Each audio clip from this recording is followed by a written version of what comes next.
slaves and trying to, navigate. And so they had a really interesting critique. And they said, one of the things, because they were comparing the black man versus the red men being the Indian men. And they said, because of slavery, it forced the African to achieve two elevations. One elevation was they were forced to master or attempt to master the market system, being industrious, being innovative, understanding, how to create value, these type of things. That was Booker T. Washington, a very big point.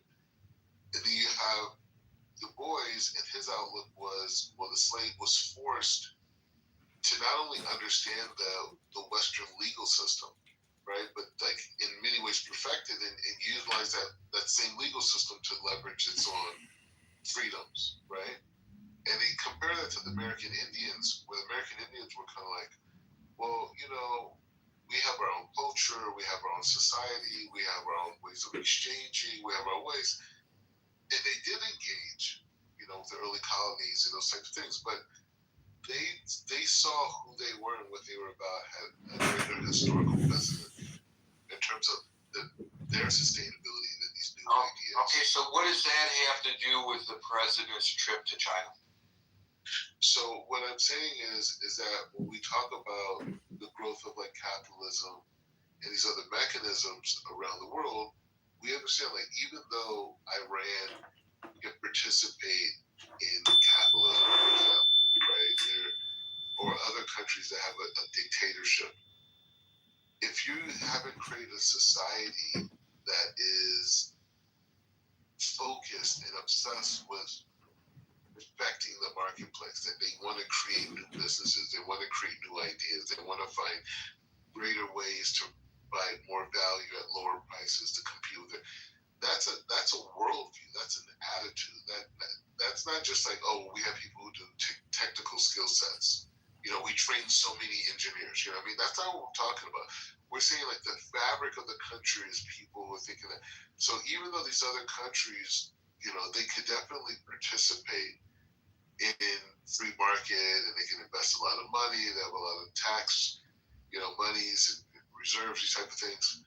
They're not going to ever compete with the United States unless they adopt. But they have in China. And I don't know what that has to do with what the president. That's a great analysis. I'm not saying that's a good analysis. But the president is going to China, is in China right now. He's meeting tonight our time, tomorrow their time. And then Xi. I wonder if poverty law center funded him. Just so that we are clear, China. Well, I don't know what Chud the Builder is known for or what happened here. I'm going to click the link. We are now on CNN. Live streamer Chud the Builder, known for posting controversial videos with racial slurs, is in custody after shooting incident. John, just speak of Pepe on the streets, doing what he does on Clubhouse. Exactly. And John, I see your future here. We need to transition you from Clubhouse to the streets. Yeah. If you start doing this, you're built for this. I don't know about the racial slurs. We'll think of something new, but yeah.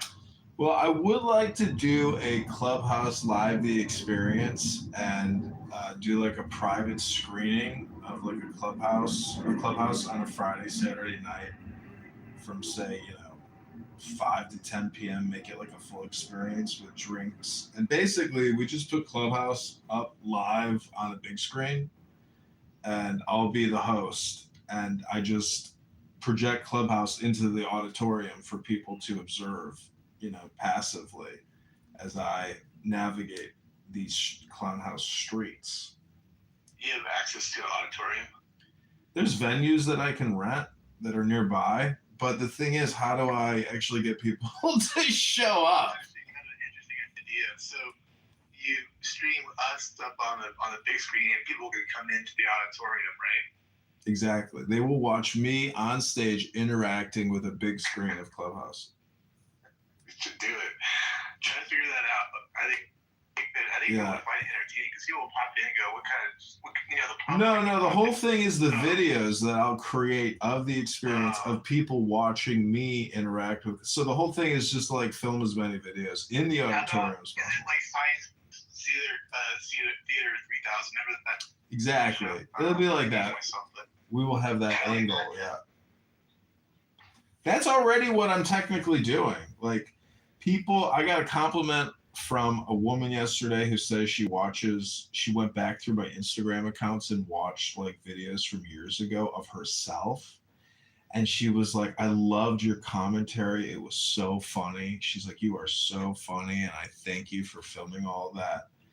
And I was like, No, you're that's welcome. actually good. You should get, because in that stuff, they have the guy has another partner. Obviously, it's that little robot dude, but they're all human beings, of course. But maybe AI could actually be your partner. But you should do like a review of clubhouse rooms as they're going, so you can like, okay, here comes, Peter with his like just do like total like.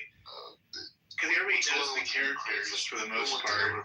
Well, I mean, not everybody knows all the characters, but a lot of people would be interested in, See, who the Anon characters are. lets you do that. Like right now, I'm in Gary Baumgarten's Critical Thinking Forum, and I have the news by John Kitover open and politically correct. So I'm like doing Mystery Science Theater 3000. I mostly just listen. I don't actually comment too much on what people are saying, but the liberal Democrat observational studies are always amazing. Right. I don't know. I think there's a new angle to how all of this, like, it kind of is a new form of entertainment. I'm not gonna lie. I mean, let's be fair here. Like, there's a lot of people on this app who aren't serious people. I mean, let's just face it. It's just entertainment. It is, but at this point. these rooms become bang rooms. But you're just a white banger. You're a white gangbanger, because if you go to any other black room, it's all crash out all the time. Cray 3000, that guy does it. And those rooms are like, in my opinion, not mentally healthy. But, if you can. The sound I hear John moderates but it's here. Really impartial, I promise. You are not. I am just listening to you. But John is more racist, so. I don't know what you said. I hope you're. Racist. I think that's what he said. You just insist on that word strongly, and that makes a sensation. Still losing me here. But yeah, anyways. John, you do need to work on some kind of. You need to totally reinvent media. I think you give a shot at it. I don't know what it looks like. I have to see what you're doing. No, it's the Kill Tony tour. They're already doing what we're talking about. The Kill Tony tour and Joe Rogan and the Austin comedy mothership. They do these types of interactive shows, but nobody has like taken Clubhouse and made it into like a live show. It would be an experimental thing, and I'm willing to do it. Especially if I like tie it into my Chicago mayoral campaign. So I will try to secure a venue and set all this up. It'd be nice to have like a projector, and I'm pretty sure I actually have all the stuff that I need to try. I could even broadcast it on the side of my house. That would be one way to do it. That'd be funny. Yeah, all you need is some place to shoot it up on, Well, I have this projector that you just put your phone into the projector, and then it literally projects your phone using mirrors and a light. Yeah. It'd be funny if, like, how, like, you could rent those things that project like on buildings, like even, like, I remember, like, the Twitter headquarters had that.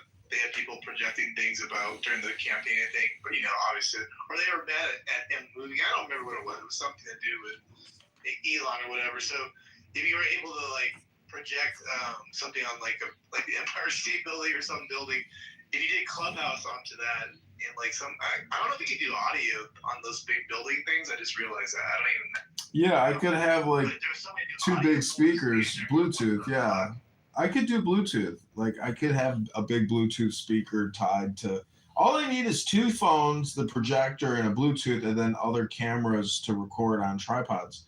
I'm already doing this in my studio. This is the nice thing about doing it in an office is you just contain it all in one office and you don't do anything in the streets. You don't wait. You like, because in a way, this is like the really efficient way of creating media and content. But like, how do you get 100,000 people? That's the goal, right? I mean, that's kind of the goal. I mean, like, just like you get like just a shit ton of people watching your shit, and just actually, if we're enjoying it, we're all still here. There's got to be a whole segment of people out there that just like that aren't tapped into this. You know what I mean? Well, the way to He has to start streaming. He has to like the Chad the Billy guy and all these guys. They're all on Twitch. no, the way to spam this out is to recruit and hire influencers, which is pretty much local hot chicks that have 30,000 to hundreds of thousands of followers, and get them to actually project and spam and film and publish all this shit, which a lot of them probably won't do. But if they get paid to do it, guess what? You can't. They do it. You can't like on Twitch. You can't use the N word, right? Like, so that's the thing. Like if you had Pepe on the stage, like you would just get banned eventually, right? Is that how that goes? I don't even know these days. Maybe he could bleep it out. Have like a No, you can't bleep this stuff out. It's too toxic and it's too annoying. And actually, when I hear Pepe talking now, if I'm in another room, I run back here to my main recording studio and I actually turn the volume down and put something else on, because personally, I'm just sick of hearing him, and I don't want to record him and keep publishing him, because I think a lot of people know that I'm recording, and they actually step up their activity when they know that I'm recording. They get you in trouble too. Like he's using rape lately a lot, so it's like that gets like really. That's true. Yeah. Yeah, you can't. I mean, to me, that's just. I agree with Edward last night on that. I'm like, dude, you gotta like just chill out on the raping thing. It's a little weird, you know. But I can see how he. Just a little. I mean, he says he wants to kill hitchhikers and rape them in his van. Like he says all kinds of fucked up shit. Well, he's type A, like in the like Reddit, 4chan, dark web, Pandora's box, and so He says he came from the neo-Nazi streets of Discord. That's where he's from. The white trash Nazi ghetto of Discord. That's where he came from. That's where he was grown. That's where he grew up. That's his mythology and his backstory. yeah, they mix in with a lot of incels, and then that's what they fall into. Like rape becomes the thing that gets them off. You know what I mean? Like that's It replaces all the other joys of vices. Yeah, I get it. Yeah. So I don't know what you do with that. I'm sure it's just all for entertainment purposes. It is all for entertainment purposes, but the sad thing is, you know, I think the way that everybody talks and sounds and acts is really who they are, or at least who they're projecting who they are. And if that's what you're projecting all the time, well, Jesus Christ, you are one unattractive, unappealing, obnoxious, horrible, to quote Acek, horrible, terrible person. Hello? Winning him because you could get him into a lot of trouble. Yeah. He hasn't done it. That's why BB so attracted to her. Yeah, BB likes it. No, I don't like it. I just think I don't think that's who he is. I think he just he gets he's either drunk or high and he's on Clubhouse. Well, no, And you're then he absolutely right. He just admitted, says things for entertainment you're right. value. he I don't. admitted last night he doesn't do this. And, like he's a completely different person on the app than he is in real life. So there you go. You got your answer. Both you and John. Information technology protection. Essentially, stop the Chinese from stealing our tech. I think all of those things would be a win. So I'll just leave it there. Thank you, Marshall. We'll go now to Mansa, followed by Marat. Hey, thanks, Gary. There is not a lot of predictions from this visit, as from all the analysis I read. The U.S. actually needs China right now more than China needs the U.S., and that's not a good position to go into a summit or a meeting and expecting to win. So the best case scenario that Trump can consider a win is to get China to buy more of our agricultural products, soybeans and all that stuff.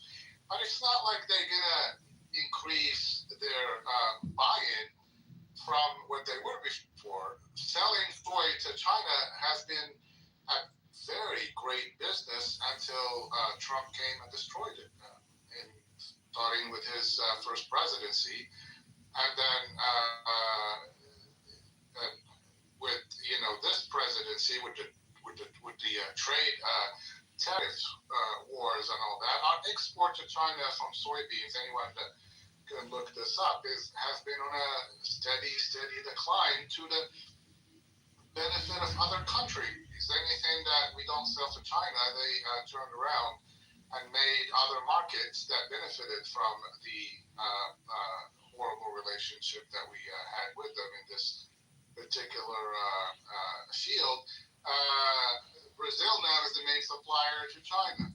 So if we only get back at 60 or 70% of what we were selling them in the past, that would be considered a win, believe it or not. But that's something that we always talk about, Gary. You destroy something, and then, you put up a fire, and then when you show up and start, taking it down, you declare it a win, like you put up a fire, forgetting that you're the one that started this whole damn thing. So, the delegation this time, the business delegation that there's a lot of talk about, is much smaller than the 2017 delegation that went to Beijing. There is this view of the whole world that Trump is stuck in what he's doing with Iran. We don't know how to solve that crisis. Every single thing that we were. That's possibly the situation. Listen, I just want to say, BB's like.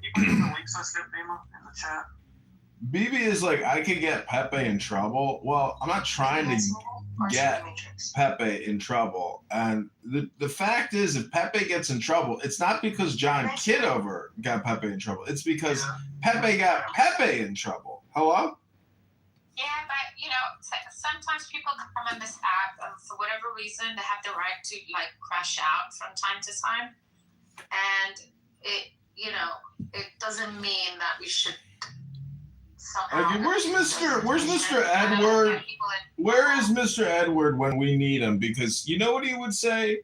Personal responsibility, guys.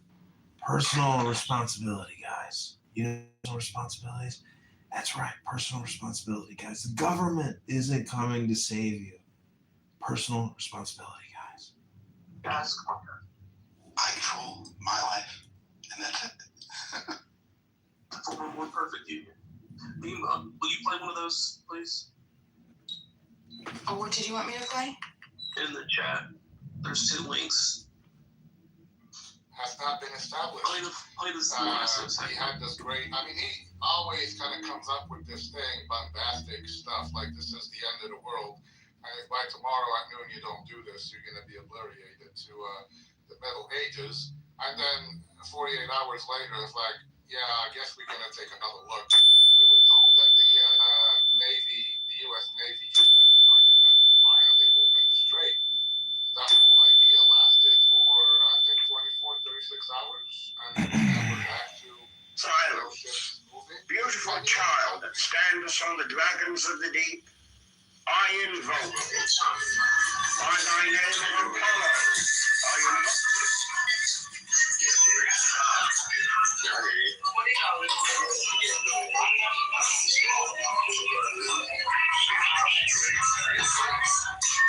You just stand here while she works.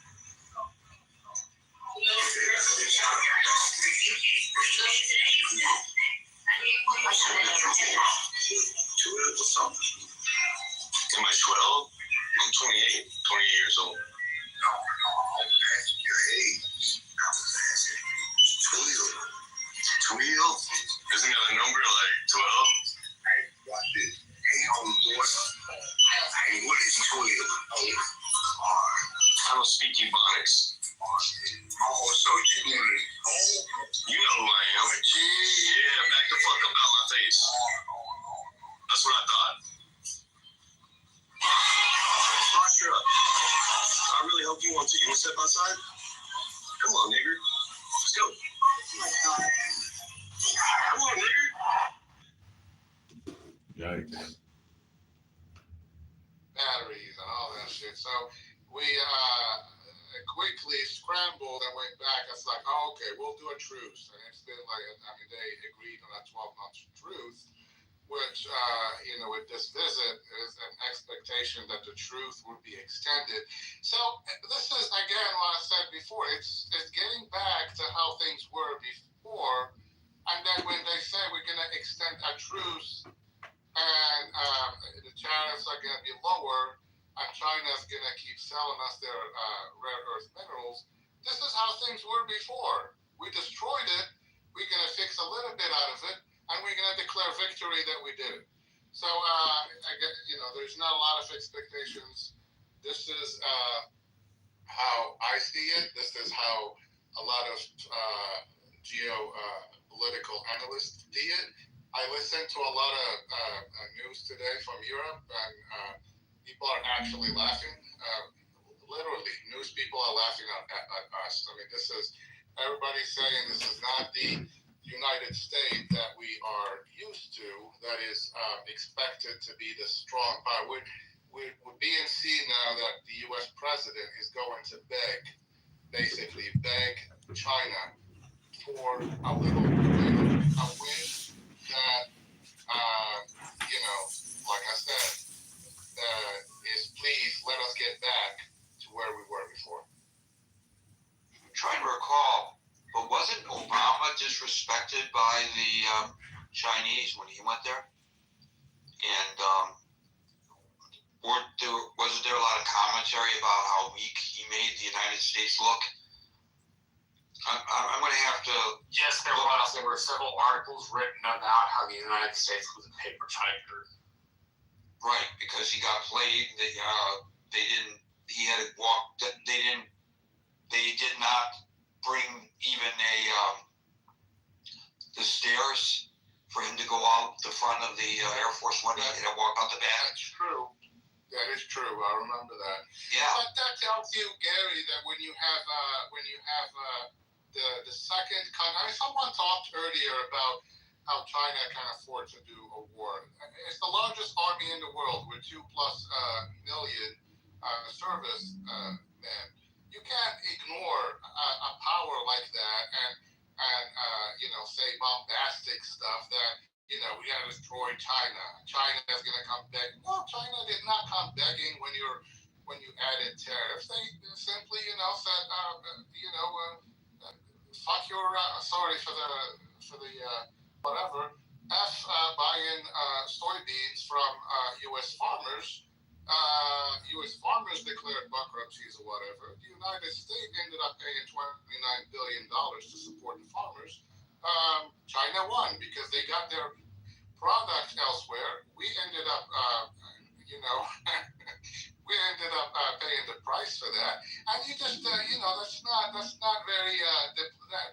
There is no diplomacy in doing radical stuff like that. So yeah, China is we love the United States. China is a formidable, adversary. Minimizing their power and hegemony on the world or whatever is only make us look, like fools. Well, they are trying, as was expressed earlier, and not just in Africa, but in Southeast Asia in particular. They have been trying to expand their influence. I'll use this example. Expand it back into traditional Chinese areas, places like I think Vietnam and Korea would be specific. Oh, absolutely. All the way to Central America, Gary, and all that. I mean, all the ports. That's been. Marshall talked about it, how they do in Africa and all that, and how they, control the seaports, the infrastructure, how they, they go build those hospitals and bridges, Marshall, and they don't even employ the local population. They bring Chinese people to work there because they want to employ their people. So, sometimes you gotta look at your adversary and not be foolish in thinking that you're just but you just had them before you actually do. Thank you for that, Monsef. By the way, I mentioned very briefly earlier that there were the leaders of our high-tech industry participating in the summit, and William was kind enough to list the names of all of them, and they are all posted there on the main chat if anybody's interested in seeing who is there with the president. I thank William for that. Moran, followed by Daryl. Hi, Gary. Hello, everyone. I understand the passion that Cartman displayed, and it is true that any form of anti-Semitism and anti-Zionism is abhorrent, but it has nothing to do with our China policy. And our China policy, if anybody has read anything from any reputable think tank, is the main strategic challenge to the future. If anybody reads even the Chinese writing, they know that's what they're planning. Their plan is to challenge us in the coming decades. So what we should be paying attention to is what CCP is trying to do, what sort of strategic challenge they have, and the main important thing, if anyone PTRs, I have replaced a map of Southeast Asia instead of my photo, and we see the first island chain, which starts from Malaysia, Philippines, goes through Taiwan and Japan, and the second island chain, which is further away. This is a plan to control and maintain Chinese expansionism, CCP's expansionism. If you read the military plannings that the Chinese have, their own writing, all their military is planning to break through this chain. And right in the middle of it is Taiwan. If you see right there is Taiwan. By taking over Taiwan, you're basically breaking the first island chain, protecting us from Chinese expansionism. This is what it's all about. I mean, if you look at what they're planning to do, that's the main important thing we should be thinking about. So this is something for the next decades, and it has nothing to do with any other policy that we may have. Now, going back to the question of the room, what is a win? Well, as Marshall said it, I agree, and I think Gary mentioned it too. The most important thing is to manage the trade tensions we have with China. That's the most important thing, without giving anything about Taiwan.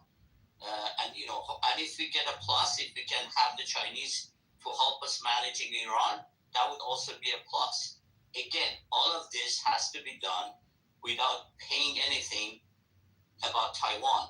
And everyone is kind of scared because we all know the president is the man who can go off script. And we're all worried that, the Chinese, if anyone paid attention when he arrived, the Chinese put on a big show, sent their vice president, and as you guys said, Obama didn't receive this treatment because they know how to treat this president to get something out of him. So what I'm hoping, and everybody's hoping, that the president can not go off script, pay attention to our strategic plans, and not give up anything on Taiwan. But if in the meantime he can manage to ease the tensions, trade tensions, and get some help on Iran, that would be a win. And that's all I have to say, Gary, and thank you for your good rooms. Thank you. Of course, the problem he has with that is that he said he's hoping to get some help from China with regard to Iran, and then he backtracked and said, no, we don't want their help. We've got it well in hand in Iran. And so, is it a win if he gets that help, or is it a loss? Because he said, we didn't need it. I guess no matter what, this president has shown a remarkable ability to declare victory no matter what. So I guess it would be viewed by him as a win. I don't know whether we would view it as a win. I think so. I think if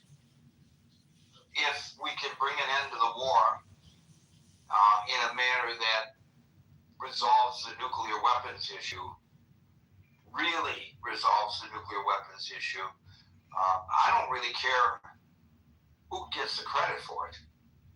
And I guess maybe that makes me un-American based on what a previous caller suggested. And I don't know how he makes that comparison with other folks who have spoken here, that makes him un-American and hates America and wants America to lose. Because I thought that was the goal, to eliminate the nuclear weapons. I would like to see the goal to also be the removal of that regime, but I don't know how that's even in the cards anymore. I think that was overly optimistic when that was suggested by this president. Thank you, Moran. We'll go to Daryl, followed by Armaze. Hey, Gary. Just a couple of, if you can give me some latitude, a couple of things. There was a caller, Black, who made some statements that are just factually not true. And, so Russia is China's largest single supplier of oil, not Iran. So, that's just factually not true. And America's economic power really, really hinges on the strength of the dollar globally. And I've said this in this room before, I've said this a million times before, that all China needs to do right now, that I'll get to whether or not, because Pete didn't even show up to meet him, so I don't know how to interpret that just yet. All China really needs to do is kind of just hang back. There's this quote from Sun Tzu, The Art of War, never interrupt your adversary when he's in the middle of making a mistake, right? I think what the previous speaker just said about Taiwan is actually important, because if you look at what we've been doing, over the past 13 months, right, we're looking to control energy, oil, natural gas in the Western Hemisphere. We're talking about invading Cuba. What some don't know is that Cuba actually does have oil and natural gas. I think Cuba produces a significant amount of oil per day. It's not great oil, but it is still oil. And if you were to look at this from a perspective of like global geopolitics, right, and just hemisphere control, if the idea is that OPEC nations, because I don't know if you saw yesterday, but Trump basically said, screw OPEC, right? So, which I don't think was bright. I think he has no filter. I think no one can actually control what he says, and the ramifications of it be damned. I would hazard to guess that in some way we are preparing for the end of the petrodollar. And I think what we're looking to do is, okay, well, if the petrodollar ends and we can't force the sale of oil in dollars, then we need to be controlling the oil. We need to control oil in the Western Hemisphere. Not only oil, but we need to control natural gas in the Western Hemisphere.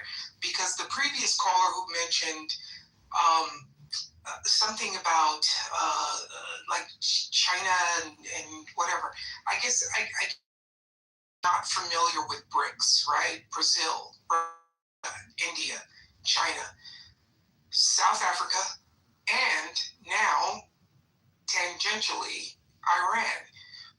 There is already a consortium being formed that is looking at the next 30 years of global energy supply, and that does not include the sale of oil in US dollars. I mentioned in your room the other day that the UAE, before they bailed from OPEC on the last day of the month last month, they had already reached to us and said, look, if we can't fix this Hormuz thing, we're going for our own survival. We're going to start selling oil in yuan. So that means that playing card is now on the table, and that playing card is also now on the table for the other OPEC countries. So all China really needs to do is kick back and watch how this progresses. It's very important I think more and more people are going to start to realize this as our economy really tanks. And again, I think China doesn't have to do anything but hang because they are the world's manufacturer. And I think Trump taking these tech execs to China was probably the best thing he could have done, because like a previous caller said, he can't get in the room and talk this stuff with these guys. He needs Cook and Musk and all these other guys, because the future is going to be about rare earth minerals. And that means the future economy is going to be based on rare earth minerals.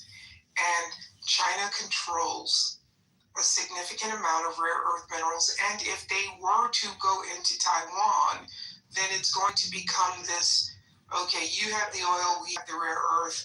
I don't see any scenario where there's actually a conflict, like a kinetic conflict with China, because it's just not necessary. To the question of what is a win?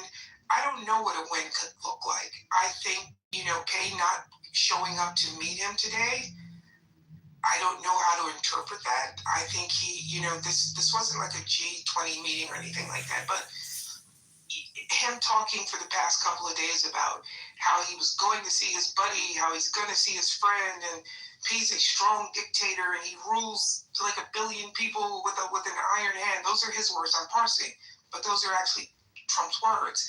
And he shows up and Pei doesn't meet him.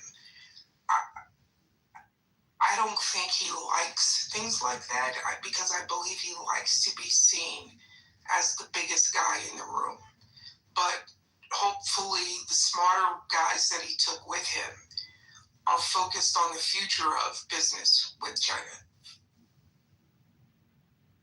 So the New York Post, which is not adversarial toward the president, their headline is, China made a revealing choice in its airport greeter for Trump in Beijing. President Trump arrived in Beijing without a tarmac greeting from President Xi, but the appearance nut was actually an upgrade from his last welcome in 2017, according to an expert. That's the way they're spinning it. It's actually quite revealing from a protocol perspective, said Isabel Vladoy, founder of the U.S. Institute of Diplomacy and Human Rights. Xi Jinping did not personally greet Trump at the airport in 2017 either, but this time Beijing noticeably upgraded the reception by sending Vice President Han Zeng along with both ambassadors and senior foreign affairs officials. He does appear with a grin on his face, but I think you're right. This is really not what he probably anticipated or wished for. There is a red carpet. So it's a massive upgrade from the way Obama was treated. And it's a way of taking a dig at someone who you know has a massive ego, who probably wanted the press and the photos of him being met at the airport by another head of state. I'm a head of state, he's a head of state. He's a dictator. I don't want to be a dictator. This is how I want to be a dictator. I'm being facetious, Gary, so don't hold me to that. I'm simply saying these are the little things that get under his craw, and I think China knows that. Thank you, Daryl. We'll go to our maze, followed by Andrew. Good evening, good afternoon, everyone. Gary. This is, I gotta laugh. When I look at that, for Trump, what constitutes a win, I think he's going to do what he did in the Middle East. He's going to try to figure out how he's going to make money. It's got nothing to do with the U.S. It's he's looking out for himself. And China knows that. China knows that all they have to do is stroke his ego, and they're going to have Trump in his pocket. Thank you for the mic, Gary. So that's an excellent perspective with regard to, or analysis with regard to the Chinese perspective. But what about from the U.S. perspective? What can the president come back with that he can declare a win? Well, I think that if he had some kind of agreement with China that that they were going to help manage Iran or something along those lines. I think that would be a win for the country. Okay, thank you, Armaze. We'll go to Andrew, followed by Jerry. Good afternoon, Gary. Can you hear me okay? Yes. Sorry about that. I was managing the room and couldn't grab the microphone. Yeah, I'm not sure what would constitute a win. I don't think it really matters to Donald Trump. He'll sell it as a win, whatever it is. I think, with the tech bros going over, that could possibly be a good thing in terms of investment flowing that way to some degree. But I just want to point out that when Donald Trump went there in 2020, I think it was January that year, he came away with 3 or 4 MOUs, memorandums of understanding. One of them was for $200 billion. One was $78 billion for West Virginia, I believe, which is more than their GDP that year. And that was for power and gas and some other issues in West Virginia. But really, what the proof is always in the pudding. And unfortunately, those memorandums of understanding, the real investment has fallen much, much shorter than what was to be understood. So if he comes away with those again, he may waive them, much like Neville Chamberlain waived his little paper coming away from Berlin.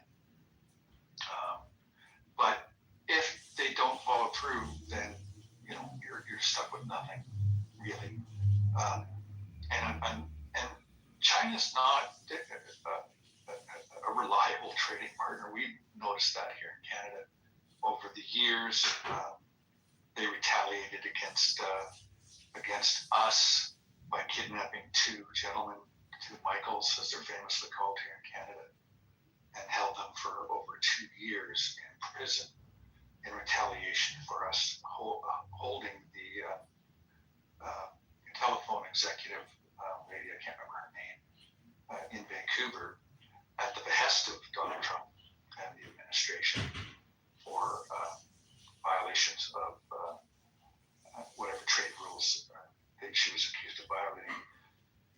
And then, of course, they tacked on canola as a bargaining chip as well. So they're really a tough nut, China is. And I'm not sure what you can expect in real tangible results. That will bear out, I suppose. But I do believe that whatever he comes back with, he will pronounce a win on that. Thank you, Gary. Thank you. I think it was Gerald that was talking about how the president may view with admiration the way Xi runs his country. I just want to give you a little insight. A friend of mine who sadly died because he was waiting for a kidney transplant and it never came. He was a longtime correspondent, U.S. correspondent, foreign correspondent in China. And at the bureau where he worked, he had assistants, Chinese national assistants. Well, the assistants came from a pool provided by the Chinese government. So he had no choice but to hire minders. And that's what they were. It wasn't that they didn't do their jobs and didn't try to arrange interviews and act as fixers, as the saying goes in my business, where a local will go and talk to folks and try to clear the way to get you in for the interviews. Those are called fixers. They did their jobs, but their other job was to report back everything that was discussed in the bureau, all of his movements. If he wanted to travel outside a certain radius from where he was located, he was forced to get a permit from the government, and the government would, they accommodated him by providing him a guide. Well, obviously that guide determines who he could see, what he could talk about. The people who are talking to him mind what they say very carefully because this so-called guide is there in the room constantly. That's the way a totalitarian government, which apparently is something that this president admires. That's how they run their governments. Amir, followed by William.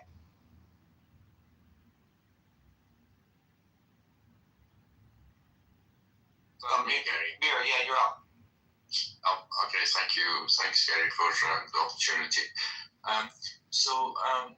Probably I'm just going to echo some of the sentiments that's been expressed already.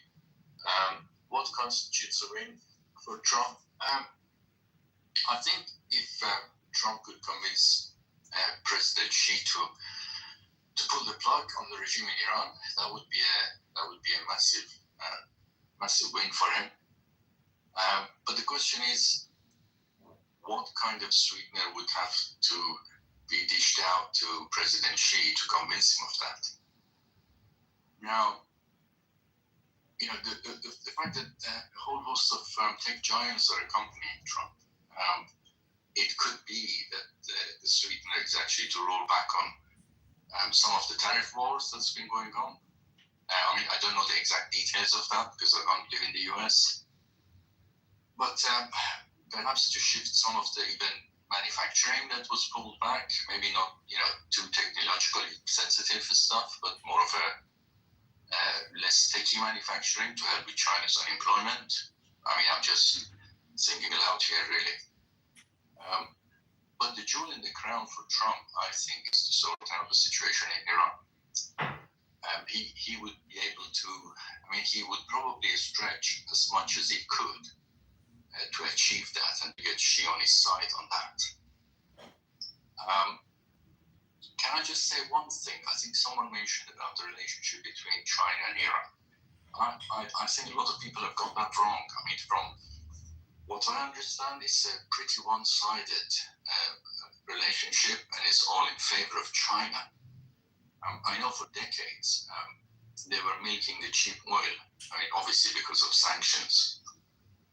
And of course, in place of that, they would just ship over, shall we say, second-rate goods and some military stuff, of course.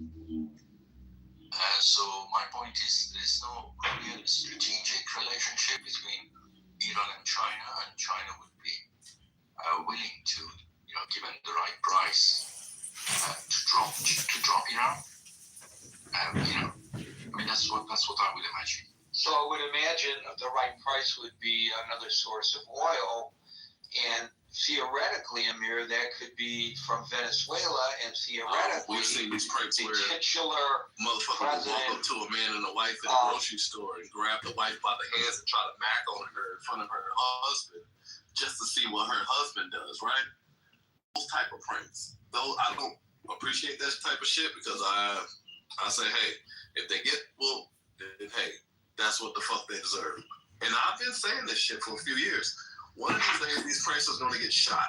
Somebody's going to get fucked up. And there was a Adrian, you sound a lot like my black friend who said I was going to get punched in the face. And I was like, I'm ready to go to heaven.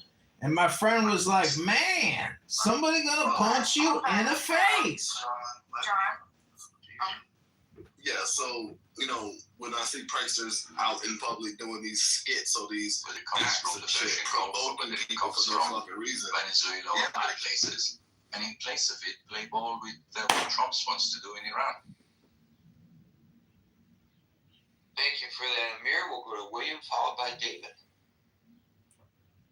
For the opportunity.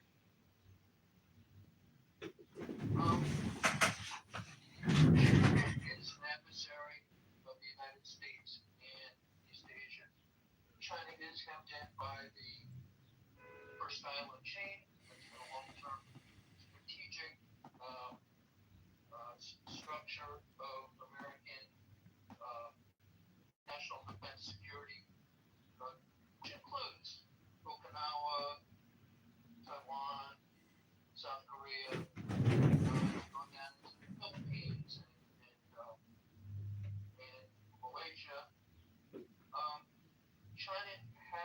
adversarial relationship with the U.S. in the South China Sea. The 9-dash line where they were building islands, trying to basically fraudulently expand their exclusive economic zone to encroach upon Vietnam, the Philippines, and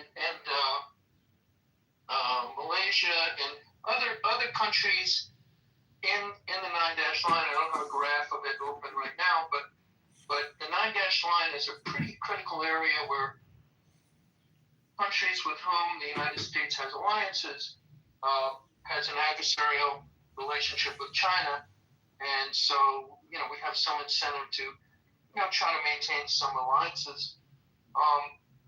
The economic the oil imports from China, I pulled up a chart of it, are pretty well diversified between Russia, Saudi Arabia, Malaysia, Iraq, Brazil, UAE, Oman, Kuwait, Canada, but a lot of it's not just Iran, but a lot of the oil that they import does come through primarily the Straits of Hormuz. So China, from a strictly business perspective, China is not like adversarial in the way nobody in China is chanting death to America, death to Israel. That's not their thing. They're more about business, and whether you want to get into capitalist or not capitalist, they have a mixed economy to some degree, but they have actual real needs. They have to import their oil. They don't really make their own oil. They have to import their fertilizers. They need that to feed their own people. They actually have a water problem, especially in the northern provinces of China, where they're really parched. So they actually need better access to water. And some people have argued that they are, along with sort of the so it's kind of like it's a weird kind of situation. I hear what you're saying. I'm not endorsing what he does. I think it's an idiot. Yeah, you see them walking away, but still antagonizing people. Hello? But I'm like, I think on the scale of all the people that are out there, I think he's, in my opinion, and I'm not getting some heat for it, he's still fairly harmless in all the shit he does. But he's threatened to shoot people before. Well, I guess that's true too. But obviously, if someone threatens to shoot him, it goes both ways. I don't know. This is real. This part is all this stuff is really interesting. It's entertainment, but the truth is, if you want to do so. I'm not gonna ask you again. I'm asking you to remove Liberty's profile from your picture from your profile. Would you please do that? All right, for you, Bima, I will. Thank you. I appreciate that. Thank you. Okay, good. Go ahead. Yeah, I just don't know who was Adrian just talking about. I was talking about that Chud the Builder guy that goes around calling black people the N-word and stuff. I have no idea who this person is. Well, you're in for history. Bima, this is John. I just removed Liberty's photo from my. Could you put me in the queue, Bima? Thank you, Bima. Okay, John. Thank you. Please don't do that in the middle of me speaking. I don't know what the fuck you guys are talking about with the shooting. I don't know, man. I've been at work all day. Can you just catch me up to speed? Yeah, but we got. Go ahead. Whoever wants to. Oh no! I was going to explain to her, but if you got it, you can go right ahead and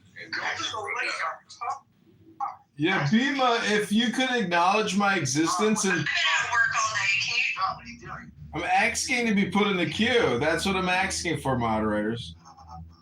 John, doing a recap, trying to help people out that are new here. Come on, man. Well, I'm not going to do it. Bima, go ahead and just do it. You actually know more details than I do. I just got home and was catching up myself. But go ahead, Bima. Yeah, thanks. I'm new to this, so anything that I say, it's potential for error, so we can all correct each other and learn from each other as we go. What I understand, there's a guy named Chud the Builder. Coming to an agreement with China on all these other important issues, we also change the tariff policy, which has changed like hundreds of times. It keeps going back and forth and back and forth. But if he can back out gracefully from the tariff policy and pull that away, that would be a win. If he can get an agreement, and I don't know if this can even be made public, but if he could get their help, an agreement to pressure Iran to open the Straits of Hormuz, China does have a relationship with them in a way that we don't, and it would also benefit our other allies in the Persian Gulf, because I think Saudi Arabia, Kuwait, Qatar, UAE, they're all getting a little pissed off that their access to get their oil out of the Straits of Hormuz is disrupted, and it's damaging the world economy. So I don't know if it can be made public. It's just some things have to be actually handled quietly and diplomatically, but that's something that Trump might achieve that would, in reality, be a win for the United States and a win for the world, because it would get us out of a base losing situation. Because I don't think I hope I'm wrong. I hope I'm wrong. I wish we could have regime change for the Iranian people, but I don't see it happening. And I think we're kind of in a quagmire right now, and we'd be better off to be out from an American point of view. But that's a possibility, because a lot of Trump's voter base, a lot of the Trump MAGA base, is really pissed off about the going back on the no new wars, and this is what looks like it's a very expensive potential quagmire. So that could be a win for Trump in reality. How he would announce that, what he's going to announce, I have no idea. But whatever it is, whatever he comes up with, he'll announce it as a win. Another win that might come out of it is with lessening tariffs and reopening free trade. He's got all those really competent tech guys with him and other captains of industry, somebody from Visa, somebody from various banks. That's something that can open opportunities in a way that Trump can publicly declare as a win that would benefit our economy.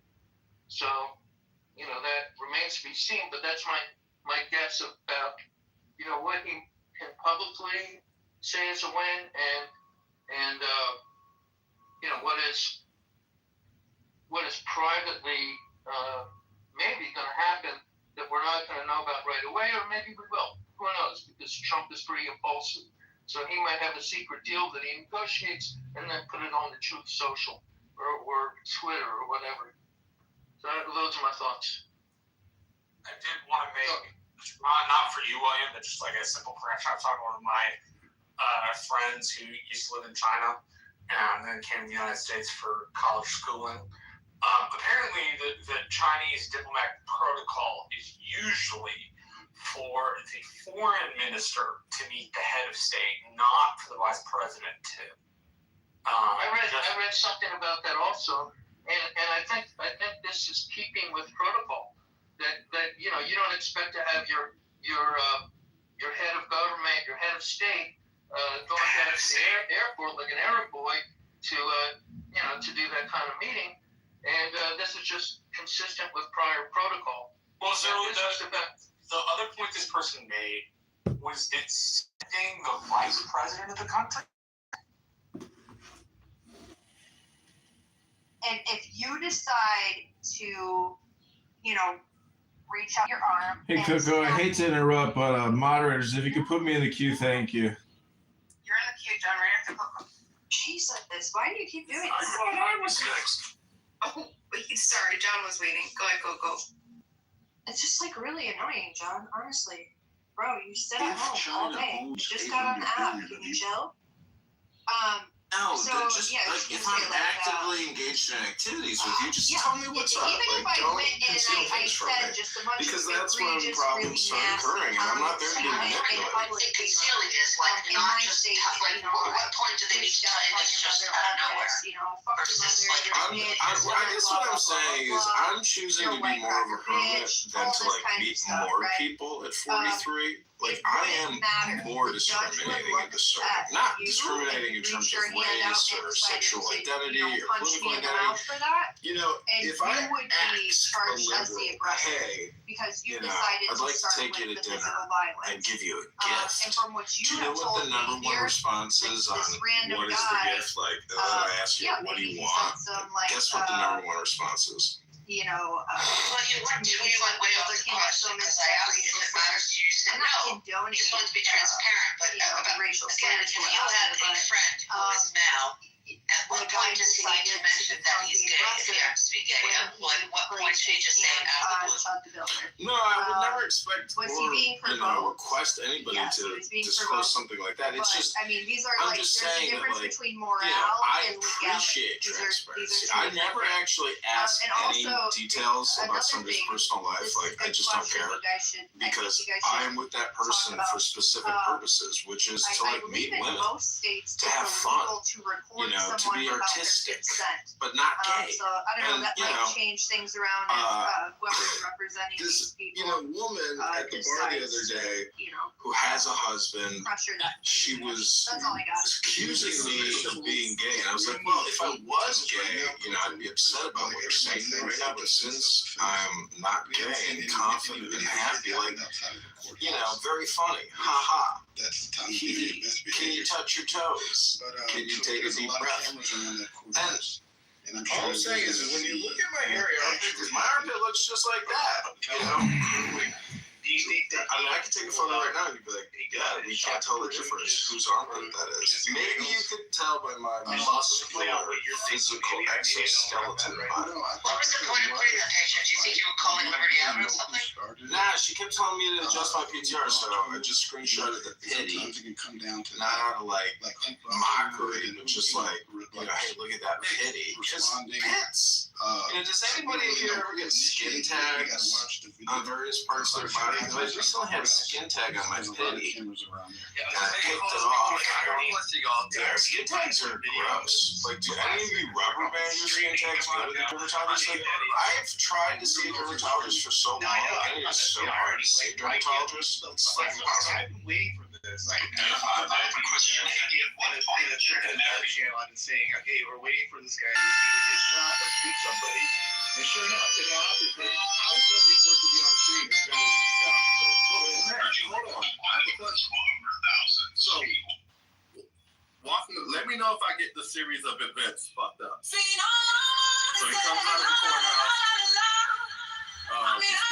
You see these people pointing or saying something about him. He approaches them. Starts to dialogue. And after that, he's walking away, and then an altercation happens. During that altercation, he pulls his weapon and shoots someone.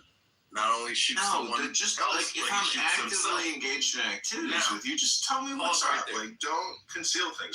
If I'm actively engaged, that means he had his gun on him when he walked out of the courthouse or was in the courthouse. Exceeding. How the fuck did he have a gun in the courthouse? You feeling? Did they allow him to have a gun in the courthouse? I just don't know what Maybe he's so infrared is versus any other sound. No, it's the cheaper version. It's the cheaper version of the song because when you heat the song, it takes tremendous amounts of gas or electricity, but the infrared is its own heat source. So, in my opinion, infrared is thriving. When he left, they gave it back. I'm not discounting your thing. I mean, what you're saying is they let him into the courthouse with the gun. That might be problematic. I'm assuming that he had already made the bargain when the altercation happened. And before the altercation, which means he has to hold his firearm on him in the courthouse. I can explain that. So in Texas, specifically, I don't know about where he lives. He's in in Tennessee. Texas, Texas, they have like storage lock boxes. So if you come in with a firearm, you can actually lock it in the lockbox before you go through a security checkpoint, and then they give you a key that's the only key that can open that. They have like a master key that can open it. But they give you a key, and then you hold on to that key, and then you can reholster your firearm. The Supreme Court is clear about this. No, just like if I'm actively engaged in activities with you, if I'm actively depending on time is when it's in place as a location that it's available and accessible to the general public, and manner is a manner that it's not disruptive. Yeah. So that's the issue. So as far as in general, if he's being disruptive in some way, and the video in the guy that's being playing, he could say, I'm just going to 7-Eleven trying to get a drink, and this guy's harassing me, then it's not the head of state, not the vice president. And that's one of the three things. So those are the state, not the vice president. John wanted to go. The head of state, not. Yeah, I just wanted to say that, this guy who uses the N-word in this very vulgar way, who happens to be in this horrific, incident, people are, see, Clubhouse is a very small community compared to like the YouTube community and these guys that technically like have their own platforms and followings. And it's unfortunate that, American men or Canadian men or Australian men or European men happen to find this type of content entertaining. And I follow so many Instagram accounts and I see such horrific violence on Instagram on what I would call like shadow accounts that like, I don't know how else you see these videos, but a lot of it is just criminal activity. And it's shocking the violence that is on Meta, on Instagram. But it is basically social and societal violence. And it's horrific, beyond horrific. But I would also just point out, as somebody here who engages in political communication, that your security and your well-being is important this summer. And just the other night, I had 2 people on my property who were probably homeless and intoxicated and up to no good. And they were trying to steal shit, and they were doing all kinds of shit. They were going through alleys and picking through cars and trying to go into this building over there. I mean, they were having a good old time in my neighborhood, and I was observing them, and I called the police. And the police showed up late by the time, they had made their getaway. And I'm just telling you that you can become a victim this summer. And Clubhouse, this little security briefing, which is something you usually do before an event, is to say, hey, practice situational awareness. But the real situational awareness is not just your physical security, like if you're on a train or a bus or somewhere like that. What I'm trying to tell you is Clubhouse physical, cognitive security is what Elon Musk calls it. And in my opinion, listening to racist, vulgar, profane hate speech for days and weeks and months on end, to me is a waste of my life, my existence. And I'm just warning you all as users of this app, and this app will probably shut down eventually because you see no advertisements, right? You see no like real subscription. I mean, let's just look at the pluses in here. Let me look at the pluses. I don't see any pluses. Wait, Bima and Nye are the only people paying for this. Anybody else? Nope, that's it. So 2 out of 15 people actually pay for this content. That's not good odds for an app. Here we go. So in those districts ad nauseum. Absolutely. And particularly if they're being ran in the face of even higher gas prices than we're facing now. So, the Republicans are going to have to somehow find a way around that. But Gary, the win here also, I think, is involving, can China bring Iran to heel on some level with our military and our economic might? Can China carve out enough of a win with us to do Trump's bidding backdoor-wise and try to help everybody save face here?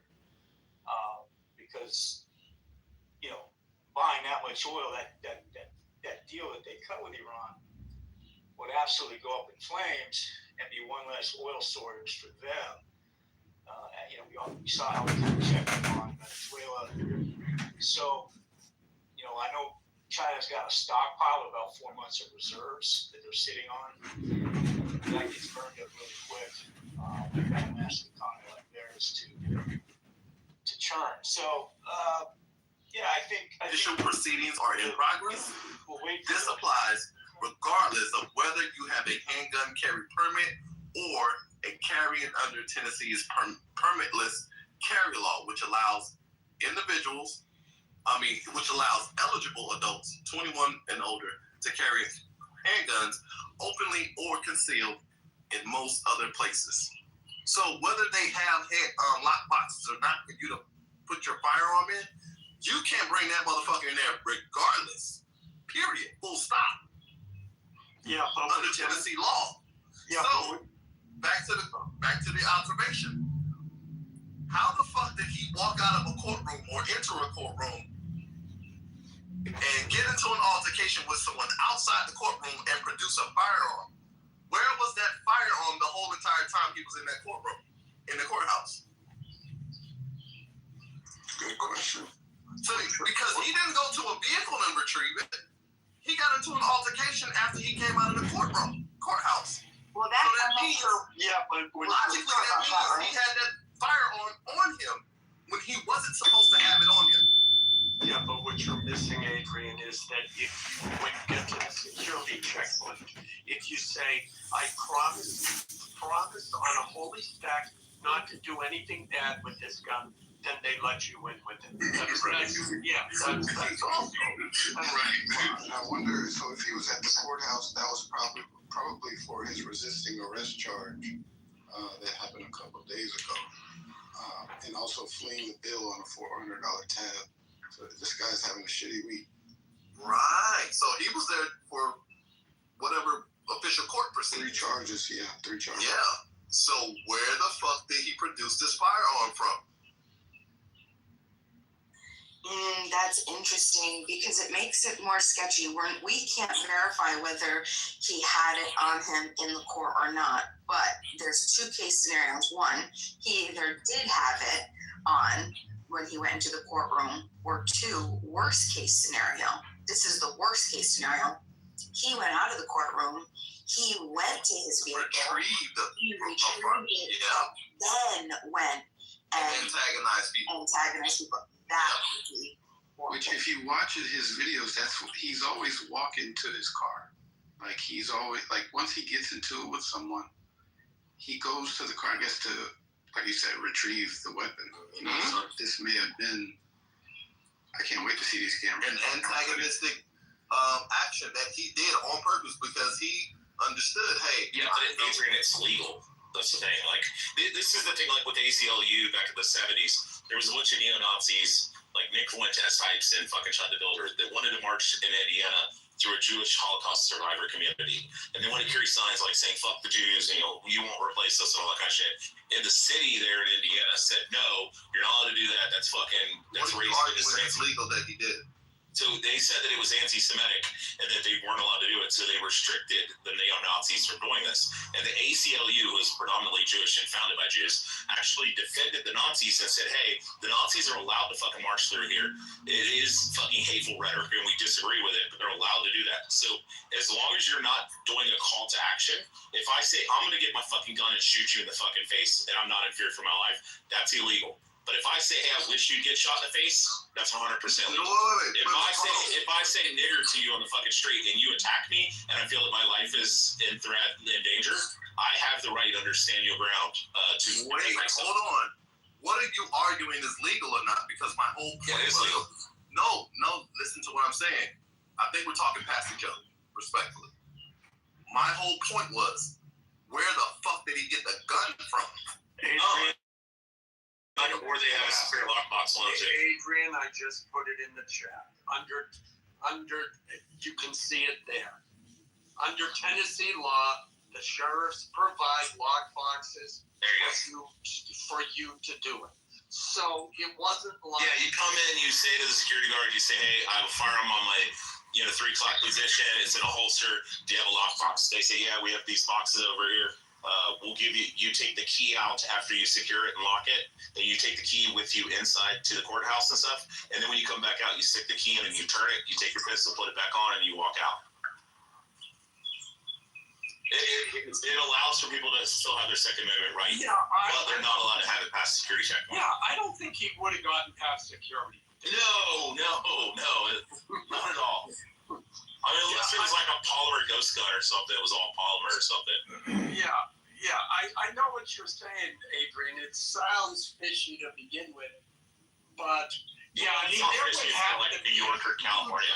There would have to be a huge breakdown in security for him to get into the court with the gun. Yeah, he did. Well, I mean, he didn't enter past the security checkpoint. Also, why are we saying that his, because he has a partner with him all the time for his streams.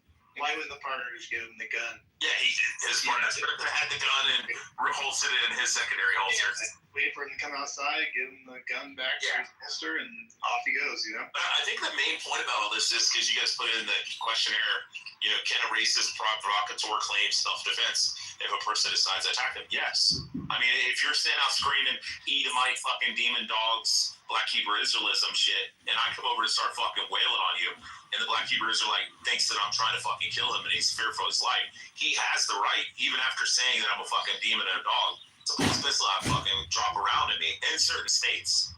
Like Tennessee, Texas, you got stand your ground laws. If you're in fear for your life, you can use deadly and violent, defense. Yeah, I mean, it's shitty. The guy's immoral. He's a piece of shit.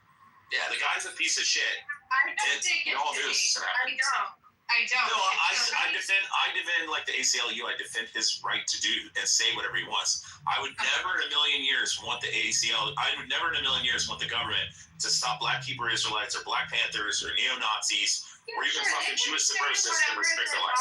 But you can't just start running up to people, punch them in the street and expect nothing back. I mean, what are you doing? Especially if the person fears for their life. I mean, if a person comes and slaps you on the face and then runs away and you shoot them, that's one thing. But if they're just fucking teeing off on you and grounding on you, I mean, this is why we had the George Zimmerman. So my thing is, if you're going to use the fear for your life defense, why are you provoking about Well, all you have to do is prove it, Nye. Why are you bothering? But he knows what he's doing. We can prove vote and find out. Do you want to restrict the Black Panthers and Black Panthers. No, the Black Panthers can walk around calling white men. We're talking about the same thing, though. Provoking white men into beating their ass. Completely different, right? Yeah, but Black Panthers can go around harassing white people. They went into courthouse. They went into the state. Oh, actually, no. Actually, the Black Panthers entered. We can't talk over each other, Rich. We can't talk over each other. Okay. The Black Panthers entered into the state capitol building in California with fucking select fire rifles. They walked in, they had class 3 firearms. You know why they did that though?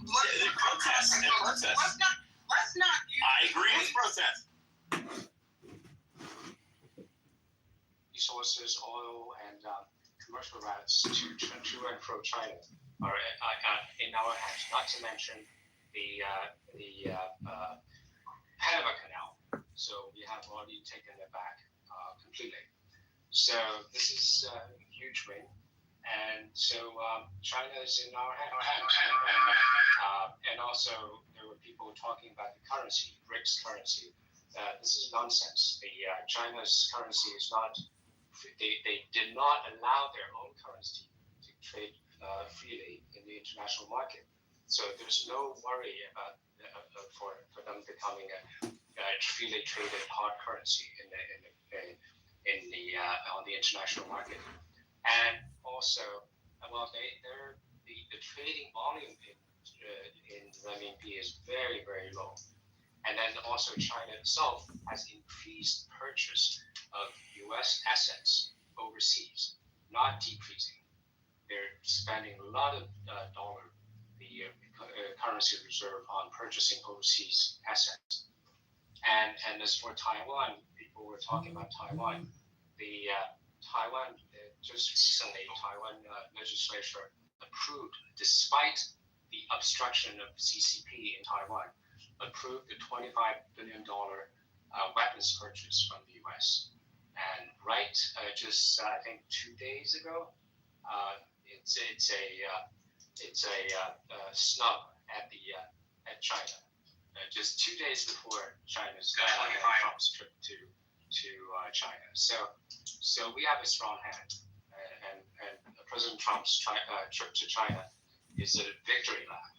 I'm done speaking.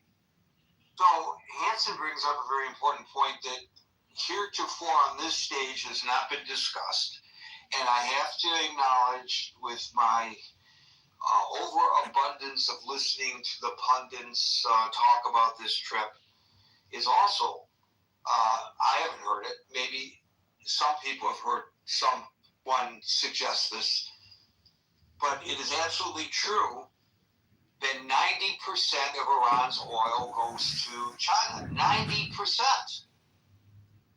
So, in reality, what's going on with Iran, I know it's a global market. I know it's sold as a commodity. But the reality is that China is in a whole world of hurt over what's going on right now. So they have an extreme vested interest in, the topic of the room is not what would constitute a win for China. Well, it could be, but it's implied that we're talking about for the United States. But you bring up an excellent point. What would constitute a win for China? And that would be getting that oil flowing once again. And I think they're in a position probably right now when this is a critical question for them. So, we've discussed before the threshold of pain that Americans will endure is very low as compared to other nations. And we're crying about the cost of oil and the effect on the economy. And I think rightly so, people have a reason to be concerned about that. Yes. But I'm not finished. But I'm not finished. But that being said, the pressure on China right now is immense. 90% of their oil cut off. So,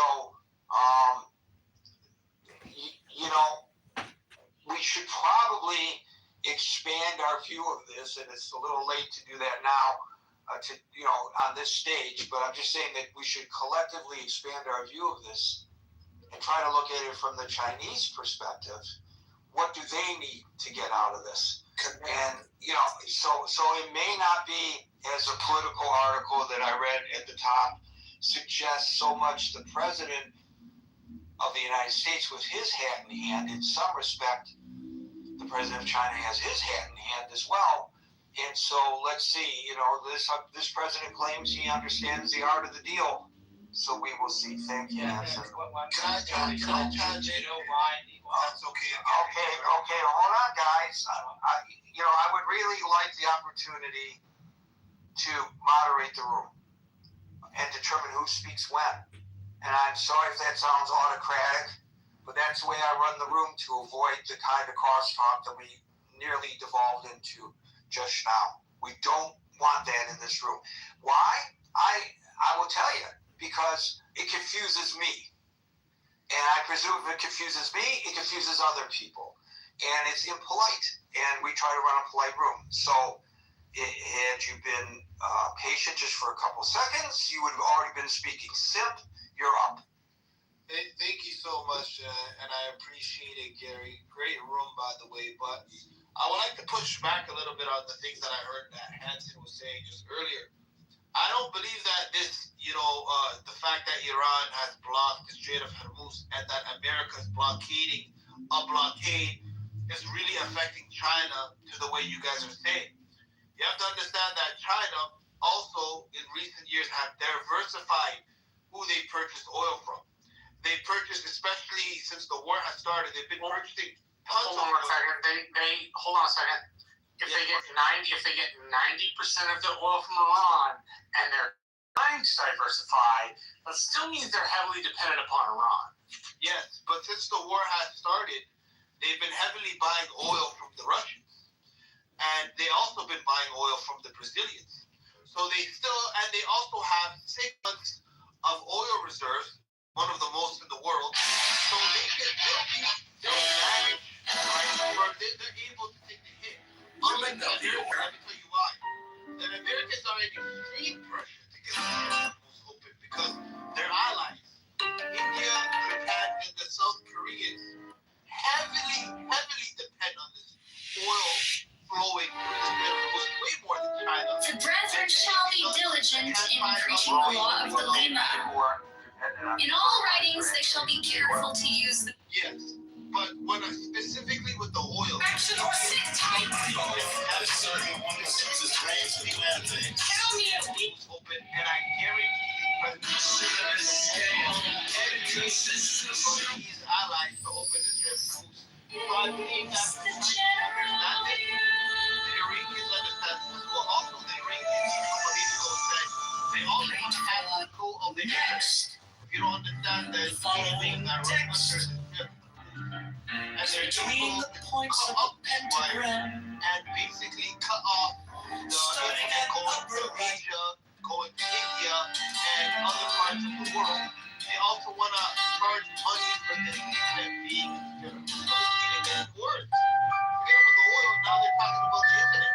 So it's very important. Mine is the head of the hawk. I don't think he's coming with the leverage to Abracadabra. I think it's actually and the opposite. I think that Trump is in enormous pressure and he's going to capitulate and probably say, hey, you know what, the Chinese, we're losing this, and, we'll give you an amazing trading deal, with Apple and all these other companies that you could build factories in America and, it'll make these Chinese billionaires more rich. I think that's the avenue Donald Trump is going to go for. So therefore, then the Chinese can go to the Iranians and be like, hey, we have $1 billion or $1 billion,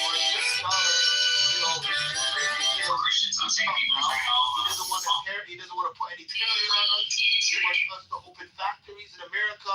He has the Apple CEO meeting with us in China and all these. I don't know if it's coming public. I think that's the angle Donald Trump is going to go at, and that's the way he can capitulate to the Chinese to basically put pressure on the Iranians. We've been at this all day. Nobody's going to pull it out. I've been practicing my entire life for this moment. Hold my baby oil. So, we're closing things off, unfortunately. So, what the caller said about the internet is very important. It's, again, an aspect of this that I've not seen discussed much, despite my assumption of the knowing that Iran is trying to control the internet infrastructure through the Strait of Hormuz. They feel that it's a new strategic pressure point beyond oil ships. However, I kind of look at the Iran Council analysis, which is more lively with Texas and the rest of my analysis. Like the Atlantic Council, their analysis is kind of coming more directly from a closure. Steven, you're late. Just its high reliance on oil from the Gulf. While the United States is less impacted, potentially even gaining financially from higher energy prices as an oil exporter, doesn't help you or me at the pump, of course. The global nature of the supply chain means both nations face severe long-term consequences. But according to the Atlantic Council, or whatever that is, what the impact is, China does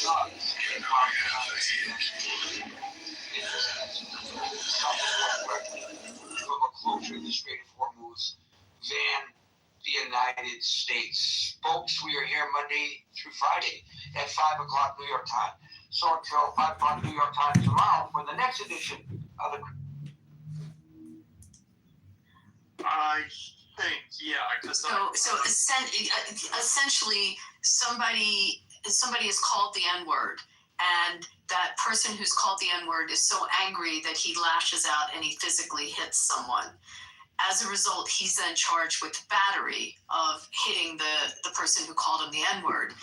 When he's being defended in the courtroom, the lawyer cannot explain to the jury. If the lawyer says to the jury, well, he was called the N-word, and that caused him such anger that he lashed out. It's a lot more impactful when you're doing a closing statement or opening statement, or you're presenting in front of a jury, to be able to have the word said, so the jury has the horror of the word and would understand why this man would then have the visceral reaction that he has. But if the lawyer says it in court, he then gets destroyed for using the word, even though he's doing it to then help the defense of his client. Does it make sense now what I'm saying? Yeah. It's the barrier of using it in any way. And the law school professor that used it by reading a case. I mean, it's in case law. It's in literature, by the way. I mean, you know, if you want to read Huck Finn or you want to read certain literature, you know, but to use it by quoting something that happened in a case or quoting literature. Yeah, I mean, this is John. I got a question for you. God, can I just finish? Yeah. For a sec, John. Let me just finish this with Alan for a minute, because we've talked about this before. And Abby, I have a question for you right after. The quoter who's using the term, and sometimes to the benefit of those that had the horror of hearing the word, now goes and gets censored and sanctioned. And in the case of the law professor, I think that students petitioned to get him fired. So anyway, now I'm done. Alan, can I ask Abby a question? Because my question is, when Pepe comes in this room and he says G word, the J words, and he says horrific things about the J words, why do you tolerate him or his presence? And why does El Normo tolerate him or his presence? What is it about him that is so affable to you that you just think do you just tolerate him because this is a conference call app that anyone on the planet can come in and say horrific, vulgar, profane things? Is that pretty much what's happening here? Thanks. Othello, you wanted to ask me something? Yes. So this Chad the Builder guy, he's not only in trouble with the black community for using this word, but now he's in trouble with the police in this restaurant, which he's brought bad publicity to. So they could actually sue him for that. How would, after what he did today, and after you've seen how he moves, how would you go against disrupting this guy? Let me look at it. I just came in the room, so let me look at. Is that what the video is up there? I'm sorry to play dumb on this, but let me look at it, and I'll give you an answer. I mean, if he did something to disparage the business, is what you're saying, or to disrupt or intentionally interfere with their business relationships, then they could go after him in tort for that, most likely. I mean, I'd have to look at what he's doing, but if he's going after a business intentionally and painting them in a false light and disparaging them, then yeah, it's commercial slander. They could go after him, or it's saying it, or if he's writing it, then it's libel. So that would be my gut, but I'd have to look at it. I mean, but did you follow my point on using never being able to use the N-word, even when it's to defend the person that it was said to? Yeah. What about the music? What about saying it in a repetitive? I mean, I don't buy the music, so I'm not the one to ask that question. I listen to Springsteen, and I don't think he's ever used it in his lyrics. So this new song. Well, when we say the N-word, let's be specific which N-word we're talking about. Sorry, I really don't. The N-word that we're talking about is the hard R and the soft H, also Negro. Is it okay to say Negro? Can you say Negro? Hello? Hopefully I answered your question, and I'll go. Well, there was a guy that was recent. Well, he wasn't recently. There was a guy that worked at Netflix. He was fired for using the word. What they were doing was they was giving us sensitivity training and stuff like that. And he was telling them he was listing all the words that you cannot use. He was talking to the employees.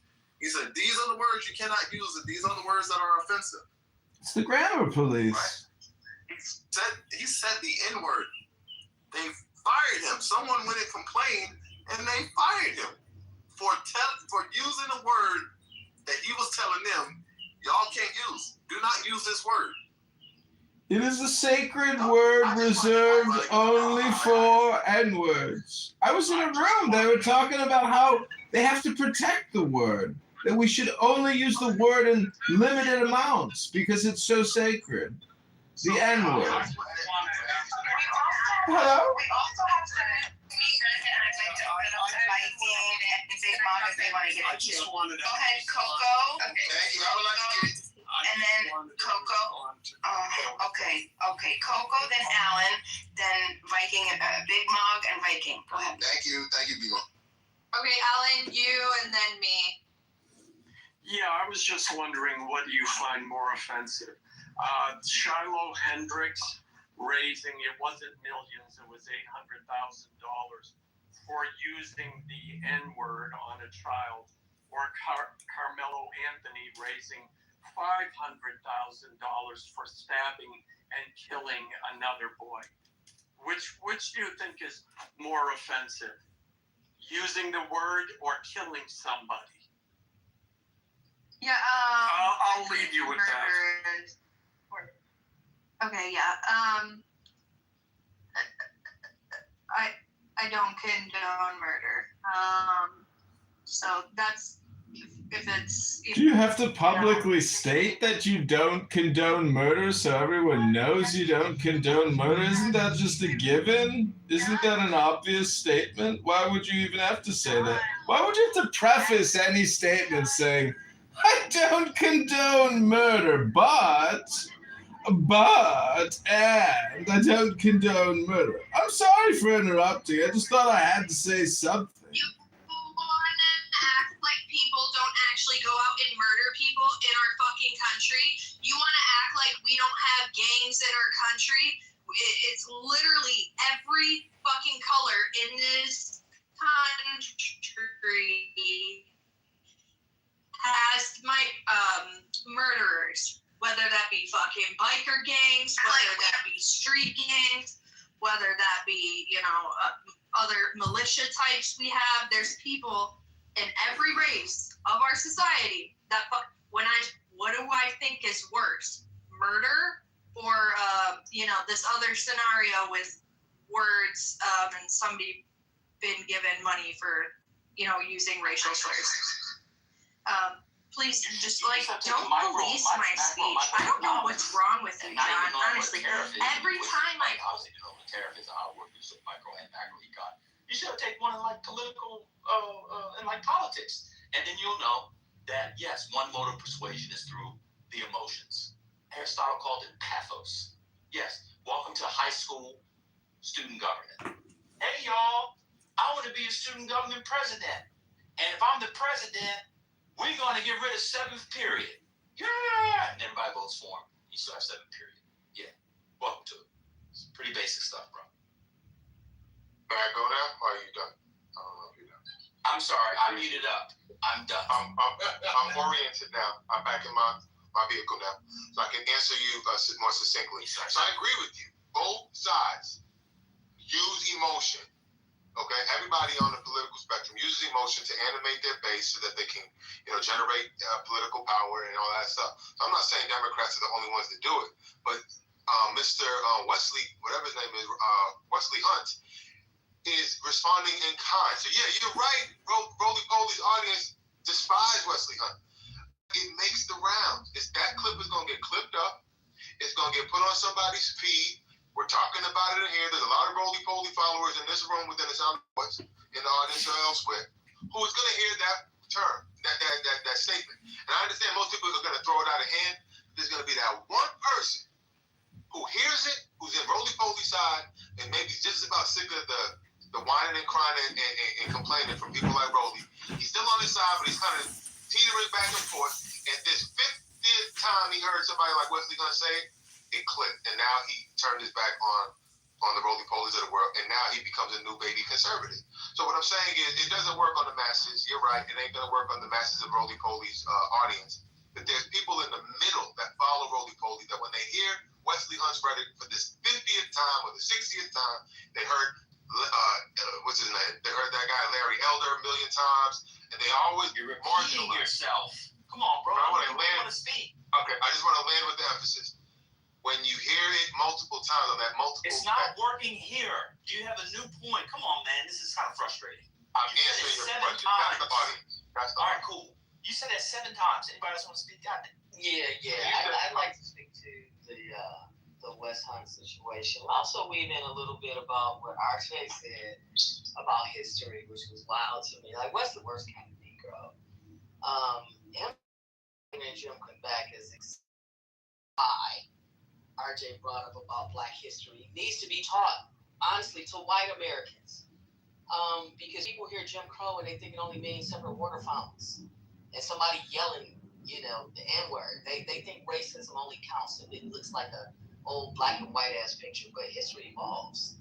Language evolves, systems evolve, right? So nobody is saying that we're literally back in 1950. You already covered this, man, but the point is that we're watching all these voting protections get gutted, affirmative action dismantled. We know the drill, Black political power diluted. I mean, just in Tennessee, they cracked the only majority Black district through redistricting, then removed every Black Democratic member from committee assignments. So, that's the problem with people who don't know history. They think oppression has to come back wearing the exact same outfit to be recognized. And if we had more actual history, white Americans might not be getting duped so easily by MAGA. You know what I'm saying? If they had been taught real Black history instead of patriotic mythology. Because once you understand it, you start recognizing the same strategies they're using against you. And then you go on and you scapegoat minorities and this manufactured fear. They feel like America is unstable because of Black people, because of immigrants, DEI, the new term wokeness. The playbook is old as hell.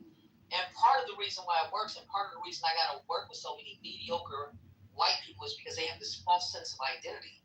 They're raised with this, that they're natural achievers, like America was always a meritocracy, and whatever success their families had came from hard work, which is bullshit. But when you actually learn history, you realize the playing field was never level to begin with all of the things that come with our history. And I'm not saying white people don't work hard. I ain't saying that, but ignorance hurts them. It hurts us, but it really hurts the hell out of them. Because if your identity is built around believing that your position is entirely earned and you're morally superior, and that any attempt to level the playing field, that feels like oppression to you. All of a sudden, they're the oppressed ones. That's why they lose their minds over all of the programs and, what, even if you say systemic racism, they lose their damn minds. So Black history just isn't about teaching us. It's about teaching everybody.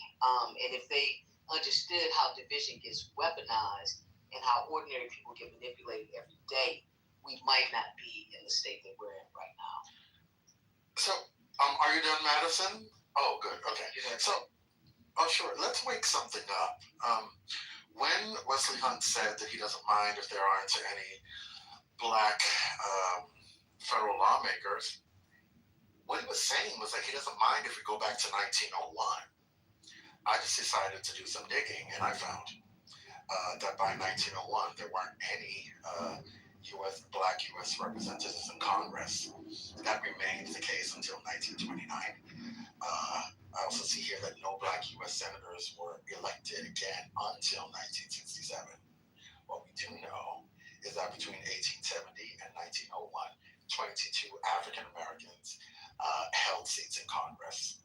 So Wesley Hunt is saying that he doesn't mind if we go back to a time when there were no black congresspersons, and that time was 1901. I don't need to tell people what life was like for black people all across the nation in 1901. But that's what he's saying.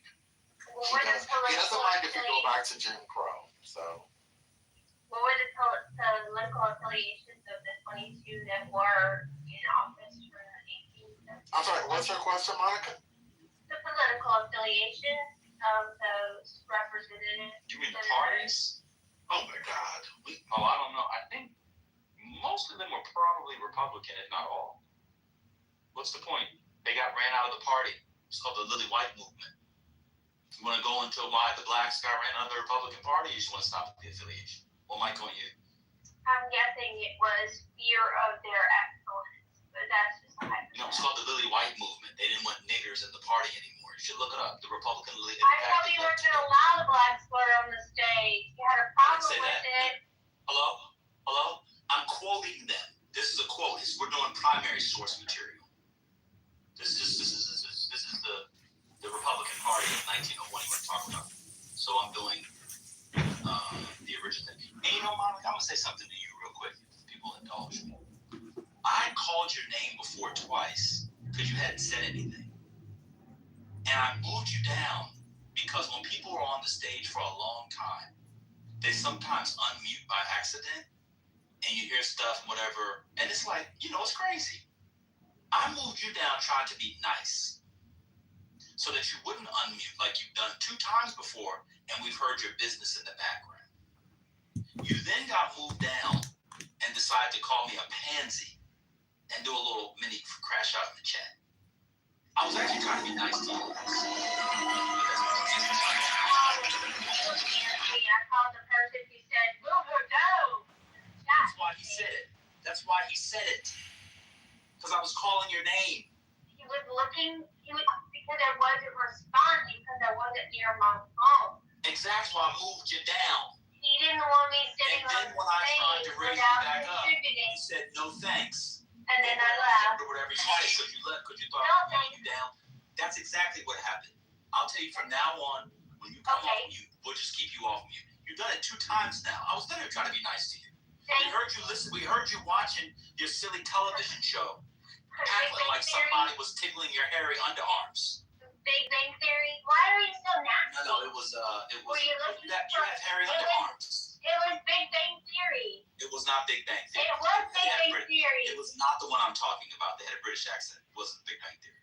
It was. Anyway, talking about his story about being. Oh, now you don't want accuracy. You just want to. It doesn't matter what the TV show was, man. I was trying to be nice to you. Well, do better, because you're. Shut the fuck up. Yell at me one more time, you dumb bitch. I'll block you for life. Get your bitch ass up.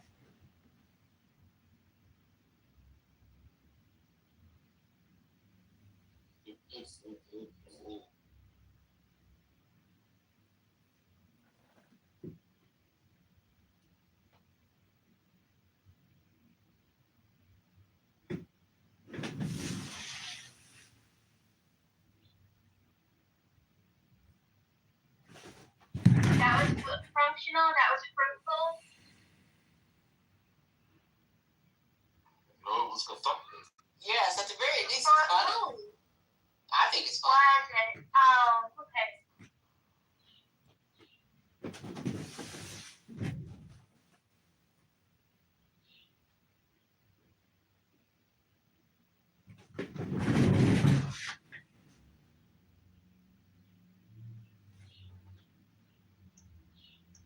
Monica, do you have an OnlyFans where you cosplay as a baby? Oh, Dio! Oh, Come on.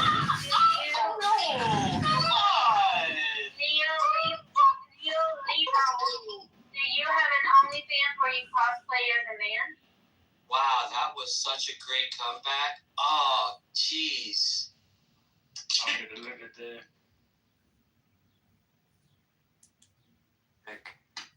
Okay, you're moving up on my weird list. Just so you know. You Just can tell move with up another someone rank. who grew up So the list right now goes right to most weird. And right now, coming in first, I believe is Dennis, or at least weird. Don't try. I think followed by Marshall. Followed by, it's really tough right here to make the call. I think I'm going to go with Aisha, which is really tough for me to give her that low of a score. Is that supposed to be a snap? I think I have to go with Brutus, which is almost impossible to do that low of a score. So, and then it's Otter. And then Dave, I think you got the top spot, buddy. I think you did it. I think you extended. It's between me and Loretta's. I knew it. Loretta's yes, we should hide it. RJ Doctrine. RJ was playing with the RJ Doctrine. One game for you. It's simply a statement if you don't know how to snap. It's not coming for you. Yo, Ben, With what the is RJ Doctrine the RJ explain. Doctrine?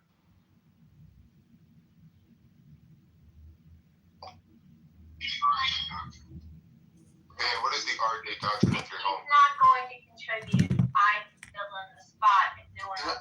No, we don't need to banalize the RJ Doctrine.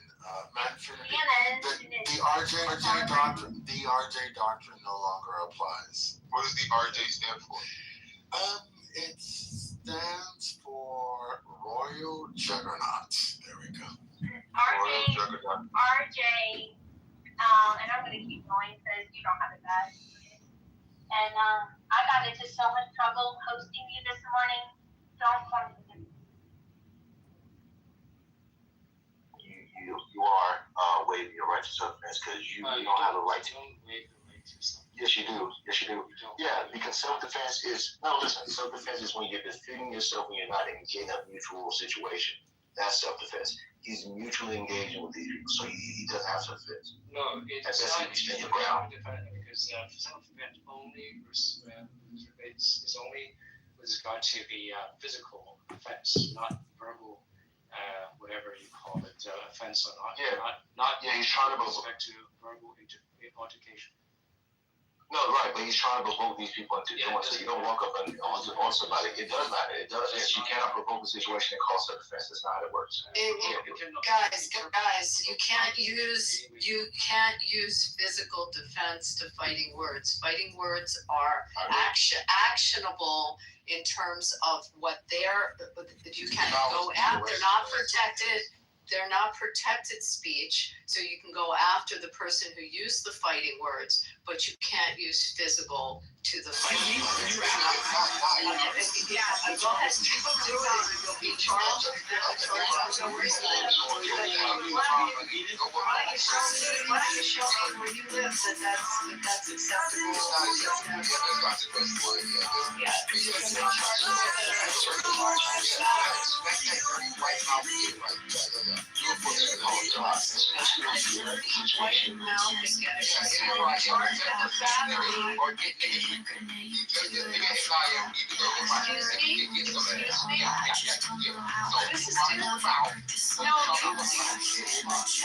Mind your mouth when you talk.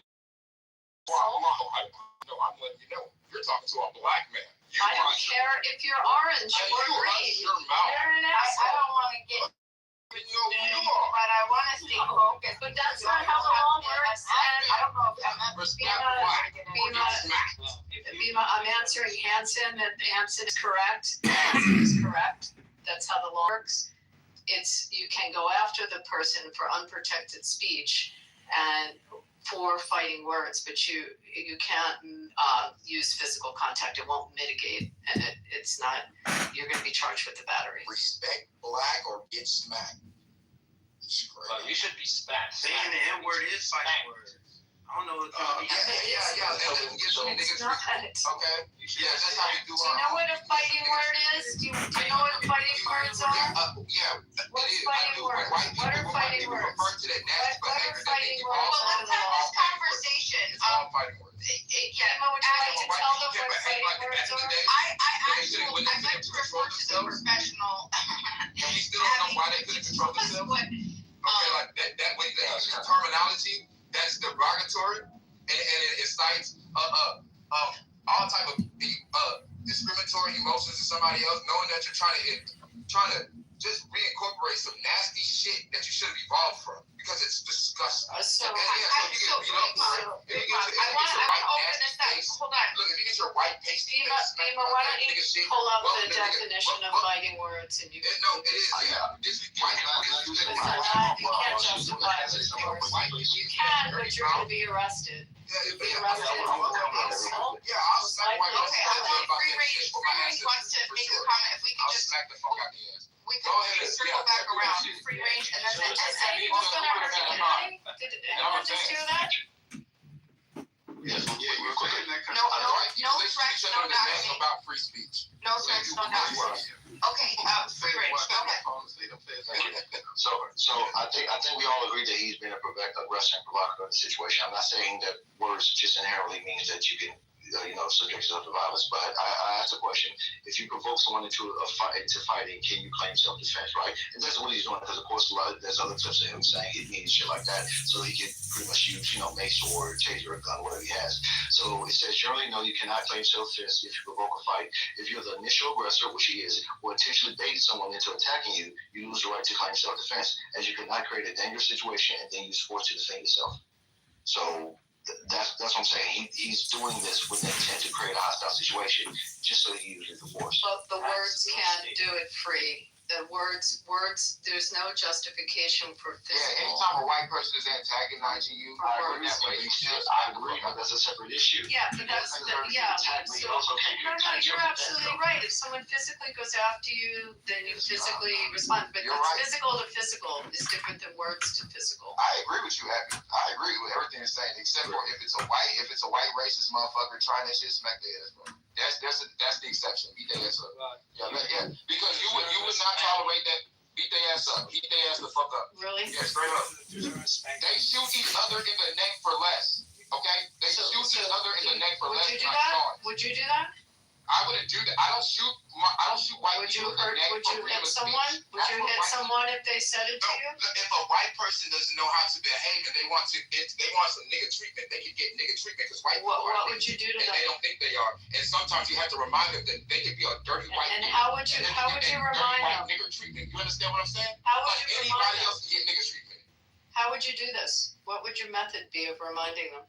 I would take the white people method in Utah. I don't know. Maybe I might consider that, but I don't know. I might just go to the extreme. What would you do? Yeah, what do y'all do? What do y'all do to people who like freedom of speech that are white and name Charlie Kirk? What do y'all do? What would I do? What do y'all do? Fema, you want to take this one? What do y'all do? Adrian has a question, but I just want to pause there because Big Mom brings up a really good point, okay? Because let's think about Charlie Kirk, okay? There was a reason. Sorry, Adrian, just real quick. Thank you so much. There was a reason that Kirk got the response that he did from the public. From the white people he was protecting and defending, and they shot him in the neck. A white man did that. And to believe you red hat wanderers found your way into a HBCU. Why don't we care what color the guy was? The guy was someone who was your people are watching caring color. All each other's people. They killed our brother in Christ. Do you think it's okay to use physical? They killed my brother in Christ. Do you think it's okay to use physical harm when you don't like what someone says? Do you think that's okay? No. Are you justifying that? No, I don't. Okay, good. Thank you. What's the exception? Big Mom, you know that Charlie Kirk deserved to be killed, right? Come on, Big Mom. Let me explain my exception. I agree 100% with what Abby says. You do not. If somebody is antagonizing you with their words, you do not respond in violence at all. That is lower frequency level de-escalation skills. Now, if a white person, the same kind goes to Ruby Brick, like bothers Ruby Brick, you gotta understand these white people. These people are not like their lower level is different from black people lower level. People will wake up and go to a school to bother a little black girl. They're like as grown adults, right? This is what they have evolved from, right? So let me tell you, anytime they revert back to this. You have to you gotta do this for America. And not only just for your people, but you got to do this for white people, bro. You got to do this for you got to smack the fuck out their ass because they will not interfere with the white evolution because upon a time, white people couldn't control their emotions. You know how they pick on the black people, like, you know how they pick on the black people, you're just emotionally triggered. They couldn't control their emotions. They would get out of your bed as an adult. Hold on, Adrian, let me finish this, because let me tell you, this is why white niggers exist, and I ain't gonna never let y'all treat my people like lesbian. On God, because y'all just the same. Y'all are just the same. And I love y'all people, so just the same. Hush your mouth, bruh. Y'all are so triggered. Let me finish. So, can you try it? Damn it.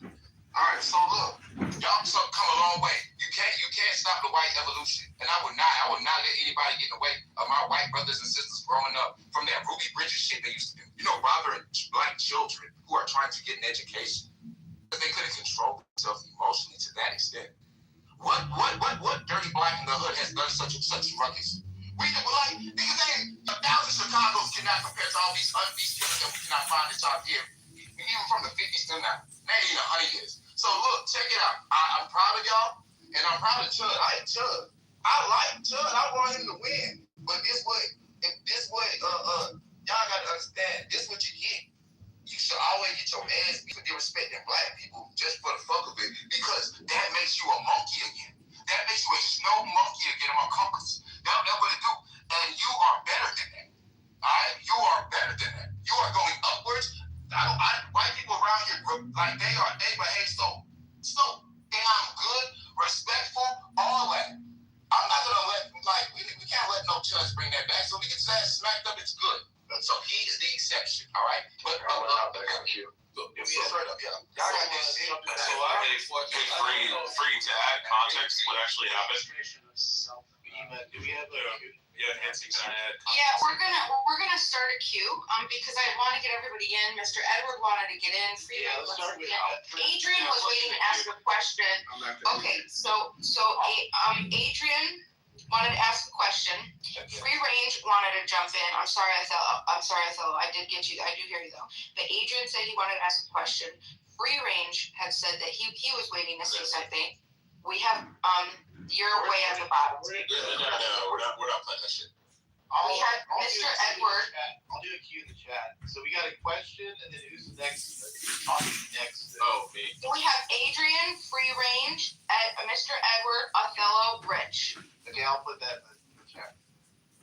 Thank you. Right. Okay, Adrian. All right, so my question is, when it comes to the use of people's use of defense, self-defense, or stand your ground, can you use that as a defense for an altercation that you initiated? Initiated what? By what? If you initiated an altercation, a conflict between you and another person, they put hands on you. Can you use self-defense as a defense? Yes. Because it depends. Go ahead. Who initiated the physical? Listen to what I'm not initiated physical. I think you're listening to respond and you're not listening to my question. Digest my question. Can you use self-defense as a defense if you initiated an altercation or conflict? Verbal altercation, right? No. Verbal? It's in general. A legal answer to that, Adrian? Yeah, I got it. Adrian. Let me In most circumstances, do you want me to? I was gonna go right That's great. I'm not in the queue. Well, just quickly, it depends, okay? Depending on how the conversation is. Of course, me just addressing over the phone, clearly there's no reason for us to physically contact each other because we can show us some words. But if I address you in person in a fashion that provokes violence, meaning like, what's with all that shit you're talking, that's great. But if I say, hey, I heard you want to fight me or something like that, there's no reason for me to address you in person with that, because now we are in reach of physical contact with each other, right? And as the conversation develops, who takes more aggressive steps towards each other, at some point it may get to a point where it's just what's called standing your ground, so to speak. But if I'm coming towards you, like what happens in some of these, I watch a lot of public videos where someone, and some of you guys see this shit too, especially on like social media, where someone goes to someone's house, they cannot justify addressing words by going to the location to actually call, to escalate the threat. You cannot use self-defense in that situation. So I'm saying that to say with the builder, this dude who we're talking about, he actually engages people with his intent. What she does, it's not like he's just out and about screaming, and this happens to happen. He's actually have a platform based on this. So I'm saying with that premise, he's not creating a situation where he can actually argue self-defense. He's actually putting himself in danger to where he loses that claim. Right. So, and here's the qualifying factor here. He is armed, approaching unarmed people, initiating conflict with unarmed people while he has a gun on. I don't think he can use self-defense as a defense anymore. Because you're armed with a firearm and you started a conflict with people who were minding their business and who was also unarmed. I agree with you.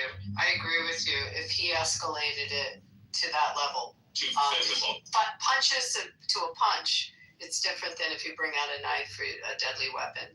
And the law will probably support what you say, Adrian. Right, because simply brandishing your weapon, that's considered assault.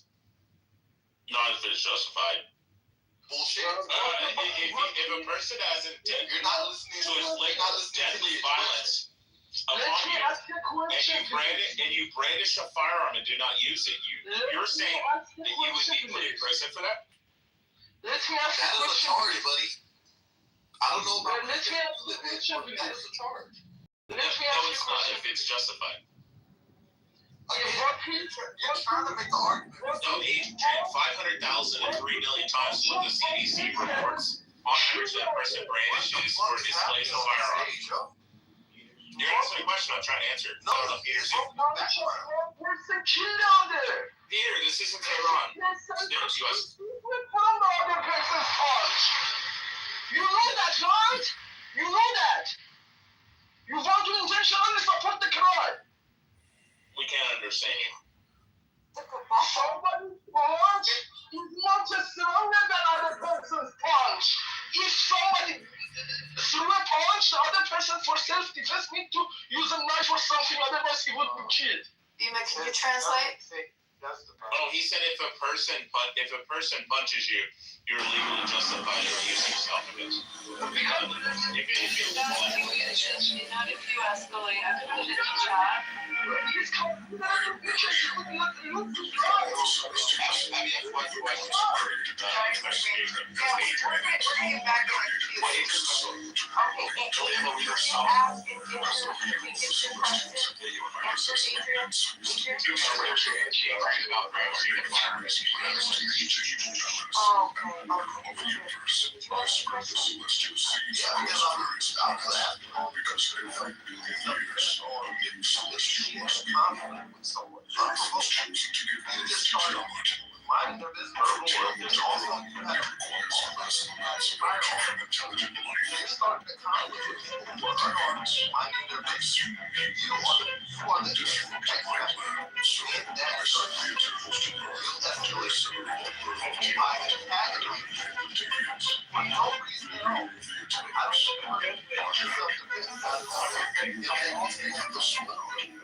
I don't know if this can tell you guys.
Can I explain how this all started? So this is a kick streamer. He was just a kick streamer. wasn't doing any of this racist tip shit, tipping out, giving birds, all that shit. He was just a regular dick stringer. He was parked at the gas station, there to fish. And an African American guy who broke the car and started screaming at him to his fucking car. So while he was on the street, he's like, bro, chill the fuck out. I'm almost done talking that shit. You know, off about the way here in 2 seconds. The guy starts screaming and getting in his face. And he's like, oh, fuck you, Bader. He's like, now you're fucking stepping out and fucking monkey. And then it's just harder and harder. Back to the cosmos. Every time As you get stuck with the breath of the celestial, I will personally descend to earth to judge and reshape this world.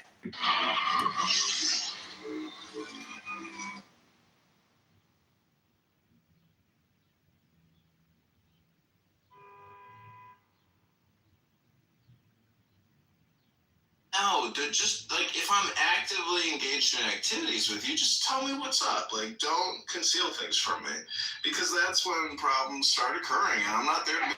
Concealing is like not just like what point do they need to tell you this? Just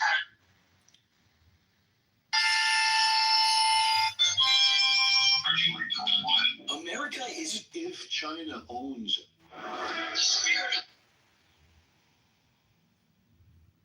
Your silly television show. Your silly television. Months on end. To me,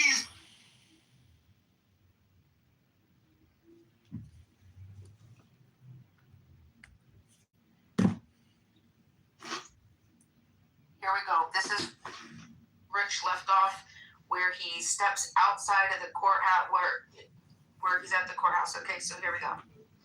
They're pointing at me. They're laughing. They're pointing at me, and I said, "What's up, guys?" I said, "You like your new suit?" He said, "Walk away from me." I walked away. He came back up to me. He literally said, "I have PTSD. I feel like I'm in." He said, "You start saying all that shit about shit to me, I'm gonna hit you." He hit me. Started wailing on me.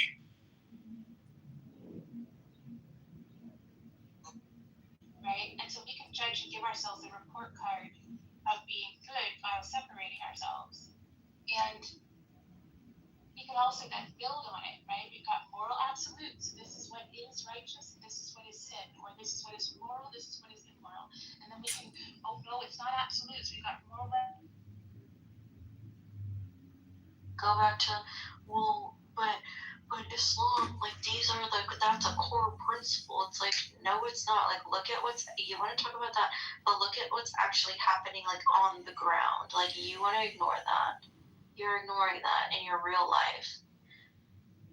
So yeah, and I've been listening to Simon's bullshit for a long time, and I haven't said anything.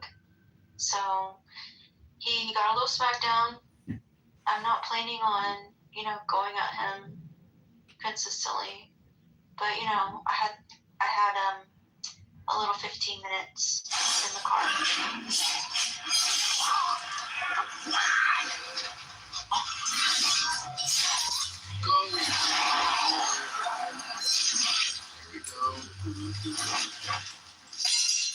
I am your only future, and my path your only path. Who among you dare say otherwise?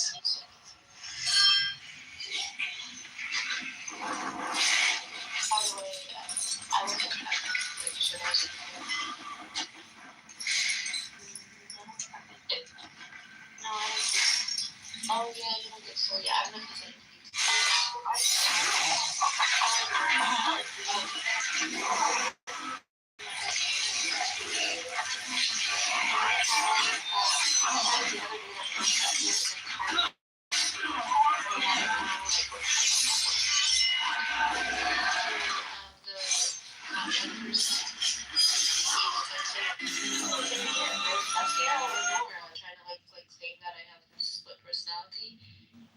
Princessia is just a title. It's like princess, not a identity. It's just like a title. Oh, is that what it means though? Princessia? Yeah. Yeah, it's princess. Princess in what? Like it's no, it's just me being cute. Like I made it up. Like the day that I made myself name Princessia, I don't know. My aunt, I was going somewhere with her, and she called me. It's very aesthetically considered assault, right? It doesn't have to be a physical for it to be assault. You just yelling at someone can be assault. You playing a loud ass megaphone 2 inches away from someone's ear, that is considered assault in certain jurisdictions. Okay? So we need to be very clear on what assault is and what provoking a response from a person is, right? Because you, being a person with a gun, and you came up and started assaulting people with your words and racial epithets, guess what? You cannot use self-defense or stand your ground as a justified, bona fide defense. So Adrian, the second that I say nigger to you, you have the legal justification and beat my ass. And I can't defend myself. Be right all the time. No, you're like a TikTok lawyer. That's what you are. You're saying that if I say fuck you, fuck you honk, hey, fuck you nigger, and then you attack me, you gotta act the wrong. You attack me, you have justification to beat me to death, bro. And I can't defend myself. I'm really not that fucking That's person. Okay. Right? So you need to chill the fuck out. Okay. What else I wanted to say to you is stop citing the lockbox portion of your submission because we have already established that that is not settled law in Tennessee. Alan already looked it up. No, there is lockboxes in Tennessee. I broke that already.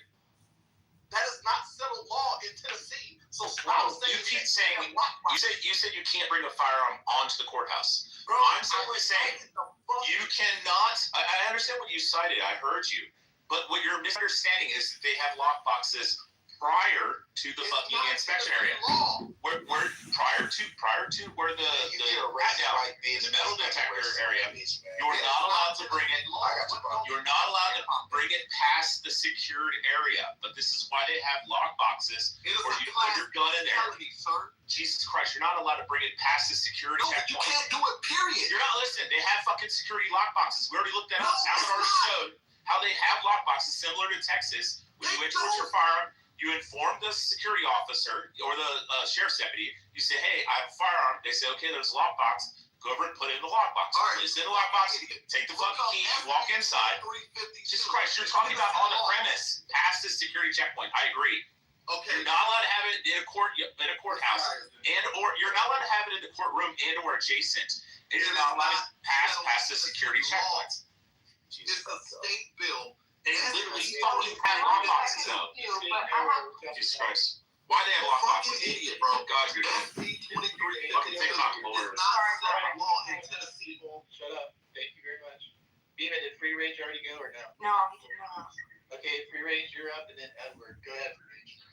Yeah, I'll try to keep it quick. We made a lot of points that already, kind of satisfy the issue. But yes, if what Richie's saying, that is not a situation where he'll be held accountable for, assault or whatever charge. It's self-defense, in other words.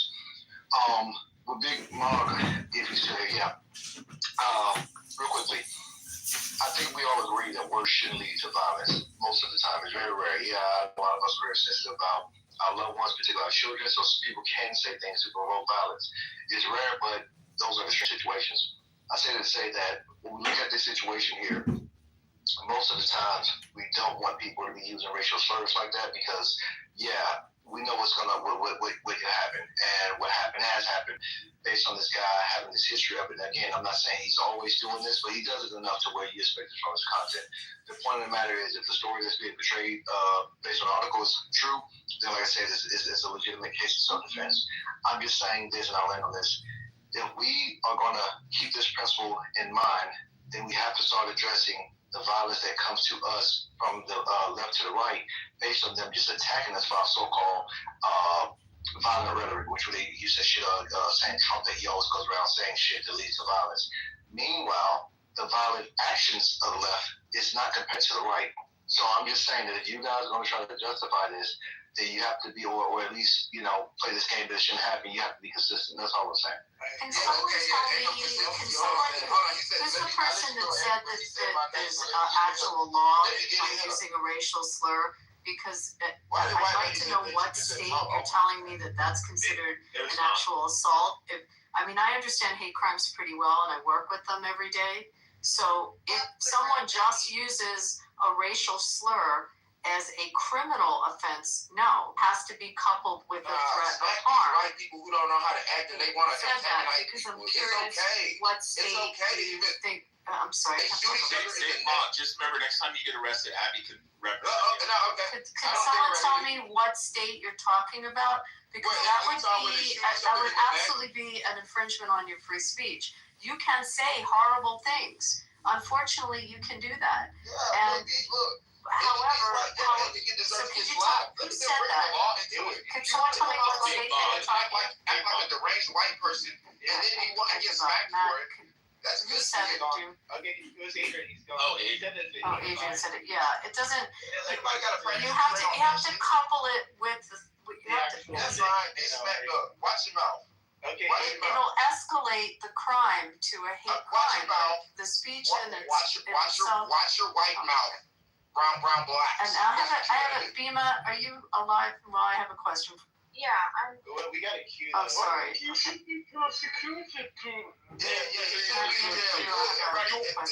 working out. It's working. Why are you complaining? He attacked the first white boy. The white boy is in jail. Or who cares? We can add you. Yeah, Mr. Edwards next. Yeah. Mr. Edward. He might not be. Yeah, he might not be there. I wanted to also add this, and I'll just add this now because I think this is good to support what Big Mog is saying. So we were talking about fighting words specifically a little earlier, okay? So please, again, remember, I don't know everything, so if you have anything that you'd like to add to correct, this is what we're here for. One of the Supreme Court cases was Chaplinsky versus New Hampshire, okay? Now, this, basically, this guy said something to a marshal, a city marshal. This guy Chaplinsky said to the New Hampshire city marshal that he was a goddamn racketeer and a damn fascist. And the court upheld punishment because they were considered direct face-to-face insults to a specific person in a public setting. So there's that criteria, okay, that has to be met in order to be considered fighting words. It has to be said directly to a person face-to-face. It can't be a general comment. So it has to a direct comment, face-to-face. It has to be personally abusive, not like I hate your political view. You're talking about a very specific personal insult, and it has to elicit, likely violence, right? It says specifically by their very utterance. The court described it by their very fighting words. By their very utterance, inflict injury or tend to incite an immediate breach of the peace. The court also accepted a narrower test, quote, direct tendency to cause acts of violence by the person to whom individually the remark is addressed. Yes, they're not protected speech. That's what I was trying to say earlier. But it's a separate charge from the scenario you were talking about. Cracking out, talking that shit, now I'm looking for legal loopholes. Shut the builder, even though I don't agree with him. But look at the fucking niggers champing out. Cracking out. Look at it. These niggas go to the law. Hey, look, they go to the law and they try that nigga shit. Cracking out. Mething out. So Rich just gave an example. Now the reason why that wouldn't be considered fighting words is one, we're not in a personal setting. It wasn't said face to face, and it wasn't directly to somebody. Look, y'all dissecting the cracking out. But now, Rich, can you give us an example? Because you tend to be able to conjure him up. Well, can you give us an example? If said face to face, a personal insult that would elicit. Oh, easily. Yeah. What I'm gonna do is concede my time to answer. Go ahead. Well, you have to distinguish that case, Bima, because that was a disturbing of the peace case, and that was there was a demonstration. I mean, there's more facts in that case.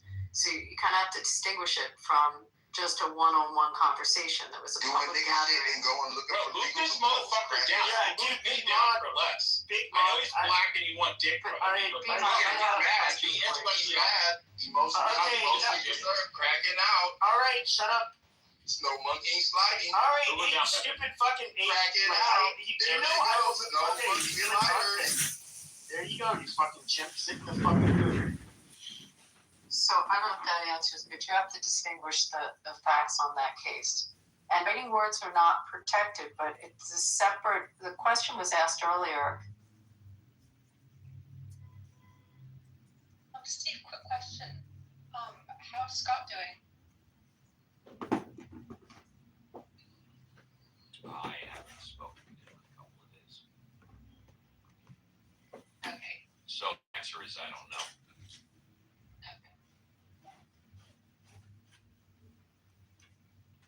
If I knew more, I would tell you I haven't spoken to him in about 3 to 5 days, so I don't know.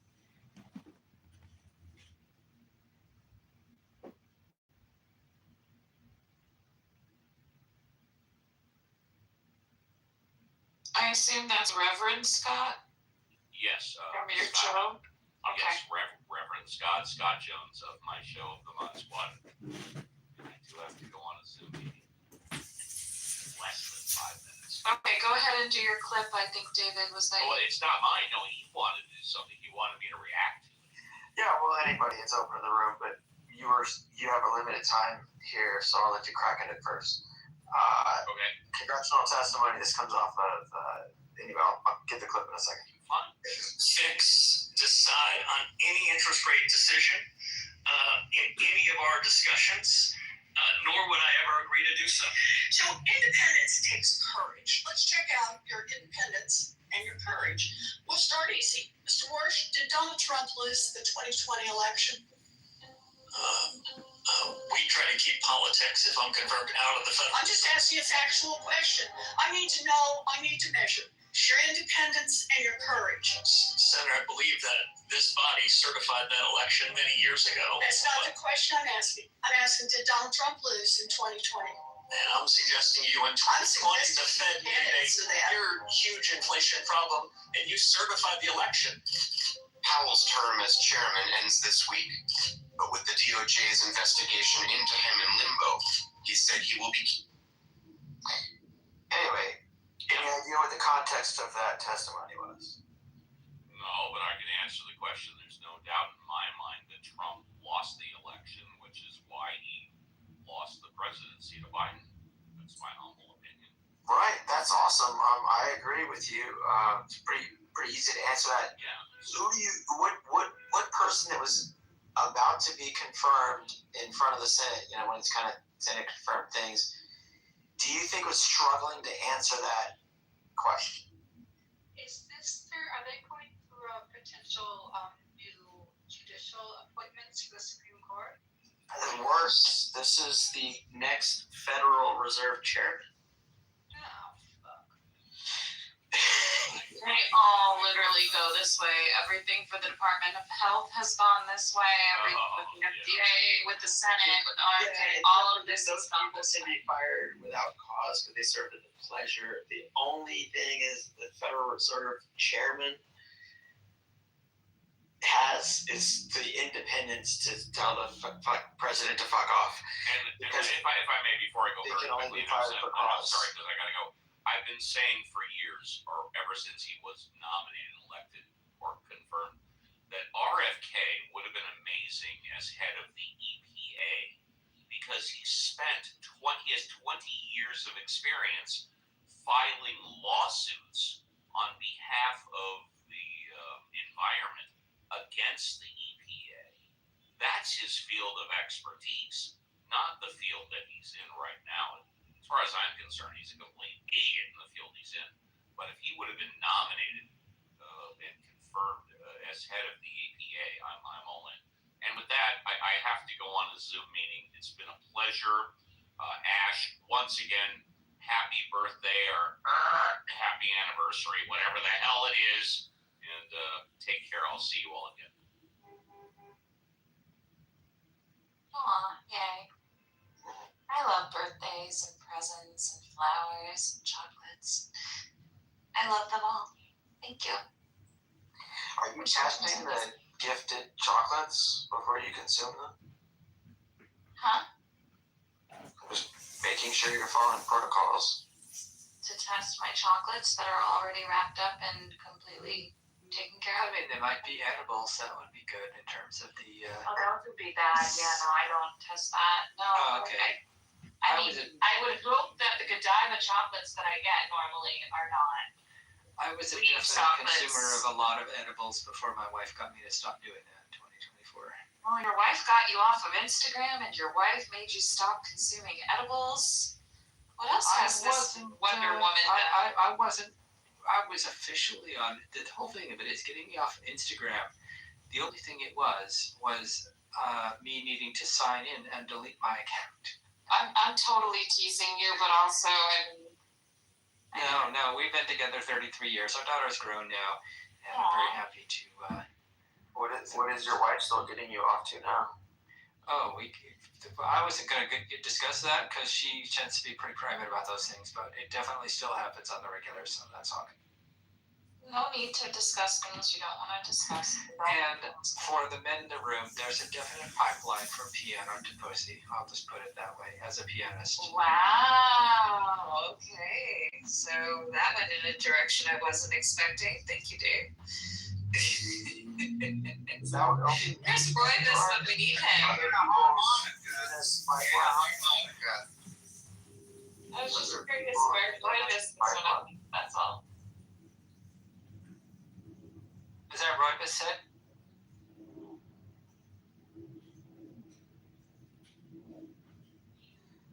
It's just it would have been a Roybus comment. That's all. Oh, you know what's funny is to tell an incel that, and then they're like, "What are you saying?" I'm like, "You know what? Stop pestering the girls and go start practicing your piano. It'll take you about 10, 15 years to get good." And then, Well, at least you're trying to help the others. I don't know if it's helping them. At least it's maybe helping them not be pests to other people if they actually took me seriously and went and did that. But I don't know. I'm not their father. I have one daughter to worry about. So. Well, I appreciate that. Thank you. Okay, so now everybody heard the clip, and David wanted responses. We can go back to that.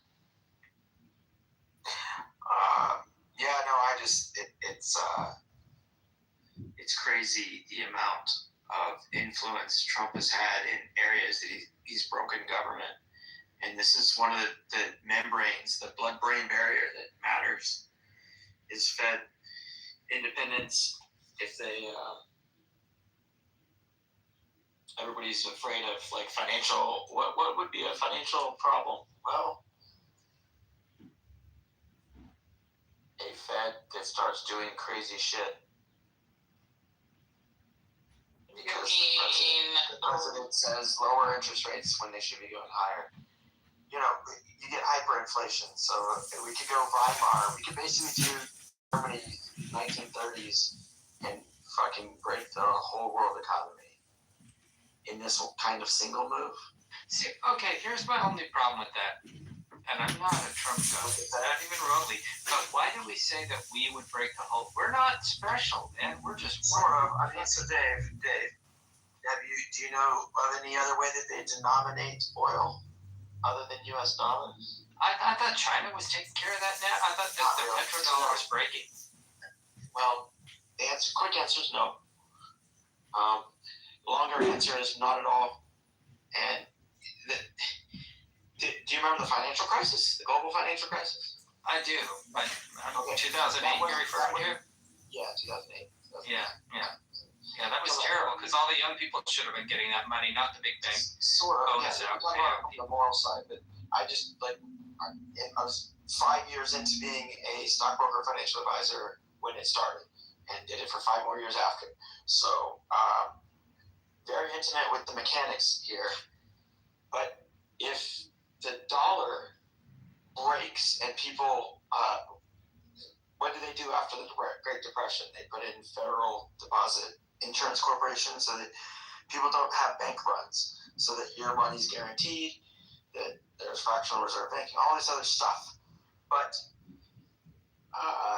the Fed, their independence is because they're not actually a government entity. They're not run by the government. The government is not directly setting these interest rates. It's essentially a bunch of banks that agree on the policy, and they have this weird, hard to understand thing, a dual mandate to keep inflation low and employment high, which are contradictory things generally, and it's a weird balancing act.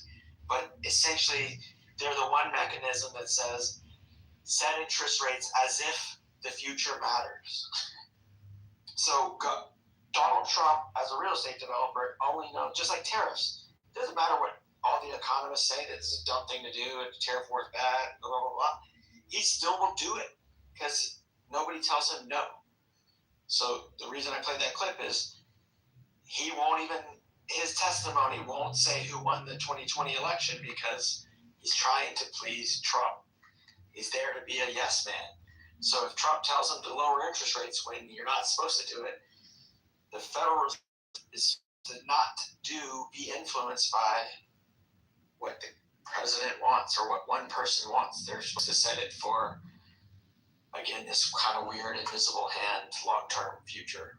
No, I get that. I think when you said fuck up the world, I guess the conservatives would call me a bleeding heart. Says, well, we're not the world. We're not the fucking world. If it will fuck ourselves up, but then wouldn't other people just sort of step in and like, okay, well, that how do empire you price anything if the whole backstop breaks? Because don't you have to assume that something about money? Yeah, but okay. So my opinion is probably wrong. I had thought that the petrodollar was breaking apart. I thought that other people were trading in oil without U.S. currency. I may be wrong about this. You basically are, because international trade has this counterparty risk when you go across currencies. So basically, you have to have one more dominant currency that is essentially fixed, and everything else floats around it. And one of the things that China had for decades done is devalued their currency and helped them grow their economy in a kind of weird way, but I don't want to get into all this stuff. Now they're putting finished goods on the market, like BYD cars that are better than Teslas.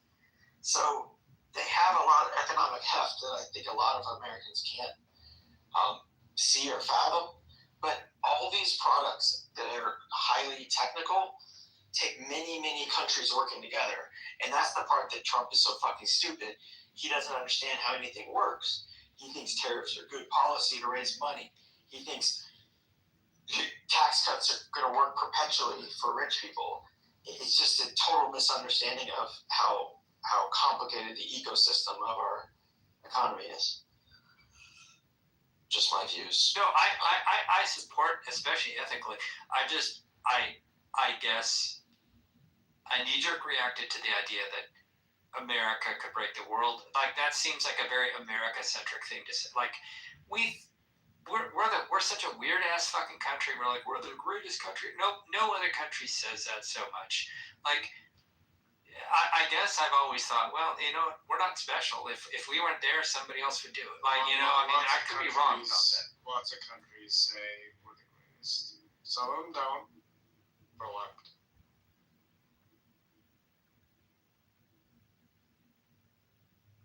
It's funny to me how we can get blamed for fucking shit up so much, but then when we try to not fuck shit up, it's like, why do you think you're so good that you can fuck shit up?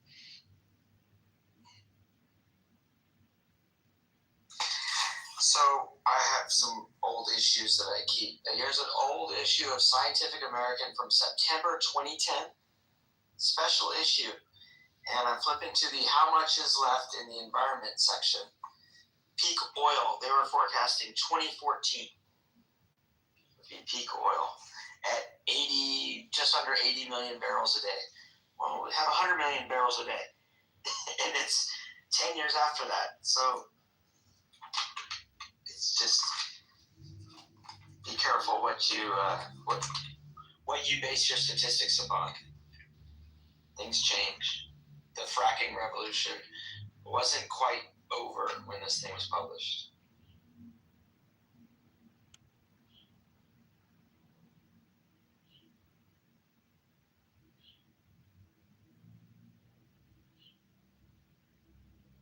What do you think of McPherson's claims about 2030 being the deadline for, like, if we don't fix our shit for the environment by 2030, then planet's fucked or whatever? I used to see those videos like back in 2020 during the pandemic. McPherson videos. I don't know the specific reference, but I mean, it depends how you want to measure it. But there are different tipping points along the way. They're going to fall like dominoes because, I mean, I'm here in Central Texas. You remember hearing about the floods that killed all those girls? They just finally stopped their application to reopen that school. They're not going to do it. That's pretty crazy, but yeah. To think that they wanted to put the school back in the floodplain, or it got swept in the first place. The air, anyway, yes, it only recently, Marshall's here, he could probably explain it. They had to get state approval to reopen it, and they finally, on like the second attempt, were convinced to pull the application. They were still in the process of trying to do it.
So I haven't checked the Texas on this NOAA map, but this is a NOAA map which lets you see where sea level rise will take place between 0 and 10 feet.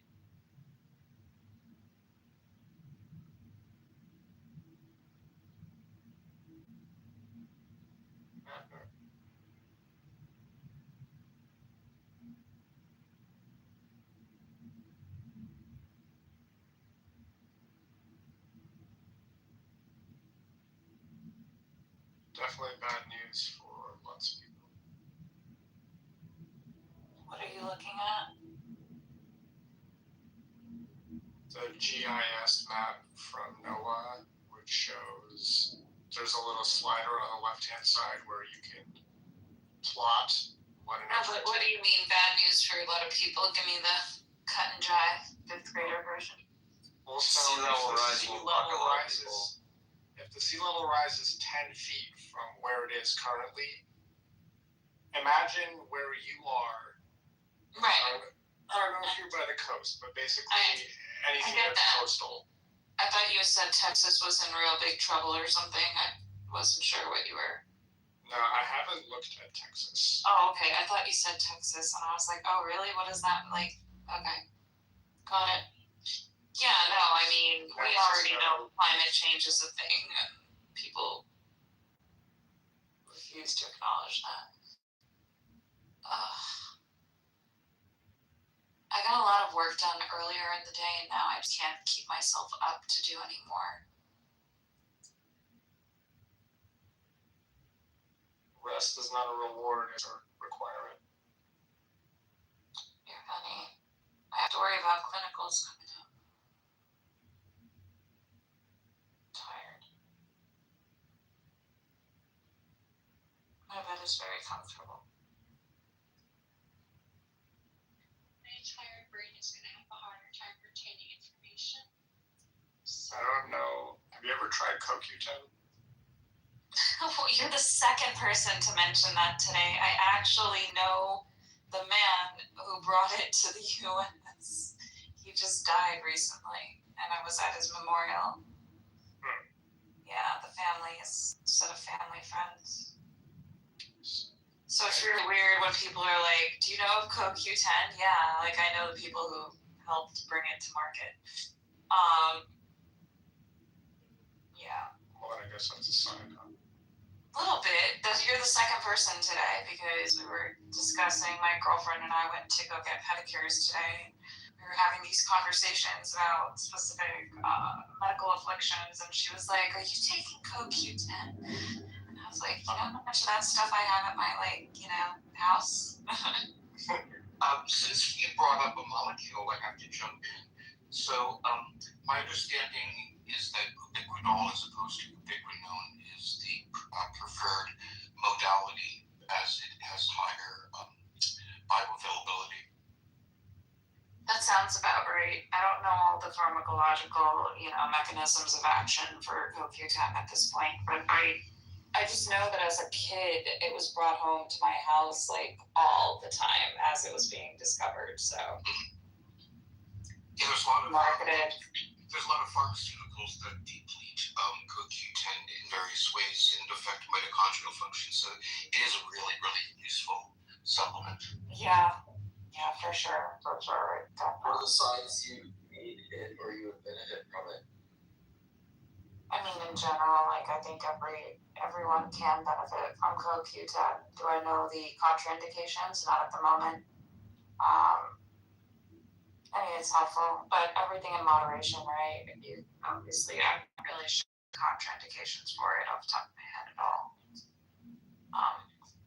Actually, if I'm honest, I haven't learned the contraindications for it, so not yet. Can do. It's hard right now with the emphasis that social media and wellness grifters have on peptides without knowing what they're doing, without, having the purity of peptides going on right now anyways. There's a lot going on. Sorry.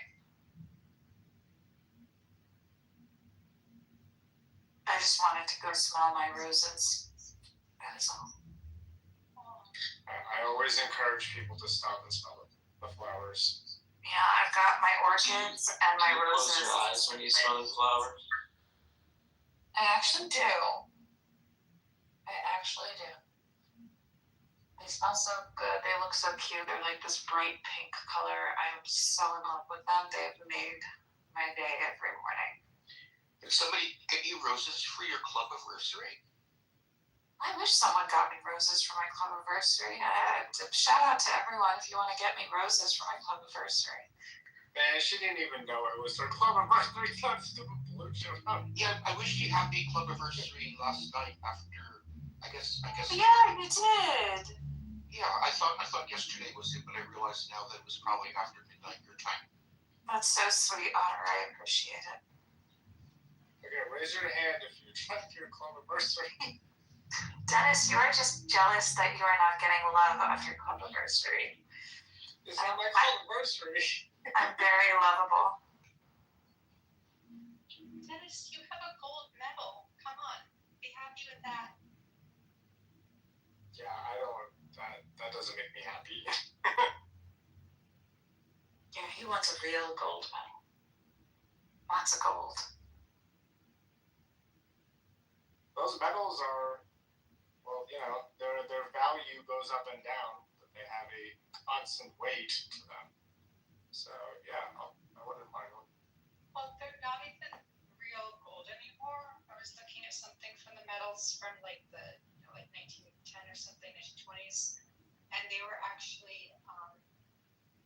It's not real gold anymore. That's not surprising. Yeah, it's plated. So I think you actually had. I don't know if it was actually solid gold, but you actually had like a worth a lot gold in like the 20s, and then this last Olympics, it was just gold plated. Which I mean is still cool. Like it still looks awesome, but it's gold plated. I got a gold medal coming in the mail tomorrow. Ha ha. Ha ha. It's not real gold. Pretty sure. Gold medal. Mailing it. It's the safe way to mail gold medal. Just ship it. Amazon sending it. Oh, you mean like You purchased something on Amazon? This is a shocker. That's not what I said. I said Amazon sending it. So, but you mean like a gold bullion or something, right? Not like a gold medal, like a sports medal. No, it's actually a gold medal from Amazon. What for? I'll bite. What for? He got it from Amazon. I completed a course with Machine Learning University, which is Amazon owns. So they send you out a gold medal and a little certificate. You know, doing the promotion thing. Adorable. It's gold. Stop. Found out how much gold is in that medal and see if Pretty sure 0 is the right number. Pretty much like this title. But the odds are it's less than 0. There's so little gold that there's less than 0 gold. You owe them gold for sending you that medal. No, it's antimatter. That would be very precious, but it's antimatter gold. No, seriously, the worldwide cosmetic supply of Botox fits into a 16.9 liter or ounce bottle of Coke or whatever bottle.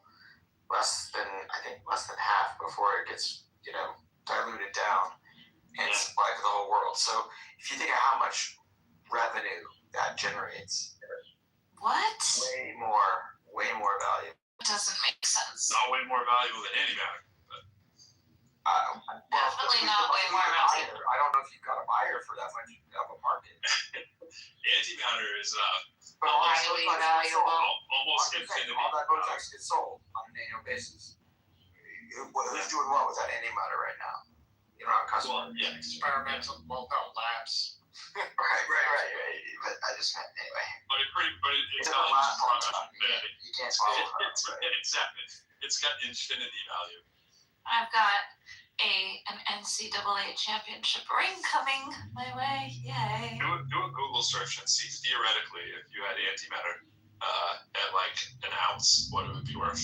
I'm gonna guess it would be hundreds of trillions of dollars. There are valuations on antimatter, and the quantities on Earth. It is the most expensive substance on the planet. Right. Earth is not really on the planet. Transporting That's this is kind of a trick question.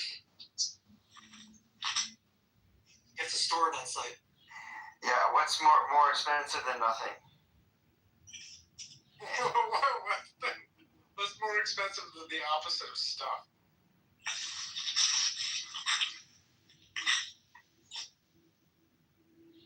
So there was. Can you get that on credit? What was the credit? There was a recent, I saw a headline about an experiment with antimatter, and they thought it might have anti-gravitational properties, and that was not true. We're gonna buy this gold bullion. We're gonna buy all the gold.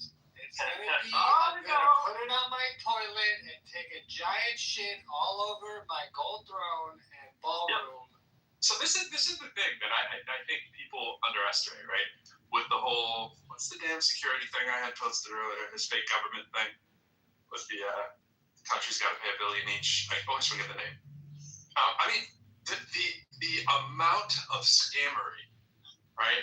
That has put his the peace club.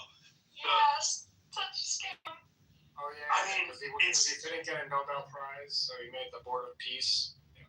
But he gets this like when you start reading the details of it, it's nuts. It's absolutely nuts. Like I heard it like 3 weeks ago driving in my car, I think, and I was like, "Yeah, this is fake news. This isn't real." And I was like, "Wait a minute, this is real? Like, how can this? Like, of all we always do that. We go, how could this be true with Trump stuff?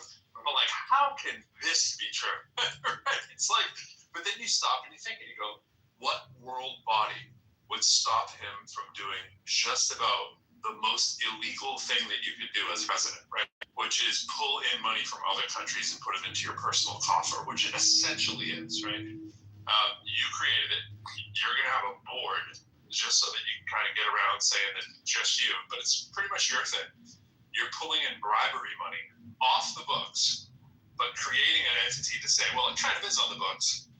This is the same dude. Right, this is the same dude who wants to have an external revenue service.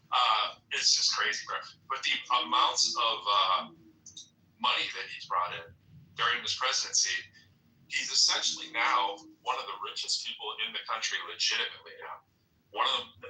I mean, so you can argue, before we kind of laugh and go, yeah, he's not the most powerful person. I think he's easily the most powerful person in the country, even with his unbelievably low popularity. So it's like, there's no way you are going to remove him from the presidency. He has to die, or he has to be arrested. He will not leave.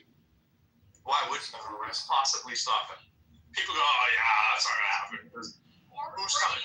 What Batman is going to remove him from office? Or he has enough cognitive decline that his party gets together. No, his party doesn't have any power. Only the cabinet. Only the cabinet has the power. It would have to be. Decline that someone is going to eventually. Prove it.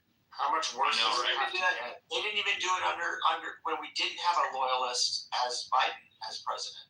When people talked about cognitive decline, you're telling me that these people that are loyalty tested. I mean, it wasn't that long ago. I played the clip from Elizabeth Warren talking to the next Fed chair.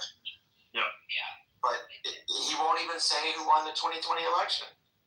Well, but it does get to a point that's ridiculously bad where he can't, even utter a sentence. I mean, that would you mean like Mitch McConnell bad?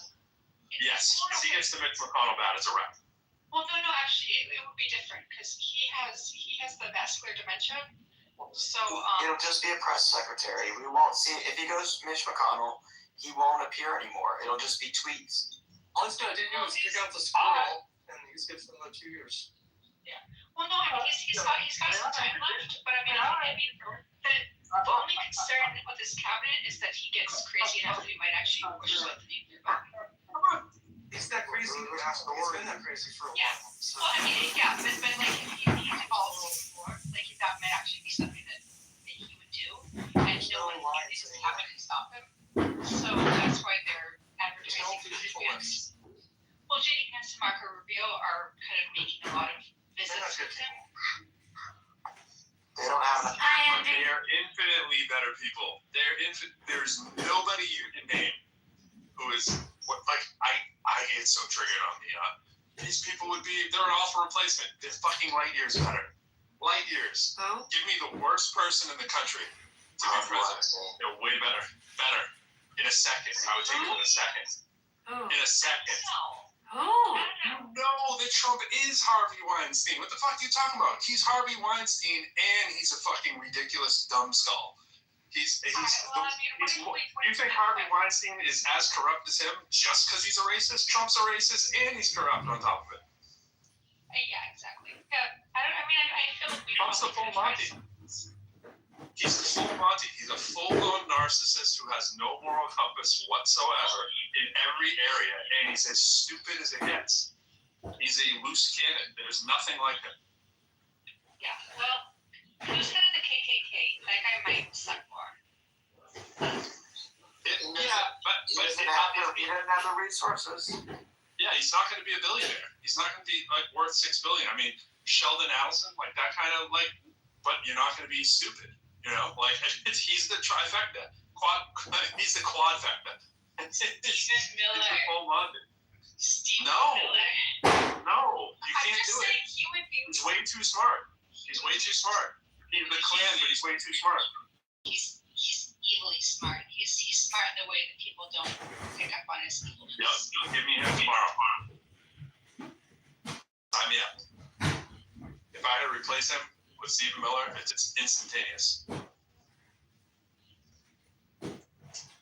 Really?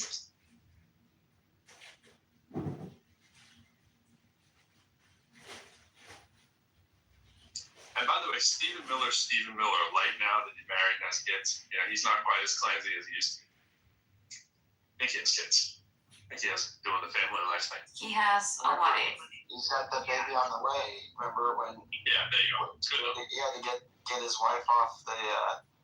He was the one that reacted properly during the press event. Trump is now he has deep. Didn't he grab his wife's boob? Or who was that? He helped her off the stage, whereas RFK Jr. took his escort and his wife had to run after him. Whoever you get, the thing is that people freaking adulterer. Whoever you get tomorrow does not have the roots of Donald Trump. Donald Trump's roots run deep now. Yeah, they're deep entrenched. He has more power. Nobody has been talking to Putin for the last 6 years as much. He's all over the world, all over the country. He's got his tentacles into everything. So it's there's no comparison. All these little wimpy, whoever you pick, it just doesn't compare. Unless you're running Putin to be president, maybe I'd still vote for Trump then. But I'm saying, But in the country, people who could be, Trump could change it. Trump could probably make it so Putin could be president. That's how bad it is. People no, that's crazy. No, there's nothing. We have nothing. People we got a court system. Do we? I think Trump should leave office and become president of Iran.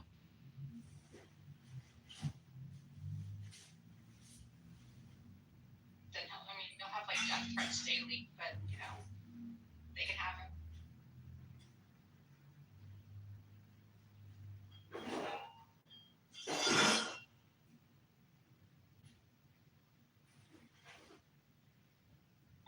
So, Pro, does the bunker get built? The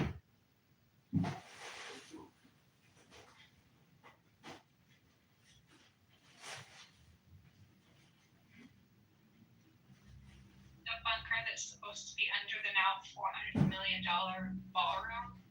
It's a $300 million bunker and a $100 million ballroom. I keep reading about this as it's possibly that. Do we have confirmation that it's that? I mean, all the articles speak very confidently, but do we really have evidence of that? Evidence of what? That's the plan? That the plan is to blow up the full bunker other than just we think that's a thing?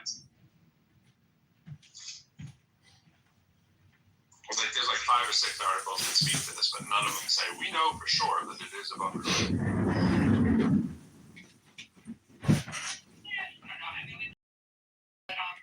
It still is absolutely disgusting that he went and tore down the East Wing before even kind of getting any sort of permission to do any changes to the White House. He just was like, I'll just take down the East Wing. It doesn't matter. It's only been around since 1800.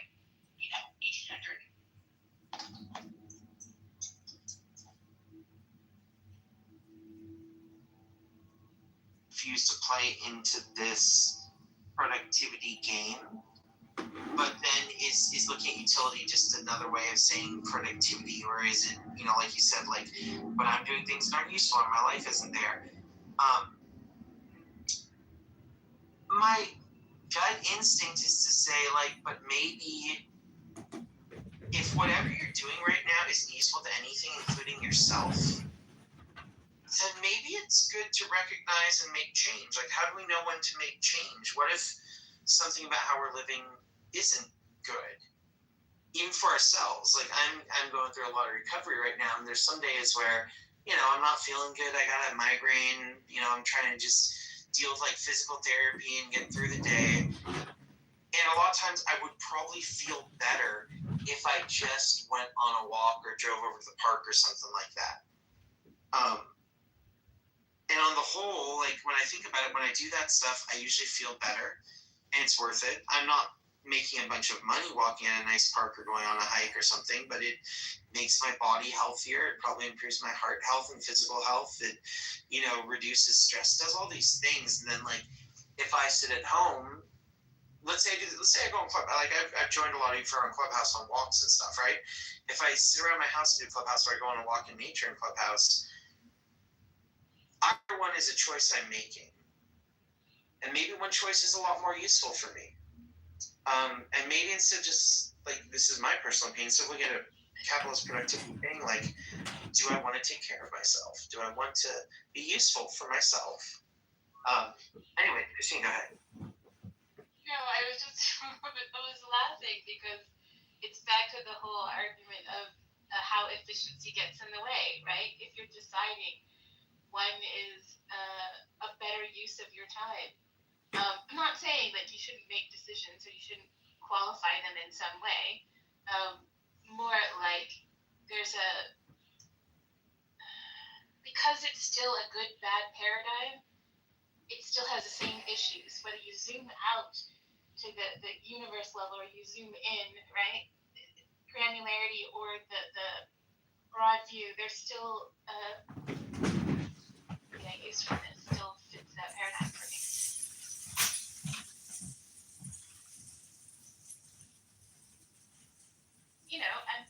I'm saying that, but I think I like this. I think you're pointing out something with some meat on it. I'm going through this in my head and kind of thinking what the implications of that would be, or what the thought on that would be. For sure, because there's something about just coming up with a linguistic term of I'm not saying productivity or something. Instead, I'm doing something way superior. I'm saying utility. But what is utility but a proxy for productivity or goodness or badness or something like that? Is it a good idea to be allergic to that or even to embrace it? You're definitely getting on something where I'm thinking about that a little bit. So feel free if you want to expand on that a little bit, or I'm not sure if you feel like you've said all. I'll add this to release any tension, if there's any, for anyone. And it's that I think even in asking these questions and exploring this, the way I think about this for myself is it's I was raised and conditioned within intersections of systems that caused me to view the world in a particular way. And while I'm trying to deconstruct and reconstruct something different and new for myself, I will essentially always exist. Kind of visual to me is it's Marvel. Vision is half in the side, the bubble of the town, and half out, or the Matrix, right? 1 foot in the Matrix, 1 foot out. There's no fully escaping this. there's an awareness that it exists, there's the contradictions that exist, and then how do we like resolve them? Can they be resolved when, for example, I want to move into the flowing grasses of the field when the wind blows and I'm a vibrating atom along with everyone else, and actively engaged in activities with you, just tell me what's up. Like, don't conceal things from me. If I'm actively engaged, the power dynamics of cultures that I have to sometimes pull out the power games in response because people don't necessarily understand this language or this way I'm looking at the world, let alone it's not shared There's methodologists who are boring. You know, if you're going to comment context in detail, and I just wrote back equity and economy. Virtues, one knows to be just the virtues, one knows to be rational. I never It's like my hero in Die Hard. Yeah, well, ourselves, the codes will get together. I feel that. I love it. Right? I don't want to exist in that paradigm. I don't want to play those games. That's not the world I live in. I felt like It's still a part of incorporated. And I have a call you MOM. The systems don't, you cannot be the same body before the germs, after the germs, right? You're always changed by. And so this, like, there will always be the residual concepts and ideas in which I was raised in order to perceive the world.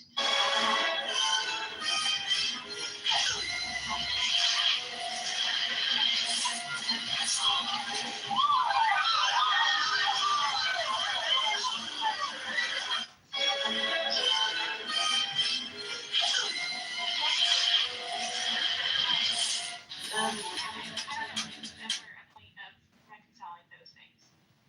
so I guess what I'm trying to offer is that I don't think we have to strive for a perfect destination. It's more that whatever it is that we're rearranging around or thinking about or challenging, it's not about getting it perfect or good or right. It's more that there's movement. And that movement is in a direction that is somehow, like, I'm calling it for myself, signal integrity. I don't even, sorry? You know what this makes me think a bunch of, Christine? It's like the being versus becoming. I was a huge advocate, and in philosophy, I was shown this like 3 or 4 times. It was really illustrated for me, and I do try and live it in my life. Is like, I think a lot of times we focus on what we are as like a fixed being, and we want to establish where we are and push it and prove where we're at. And there's so much value in focusing instead on our process of becoming. It's much more not just forward looking, but it's like acknowledging the process nature of what we are as living creatures, and opens ourselves up to a different way of contextualizing that I found, to use that word, very, very useful in my life. So I think like it sounds to me like you're hinting at that similar thought of focus not just what we are as a fixed being, but focus on what we could be becoming, because we are going to be in that process inevitably. Like you're using the example of the, we're not the same after the infection. There's something different about us, and I resonate off that. And by the way, I think she's integrating some awesome. You guys are really bringing up. Chime in. Sorry, I do want to be involved. I don't want to. All I want to do is couple what you guys are saying, and now I feel sort of integrated. Sounds good. Feel free to chime in. And for what it's worth, I had to take a screenshot because this is the most old school room I've been in. Christina, you, myself, Z, Sam, James E, Flora, Dr. James, Rose. I'm not sure if we're old friends or new friends, but Jomar, Io, Mosh, Luann. There was 2 cats and Rachel's from back in the day. I'm not sure which you 2 are, but it's just like a super old school room. So it's just kind of fun to see all these like old school people come back together again for a second. That's cool. Anyway, back to you, Christine, if you want to share any thoughts on that. Do you know what we should have, and Clubhouse doesn't integrate this, is like flowers or hearts for everyone, just as a regular practice of gratitude, because like I think that even if we don't necessarily realize it directly, that even some this avatar can make us think of something. And then integrate it into conversation, let alone if they write something in a text or there's an emoji or whatever. Anyway, but back to your point about, I kind of don't even like to think of it for myself as a direction of becoming. It's more like, because that puts it in the future. And I'm thinking that, like, from a scientific perspective, the atomic clock, top of the head, tip of the toes, we exist in the past, present, and future at the same time. And so it's not a matter of becoming, it is I am, right? And that means that I come with, like, the eddies in a river are not bad, right? Decay in an ecosystem is not bad. Even a fire causes this real ass nigga, he does real nigga shit, and he just like, he does whippets and does drugs on camera. He's on the shit video right now with the AK-47 and what's his face is out right now. It's crazy, yeah. Yeah, he doesn't racially abuse people though. So Matt, do you both really identify with this type of person, even though he's a white guy? No, I don't. None of us said we did. Oh, sorry. No, it was a question, Pepe. It was just a question. I didn't, Pepe, you said earlier that it makes white people look bad. That's all. I'm just trying to find out, because when someone who's ethnically black does something, I never stop and think, oh, they make black people. No, they make themselves look bad. Oh, I can give a reason for that. It's because he's talking down to a whole nother race. And it's coming from a white person. He's basically saying that, like, hey, look, you guys are a bunch of chimps that chimp out, and you have no impulse control, and here I am fucking with you, like, you guys are reacting like a bunch of monkeys, and you guys are too scared to do anything about it. That's his whole game, and it's just like, okay, we don't really need a white guy doing this. You're showing that white people are bullies, and they all hate black people. I mean, obviously people aren't going to believe, but hey, I want he's not a good look. No, I hear you, but I want you to know that the two people that you're talking about right now, I've never heard of them until today. I've never seen one of them videos. So, they're popular with the youngsters. I understand, but I'm saying to you that there's a lot of people that's not hearing this stuff, don't know about the content, not, tracking. So for me, I've heard enough of it just from friends. It's quite interesting that this is what we're feeding our young. That's why I asked Free the question. It's really sad. It is sad. I mean, there's no question about it that this is pathetic. I mean, and the only reason why I bring up race, and it's because that's what's being associated online. Obviously, they're saying, oh, another white person's doing this, so I have to reference it when I talk about it. You know what I mean? Otherwise, I just feel like, yeah, it's just another bad human being in general. You know what I mean?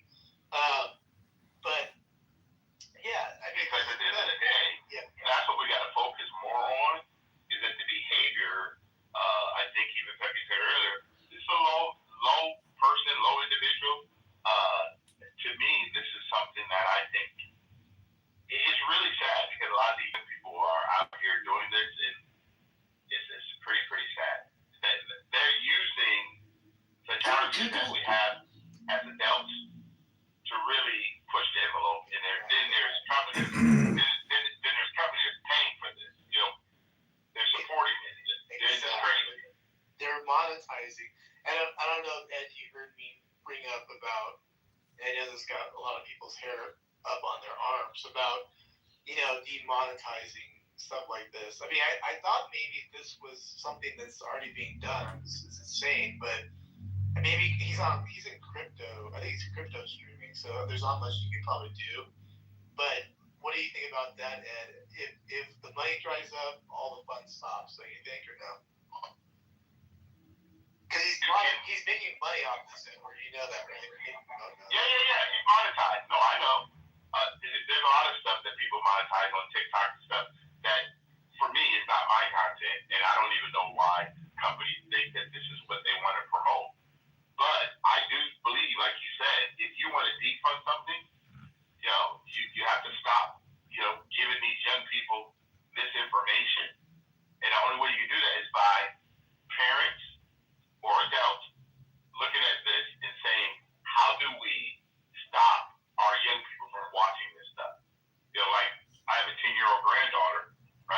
we have to put parental controls on all of her devices, her iPad, her phone, everything. Why? Because they're still trying to slip stuff in, and it's pretty sad. But we don't want her being exposed to this kind of stuff. And that it's unfortunate, but that's what you got to do in 2026. You got to do a lot of monitoring. I do that as an adult. There's places on these apps I will never go in. It's not going to happen. I agree. Peppy, whatever happened to Baked Alaska? That's another name I was trying to. Oh, he had to do. I think he had to do some time. He lived here in Scottsdale. He for his part in January 6th, I think he actually went to the Capitol. He did. Yeah. And I feel like he kind of dropped off. I don't know. It's weird, right? He just kind of disappeared. He was so big back then, and then after January 6th, I bet you he was just told he got to stop. I mean. Because you have a record already, it's like, oh, it takes one more little thing, and then you're. I feel like so, like you have like Enrique Tarrio and what is it? Michael Biggs, some of the leaders of what the fuck do you call it? Proud Boys, and like I follow their accounts, and I'll see. So Biggs has turned into like. I don't know, I haven't really seen his shit for like maybe a year or so, but it was that, of course he was pardoned. He was given like a 10 or 15-year prison sentence for his role in it, but he's like wearing like, he's still, I can tell they're still trying to do like edgy shit, and be provocative, but they just like fell off, like nobody cares anymore. Like they were only relevant because they were going out and like Antifa they were a pain in the ass, and they were like the one group that was going out there and confronting Antifa and beating them up. Right. And so they were known for that, but we don't have Antifa doing this shit anymore. Sure. Well, Jake Long got a concussion or assaulted during his protest. Another example of a fucking worthless, clout chasing idiot. He is a piece of shit. And again, they get to do what they do, and then they get to suffer the consequences. You know how it goes. Now, Nick Shirley. So Nick Shirley, he's not. This is what I was going to mention. Is Viva still here? She's still here. So provocateurs. We need to really define. I don't think Tyler Oliveira, Nick Shirley, are what you consider trolls. Like even if they are, what happened in Minneapolis. They're not provocateurs. They aren't, right? They're not. They're trolls. I don't think. No, they're not. No, they're not trolls or provocateurs. I think they're legitimate journalists. They actually go out and just talk to people. They don't try to start shit. Ask provocative questions. They just. There's people on this app who say, if you're over there on that other side, you're agitating and you're provocating. No, they just don't like it. This is bullshit.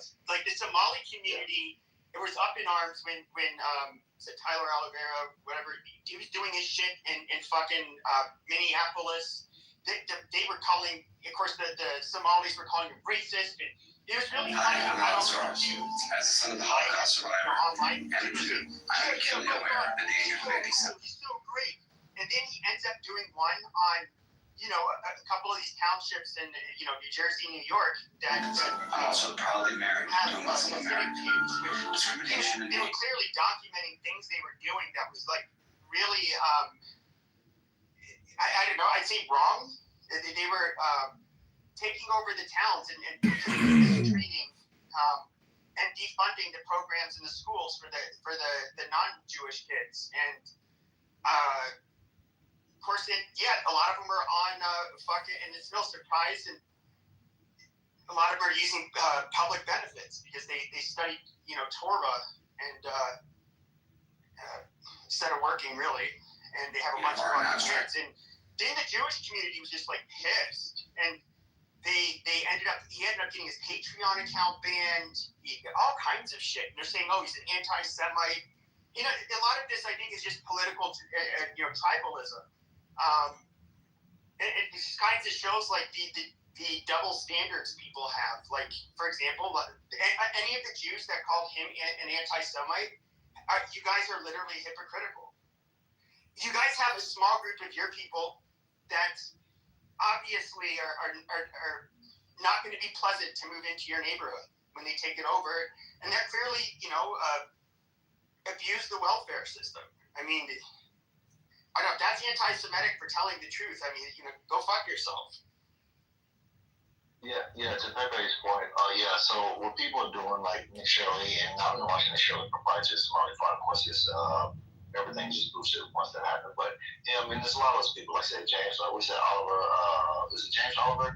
Or something like that, you name? I forgot his name. Tyler. I follow him too. Jake Long. Yeah, Jake Long, Adam, Francisco. Well, I don't think you have to be real careful comparing Jake Long to Nick Shirley. Nick Shirley is someone I want to have protected and have protection. That's what I'm trying to figure out right now. I'm trying to really sort this out right now. Jake Lang, we can't mix them both up. No, because they don't try to. Want to be protesting against the policies of the state of Israel. Go to civic. They will do like the recording and uncover things, and of course everybody celebrates it when they're uncovering somebody that is not. I won't even get into it. I've already said what I was going to say. But then you have people like, what is that, Jake Lang? He's just a total fucking grifter. What was he doing? He went to protest the Muslim communities in Texas by carrying a tray with a chopped off pig's head with the Quran in its mouth. The Dearborn, Michigan did the same thing. Yeah, and it's just like Dearborn, Michigan. We have a shit ton of Arabs. Like, that's real fucking smart. He does, like, the amount of that is like, you're literally provoking people when you do that kind of shit. I'm not saying that it's illegal or anything, but and was screaming at the city council members of Dearborn, just like they're Arab, obviously, right? It's majority Arab in Dearborn, and he's telling them, "Oh, you guys all need to be fucking deported and get the fuck out of my country. It's the American crusade." Like, it was crazy. Well, like, these are he's a fucking Jew that converted to Christianity like within the last year or two. It's so fucking cringe. Like, listening to this Christian nationalist hardcore bullshit. Yeah, he's the guy in New York that went to Madani's thing, with the pig outside his place. In fact, that event is the one where the bomb went off. Remember the guy threw the bomb, whatever thing that was his event. I'm pretty sure that was it. I'll double check it, but yeah, he's a complete idiot. Go ahead. He also beat people on January 6th with a baseball bat, and he was convicted for this, but he got pardoned for 5. I wonder if he's a Fed at this point. I mean, I don't think so. He was posting shit from, they can get cell phones smuggled in from prison, but he converted to Christianity. He tried to brand himself, and even in that Carmelo Anthony. Yeah, they did a protest in the stadium. That was ugly. That was super ugly. So he's live streaming from this bus where he's going to Texas, and he's like, yeah, it's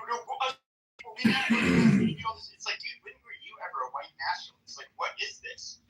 And of course, barely anybody showed up. It was just really, it's just a real cringe. So cringe. And we're not saying. I don't believe he's a real Christian. I'm sorry, Matt. I don't mean to keep correcting you. I just really don't like Jake Lang. I feel like he's one of those people that are using Christianity just to get his point across, even though he's not a real Christian. It's like he's making a mockery of the religion. I don't know. That's just how I. That is to be fair, even though he's a Jew, I guess I kind of slipped that in because it's. Can I run? It's far more bizarre for somebody. Is this the policy? Jew. Republican just decided in a 4-year term Republican. While you're a Jew, why and is then this go so straight highly to this Christian nationalist shit. I don't think I've ever heard of anybody doing that. I would say probably 90% of the people that you see online that they say,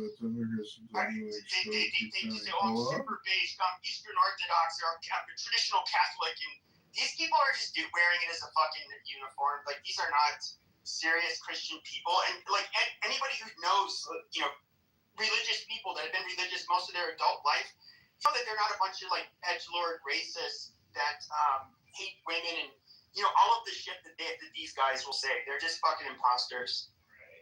Right. But again, Pepe, I got a quick question for you, Pepe. Do you believe that humanity started in Africa?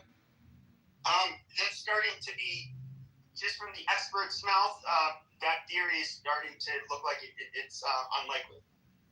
So where did it start at? And how would that work in theory? I thought that was largely accepted. It was largely accepted, but you can look this up. David Wright, he's the leading geneticist on human populations at Harvard. He's been speaking to the media quite a bit recently.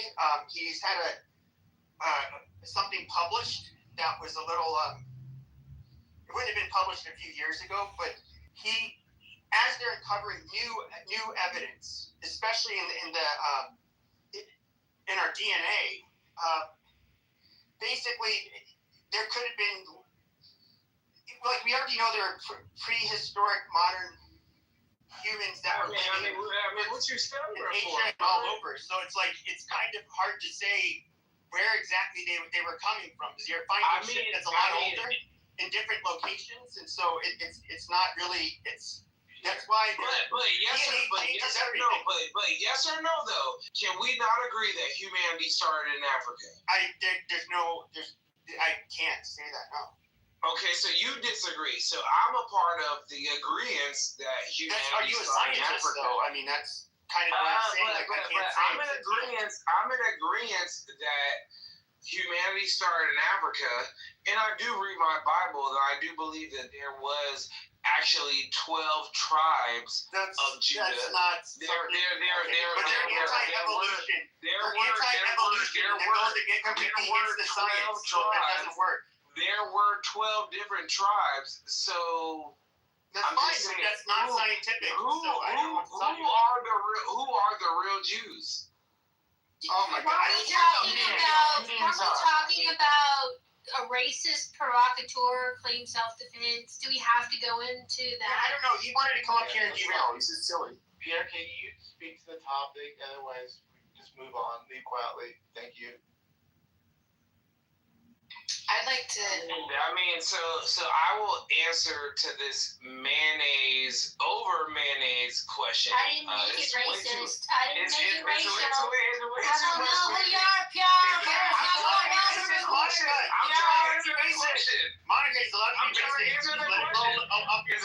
It's way too much mayonnaise on this question. So can a racist provocateur claim self-defense if a person decides to attack him? All right, so this statement is sexist because why didn't we involve the women? But that's neither here nor there. Okay, cool. So this is a misogynistic post that we're saying. So a racist provocateur. So you can tell they love to hear the sound of their own voice. Don't moderate me.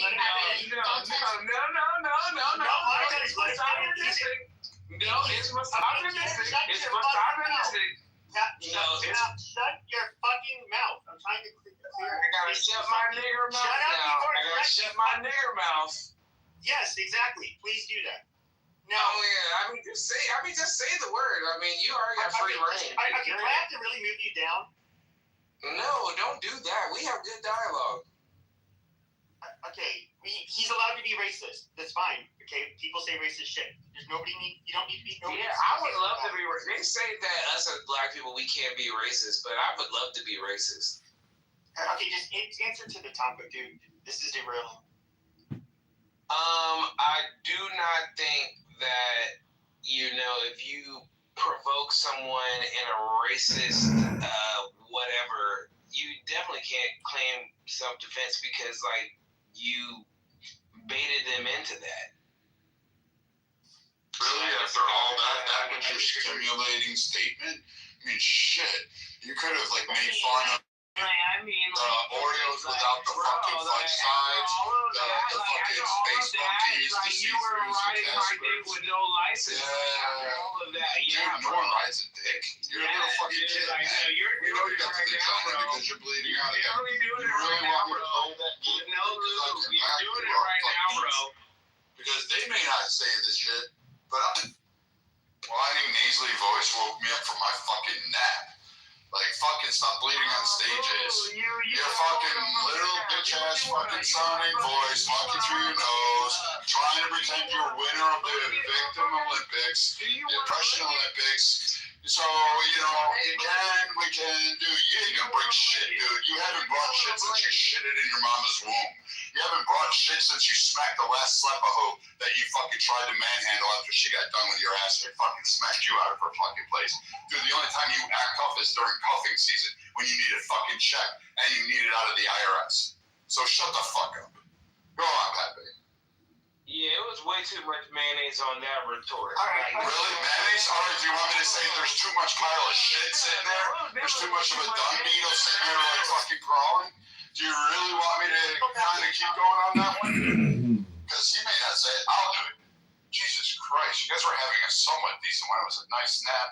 Yeah, I was just listening to you. Yeah, I have a high tolerance, but I mean, this was so derailing. Fucking guys buying Walmart weaves and then thinking they're fucking tough. Go ahead. So that is like white boy spasm. Are you done, or you still got some more left in the tank? We're not fighting, we're moving on. Fear is a great psychological disease. Life has to be fun. Life has to be rejoicing. It's fun. In such a small life, being serious. Yeah, absolutely. Like, so, like, for example, like when I can knock him out, I can knock the chocolate out of his legs, right? I'm responding to that. I mean, don't be a rude white. Like, don't be. Oh, I'm gonna be that true white you said. I'm gonna be that oppressing white. I'm gonna be that colonial white. I want to bring back the Viking whites. How's that one? I want to sit there and make sure that you're working. I want you off of welfare, EBT. I want black women safe from you, so they don't have to worry about taking an abortion. I mean, shit. If I was a black woman in your community and you were in the dating pool, I would have fucking the morning after pills like Tic Tacs on the nightstand, because ain't no way a woman wants to have a kid with you.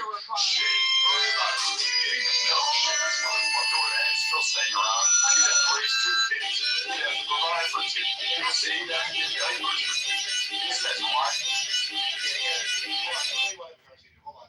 Okay, Pierre, No, they're just like if I'm actively engaged in activities with you, just tell me what's up. Like, don't conceal things from me, because that's what if I'm actively thriving, like you're doing right now, kind of. It starts saying mayonnaise, cracker, blah blah blah. Are we allowed to punch you out? And maybe even go further. What are your thoughts on that? Oh yeah, absolutely. And this is what I was gonna say before I was rudely interrupted by the trailer trash. So like me and Pepe, right? Like I dialogue with Pepe often, like weekly, right? So if I go in here and I call him like a cracker ass cracker and some mayonnaise eating motherfucker, right? I cannot be a victim and be all sad when he be like, man, shut up, nigger.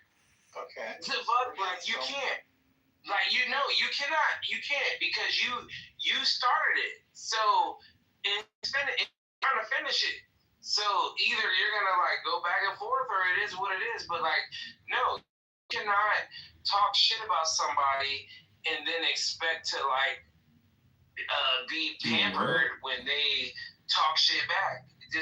Life doesn't work like that. Okay. So are we making progress? You've probably seen this genius by your friend. That's what you wanted to happen. She's looking for. You don't need to be an Oh my God, the Martin Luther King speech of the fucking year, man. Holy cow. I mean. Oh, now can I have him? Can I have the chocolate strawberry there? Can I take the chocolate strawberry for a ride now, man? Am I permissible? Okay, so here we go. I'm gonna assume that's a yes. So, I let the conversation happen, and I was trying to be nice, but now I'm gonna back up Martin Luther King. Listen, dude. The last time you actually sounded like you had bass in your voice was when you were echoing in that fucking tunnel of a hate crime called your mama's womb. That's probably the same as last time you saw fucking pussy. But I digress because you are a walking pussy. You are something that's fucking seriously wrong with society today. You are the guys that fucking can't be counted on to build anything, can't be counted on to do anything. Fuck, your child at Walmart's in peril because you're just like, girl, they don't know what I've got. While you snap that fucking fake ass cornrow makeup on your fucking head. You're the motherfucker that tries to actually draw eyebrows on there so it looks like you have a pair. I bet you, when she pulls your pants down at home at whatever fucking slut waffle you picked up at the Waffle House, I bet you, she sits there and goes, damn, I thought black guys were hung. I guess that's a trope that's not true. You know what? I think you're right. I bet you cry more for women than any woman has spent their time putting their hair up. I bet you're the motherfucker that goes, honey, I want a split check only because you have $12 in the bank account and you think you can go to fucking Red Lobster. I bet you're pissed that you can't even smuggle out the biscuits to go home. Right? All of that shit. I bet you're pissed because daddy left for milk. You ate cereal with water. Anything else you want me to do? You can't even make fun of white people properly. Like fucking we're Casper, the ghost. We don't wash our legs, so like fuck, that's why we always have hairy legs. You think our women break razor blades for nothing? Shit, man. Steel can't even fucking cut through those fucking bristles and those porcupine quills that fucking rub us together. That's why house fires happen in white communities, because women fucking rub their legs together and that fucking tinder goes up in smoke. What else do we have? Oh yes, white people, when they chipped off, they colonized a fucking nation. That's like you could have went down any kind of racial stereotypes. You could have fucking attacked it, but you went with mayonnaise. Dude, you've drank more cum than is in the mayonnaise jar.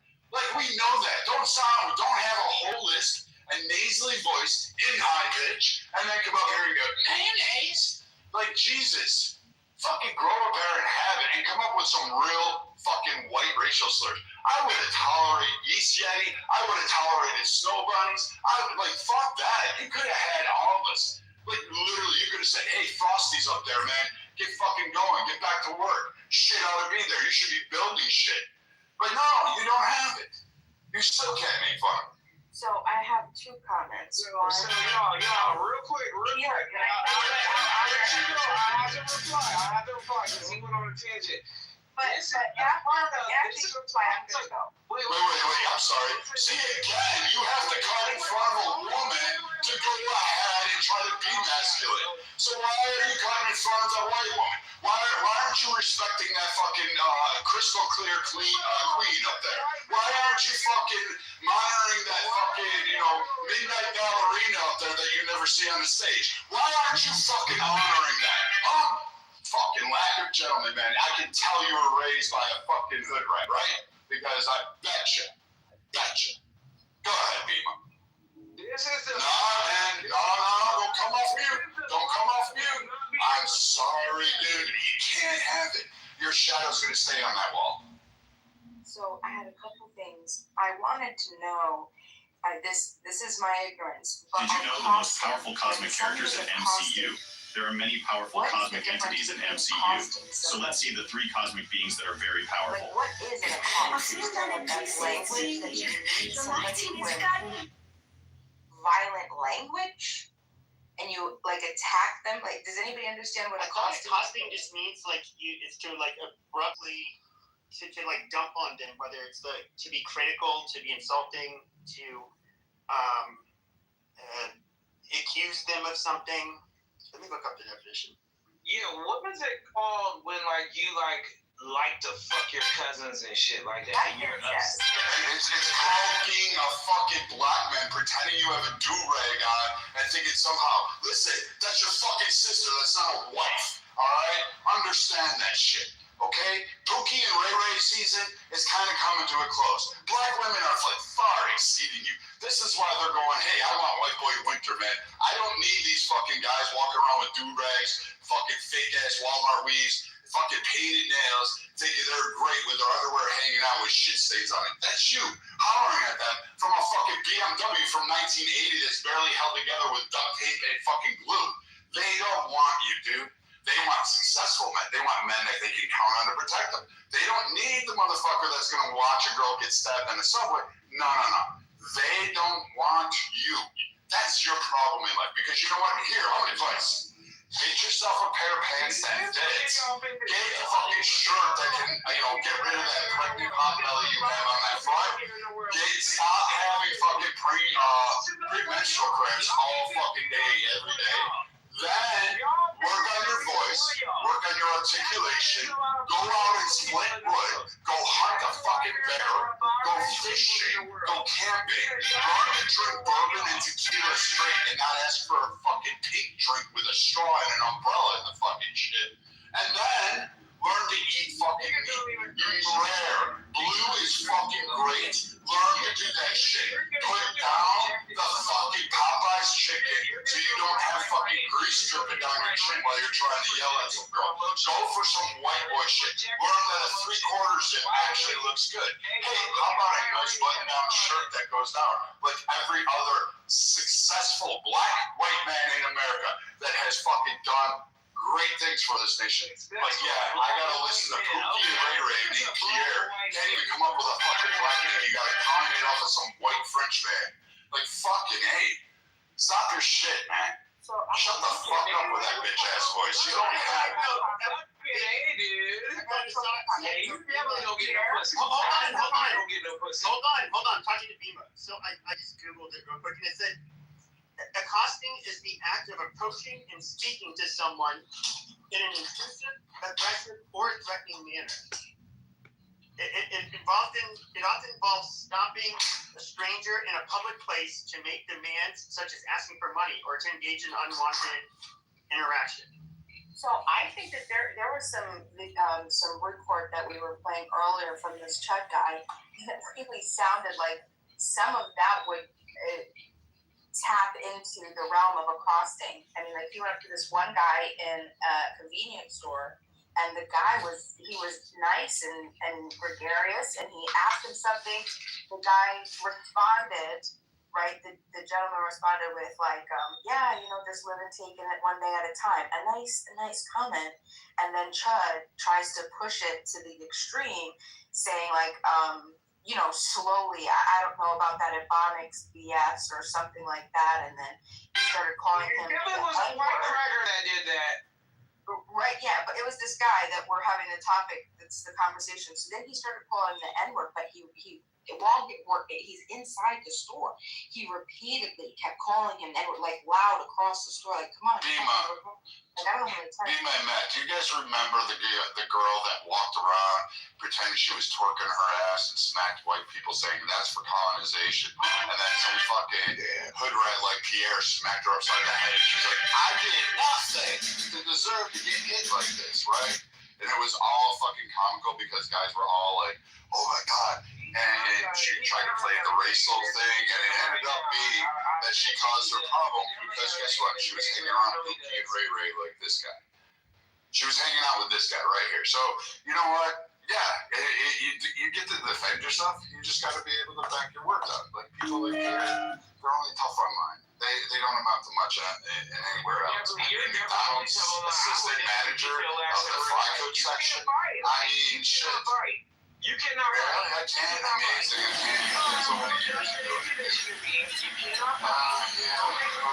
I know you box like once a fucking month or something like that. You're like once on gym in a punching bag, and then you thought it was great. And now you box. You box right now is like, yeah, just try to get the plastic bag in your head and breathing deeply. Because that's about the only extent there. I'm going to help you with that late form abortion thing you wish you had. You want to beat me? Beat you? Beat you, dude?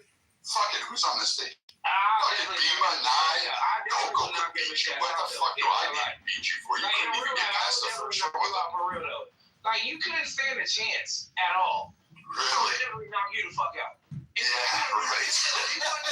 Dude, your Call of Duty days playing video games on a fucking PS1 is not going to be fucking great.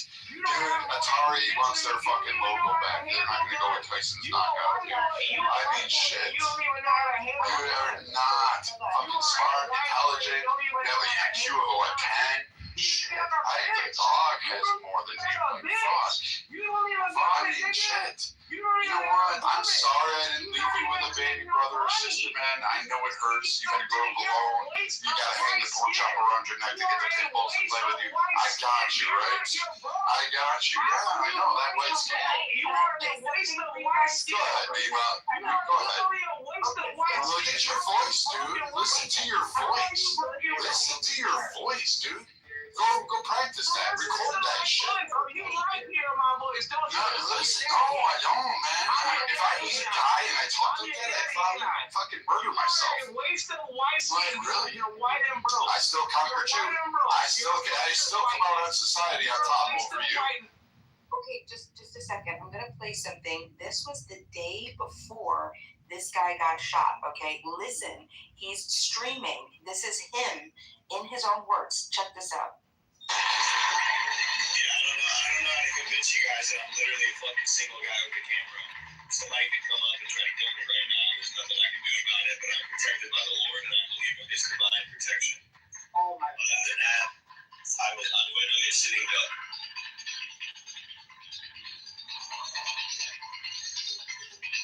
And he's sitting just in a city street while he's recording this. Okay. Oh, it's It sucks. He said it sucks in the end. Isn't that interesting? First of all, I can't believe the gall this guy had the nerve to invoke God. I don't know what this nigga got. But he said something was up. This was yesterday. That's crazy. And so remember now, even that this was yesterday. Now the day before, or I think this was yesterday. The day before yesterday, he had gone into a store, a restaurant, and he sat down. I don't know the full details. This is very loosely what I understand happened. He went into the restaurant. I think the restaurant got wind of who he was, or maybe not. Whatever it was, they asked him to stop streaming and to leave. He had ordered, his tab had accumulated to over $350. It was like $373 or $380, something like that, okay? So he decided not to pay it, and he left. So then he left, and he's walking on the street. The cops go get him. However it happened, the FBI then got him the next day and caught up with him, the FBI, and said that it was related to that incident. They took his phones and all of his, I guess. They wanted to question him regarding something else. Right, but they also collected his phones. Do you want to hear his account of that? Are you guys interested? I know. They wanted to know if he was. So there's a guy, I've talked to him plenty of times, but his name goes by the moniker Handsome Truth, and he's the leader of this neo-Nazi group called Gordon Defense League, and he's also a streamer that would do all of his shit live, and they're basically just questioning about him and his involvement with him, and they're not involved with each other apparently. Listen to this real quick, okay? This is him again. These people took all my phones. There's evidence of the crime of me streaming, me walking out, disorderly conduct. I don't believe that for a second. Anyway, so I'm talking to the fucking Fed.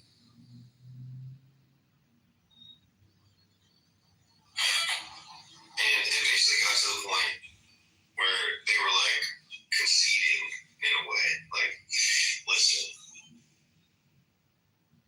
like basically saying like, we got nothing on you. And after talking to you, we actually see like as humans want to just give you this piece of advice. You're like, you know where this shit's going. This shit only escalates. And I do know this. I just have profound faith in the Lord that things might not go the worst way possible. Which is anybody getting hurt. Because I don't want to see anybody getting hurt. And they basically said, yeah, regardless on which way it goes.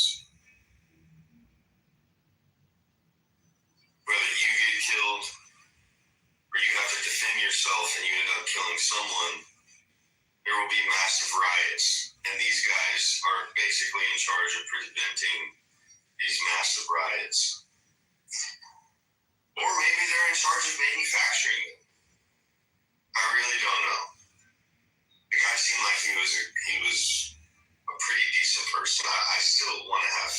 fucking judicial system and the police and these federal agencies. I genuinely want to have faith in them.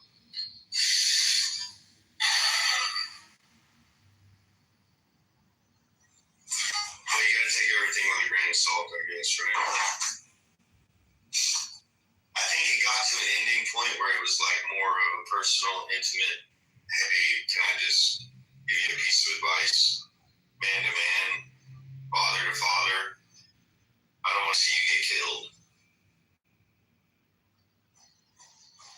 And regardless on whether I have to defend myself in a life or death situation, the ramifications of that, even if I'm exonerated in trial for something like that, the world would never be the same, and my world would never be the same. In not a good way, not a way that I'm looking forward to. I do not want nothing like that to happen. I don't want any of that to happen. That's genuinely my last desire. So that was him 2 days ago, and then this happens 2 days later.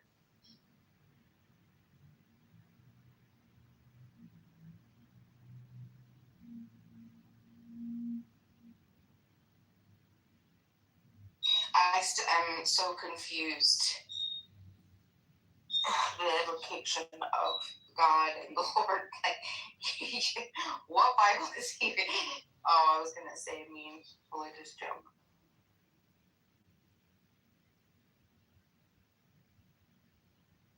I don't think that's Christ that he's following. Yeah, and Mike says down, he says, almost sounds like a guy who knew and wanted this confrontation to occur. Do you know what I thought? I thought about, because we just listened to him yesterday talking about how he felt like he was a sitting duck, right? And then he has this confrontation. He has the restaurant situation, the FBI situation. They tell him how it's going to go if he continues on this path. He says he knows, he understands.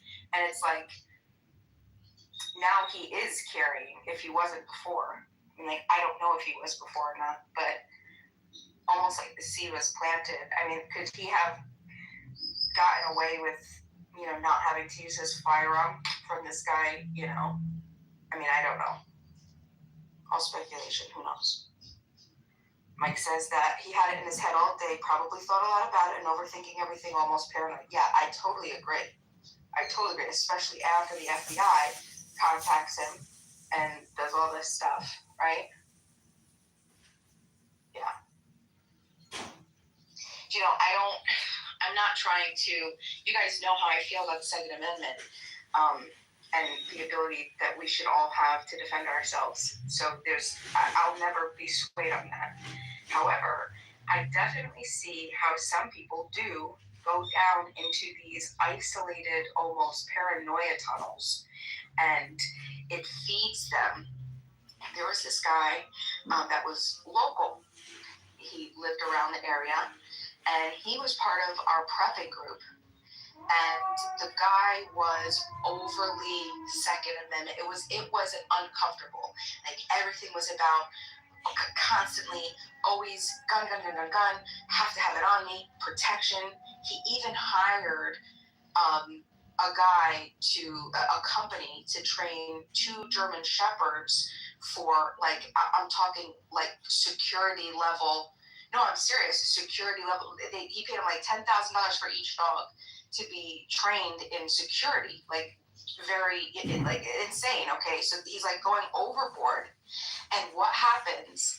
He moves to Texas. He ends up finding himself. This is in the newspaper, so I'm not lying. We could find it right now if we Googled it. Okay, we could find the incident that happened. He is in a car, a fender bender. Okay, the guy was a kid. He's in the car with his wife. The gun guy. Okay. I don't know if he hit the guy or the guy hit him. However it happened, I think he hit the guy. He's a younger kid. The younger kid gets out of the car, walks over to his car, starts yelling at the gun guy. Gun guy decides, I don't know if he decides to call the cops first or whatever, but he got his gun right away. The young kid goes to punch him. through the window, and gun guy shoots him, kills him, one bullet, boom, dead. Now, there's so many issues with this, right? People will say, oh yeah, definitely self-defense. I mean, obviously I want to say, yeah, it's self-defense, but also, right, you're in a vehicle. Don't try to tell me that you were threatened. You could fucking drive away. There's a million things that you could have done. And now what did the result? This guy had to go into the secret, the hiding, what is it called when they have to hide your family? He had to go into a secret, what is it called? Does anybody know? Thank you, witness protection, because this guy's family was pissed off. His family and friends started to harass the family, started to harass his young kids, started to show up, throwing shit through the window, crazy like that, and so threatening him that they were gonna kill him. So now, God knows where him and his family are. I don't know. I didn't stay in contact with him or whatever, but I think like something like that, right? Like that didn't have to happen. And I feel that if he didn't have that mindset, it was almost, I know it sounds weird, but we were talking about this yesterday, like how our thoughts attract, right? Magnify and whatever. So, I mean, ultimately, I don't know if this was like a setup, because this is it's so, I don't know. Does anybody else feel like it's so coincidental that all this stuff happens and then all of a sudden the actual case happens that he uses a firearm? I mean, not really, because he was on tour. He's basically doing a streaming tour or some shit like that. Was this in? I don't know if he's back in his home state where this happened, but I mean, he's now known for this, and people there's a private chat that I know Matt said this before. So is Beaver. You've all predicted this was gonna go south. I mean, I don't think there's a coincidence that he was thinking about this, because I was fucking thinking it. So were other people. It's kind of like common sense.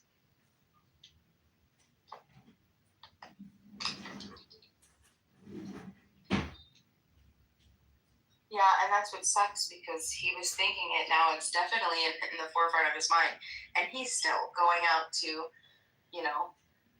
what is it called? Instigate. He's still instigating.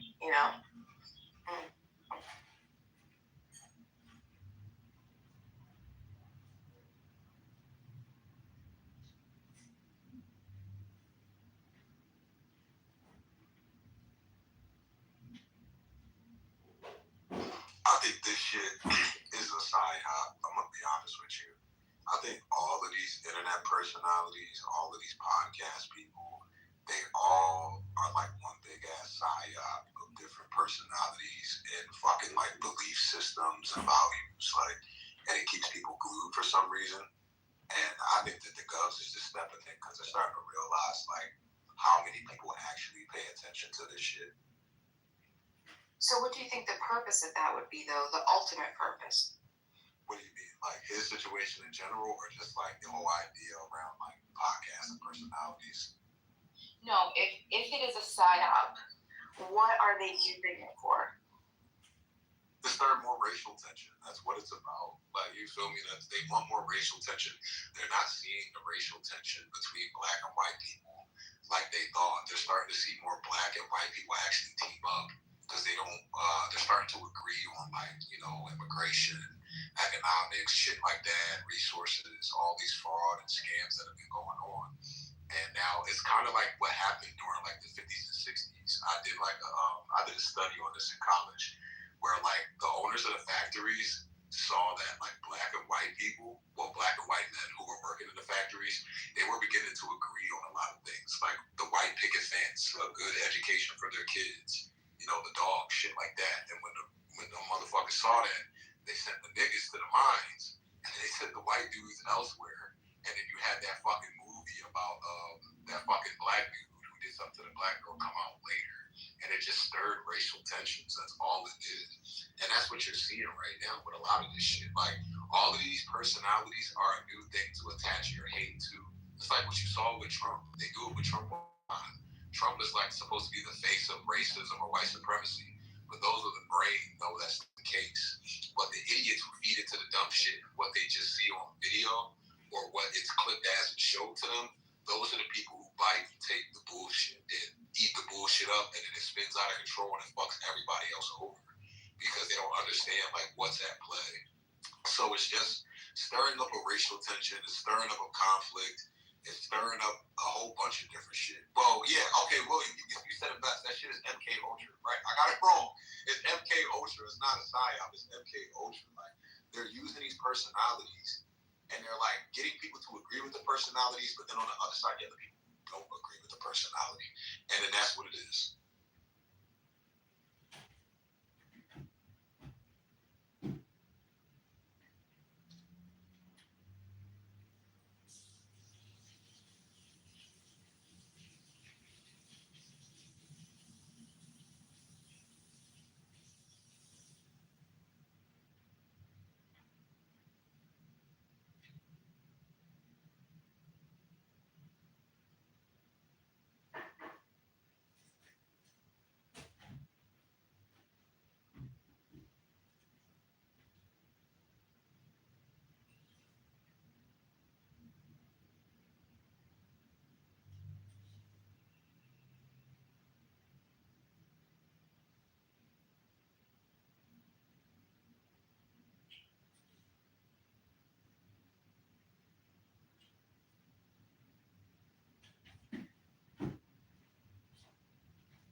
Is it quiet or is my phone tripping?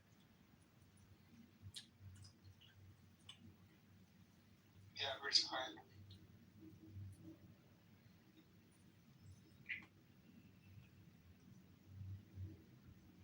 Who did the guy go that was just talking about MK Ultra? They were just chasing kangaroos in the desert, for example. Something like that. And a couple other things I wanted to add to your scientific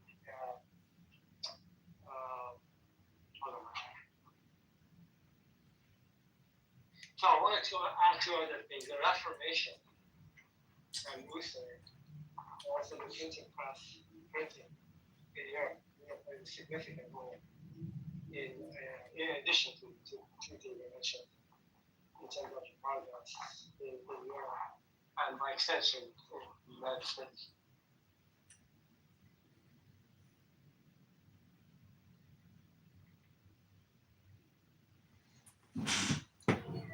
Well, what Andy just said about the institution, that also makes a lot of sense to me.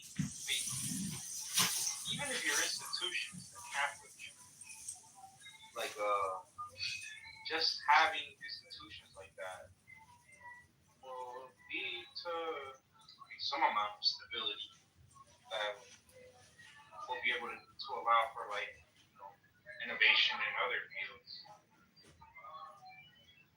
That's like evidenced by Kepler and Galileo. Even if the institution itself is almost actively like trying to suppress it, I guess there's ways around it. You could say, "Oh look, we're just discovering God's design." I guess the church was they're okay with that. It's more like evolution that they were like against. That just directly contradicted the whole thing.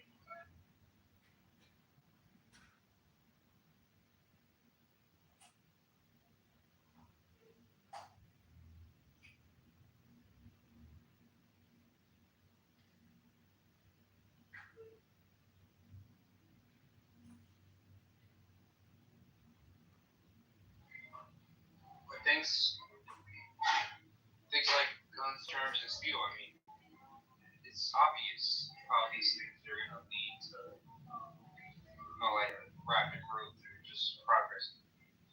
germs are it causes the necessity for medicine. Doctors and things. I don't know who invented steel. Well, I mean, I know they had bronze and stuff back in the day, and iron. I know that probably wasn't the European space war. Was steel synthesized in Europe? And who invented the first guns? Yeah.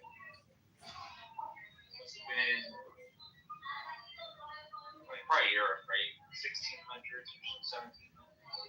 88. Sounds like probably 1700s. That was the first little cocking those little pistols. 1800s they already had muskets and stuff.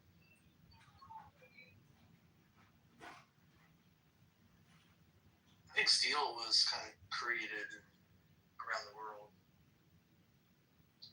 Because, like, there was, like, in the Middle East. Well, yeah. There was, like, Damascus steel, like, that whole thing. There's good research here that I'm discovering. Matthew Redstall wrote a book, When Montezuma Met Cordoba. And he's arguing with the context of the conquest of Mexico is more accurately described as a Tlaxcalan-led Spanish-assisted overthrow of the Aztec Empire than as a Spanish conquest of Mexico. It has only had 500 soldiers in effect, with long supply lines. And okay, but this is what I'm thinking. The Aztecs had 1 million soldiers. They already had guns. Soldiers. No, I don't think so. Cortez didn't have, not like. Well, maybe, but they might have. Maybe they had like muskets type stuff. That's good. 500 Spaniards against Aztecs, empire of millions. I don't know how many soldiers he had with his millions of people, but the fact was that Aztecs were really abusing. They were the abusers of Mexico, and they were holding the other people, the Tlaxcalans, in this kind of state where they had huge taxes to pay, and they would just take their people and sacrifice them. Constant supply of humans, sacrifice. Now look, this is why Christianity is popular. Okay, it doesn't require a sacrifice of anything. Ridiculously, it's based on a human sacrifice, but at least it's virtual. You never have to do it. One sacrifice, right? But these guys were constantly sacrificing humans, and people hated them for it. That's why they fell. They didn't build a system of kindness that everybody wanted to defend.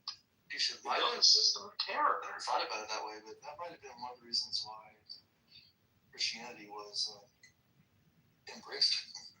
Yeah. They're like, oh yeah, Christianity is really cheap. Christianity is really inexpensive. Very small demands, right? Very, very small.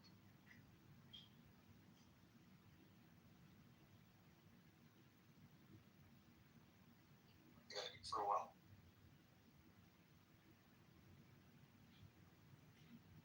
Societies with inclusive institutions, this is what they're saying. Inclusive institutions, broad participation, secure property rights, mechanisms to give ordinary people a stake, outperform extractive ones over the long run because extractive systems generate constant defection risk, stifle the innovation that comes from broad participations. The Americas did not have good institutions, okay? There was just a patchwork of domestic terrorists. I'm sorry if that hurts your little ears to hear, but network of domestic. You're an idiot. I mean, you do this on purpose. Why would you call them domestic terrorists? So stupid. It's also like when you said like, what do you think the Aztecs are doing? Risk to spread terrorism. I mean, the empires of terrorism. You can, that the Aztecs were more or less whatever, abusing neighboring populations or whatever. You can say that about every single empire. No, they were holding in a state of perpetual terror. I mean, okay, yes, they had crazy parts to their religions. They were doing it at the time. Excuse me, crazy parts to the religion. What if Donald Trump needed to sacrifice one human every day, and he would go into inner cities and scoop up people from different cities every day? Like Andy said, I get it. How that would not be popular. That would not be popular. Well, that's one way to put it. Yeah, that's very obvious. So yeah, the other people who were being subjugated by the Aztecs, obviously, they were probably pretty happy about Cortez. But that would be the case everywhere. Like, there's probably, when the Han Dynasty fell in China, the Asians living in the Korean Peninsula were probably pretty happy. They were probably being held down by the Chinese Empire. Like, I mean, you're gonna be able to find this everywhere. I'm sure they weren't to the Koreans and Japanese. They weren't thrilled about the Chinese dynasty. Now you can argue that the Aztecs were probably more brutal. In some senses, they probably were.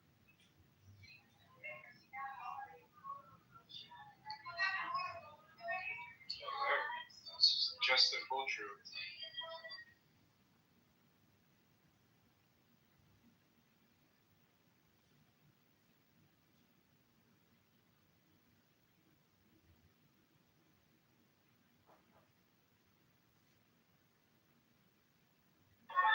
Well, you saw the room title that in Pro's house right now? No, what is it? Greater. Oh, odds are we won't have a free election. Yeah, greater than 0 odds. And something about the election. Yeah, now I can. Oh yeah. Odds greater than 0, we won't have another free election. Or dot. Oh, actually, I don't know. I was gonna say there's more people in there, bro. Aisha, David, Pro, Dennis, Otter. Actually, no, I ain't more people.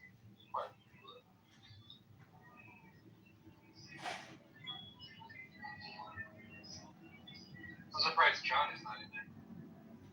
But I guess John's not online. Like I told you, I'm not so worried that we won't have a free election. However, like I still haven't lost all faith. However, if we don't, then if we don't, if something happens, then it is time to ring the alarm lights big time. Then we have a real problem. I still have hopes that our institutions, will hold. Because then just saying odds greater than 0, probability. If you say probability greater than 0, you can say probability is always greater than 0. Even in the 90s during the American heyday, where probability was also greater than 0. But Christina said Benjamin smokes weed. What?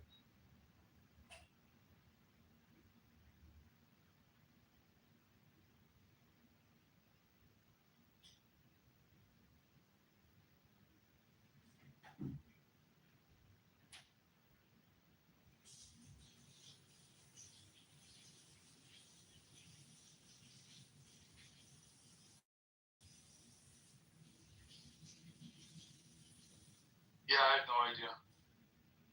Hi, Ollie. Yeah, hi. So, I think Benjamin, not I think I know, he talks about or brings out some highly provocative kind of ideas or saying that on the first glance it may appear to be almost serious, stupid, biased, racist, what have you. But I think it's worth examining these things. Not necessarily because to prove them right or wrong, because then we start exploring different things, different ideas. and how things will come about in terms of the technological advancement and stuff we talked about, even though he started with something that appears to be on the face of it. It's absolutely silly.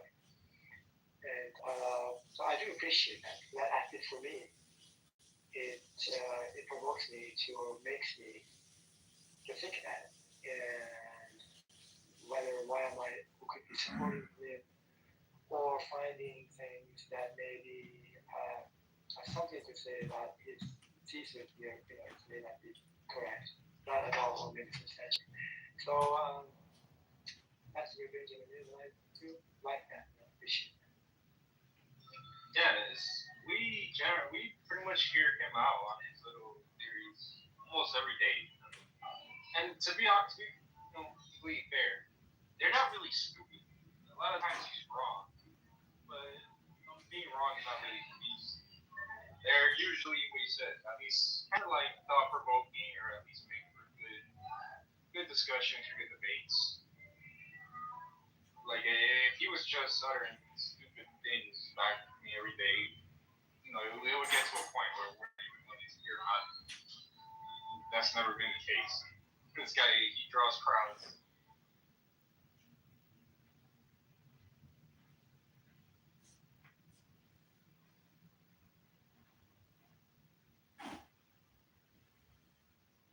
Hey Ali, can you help me get the House of Reason? Wait, Ali. House of Reason back? Did you lose it?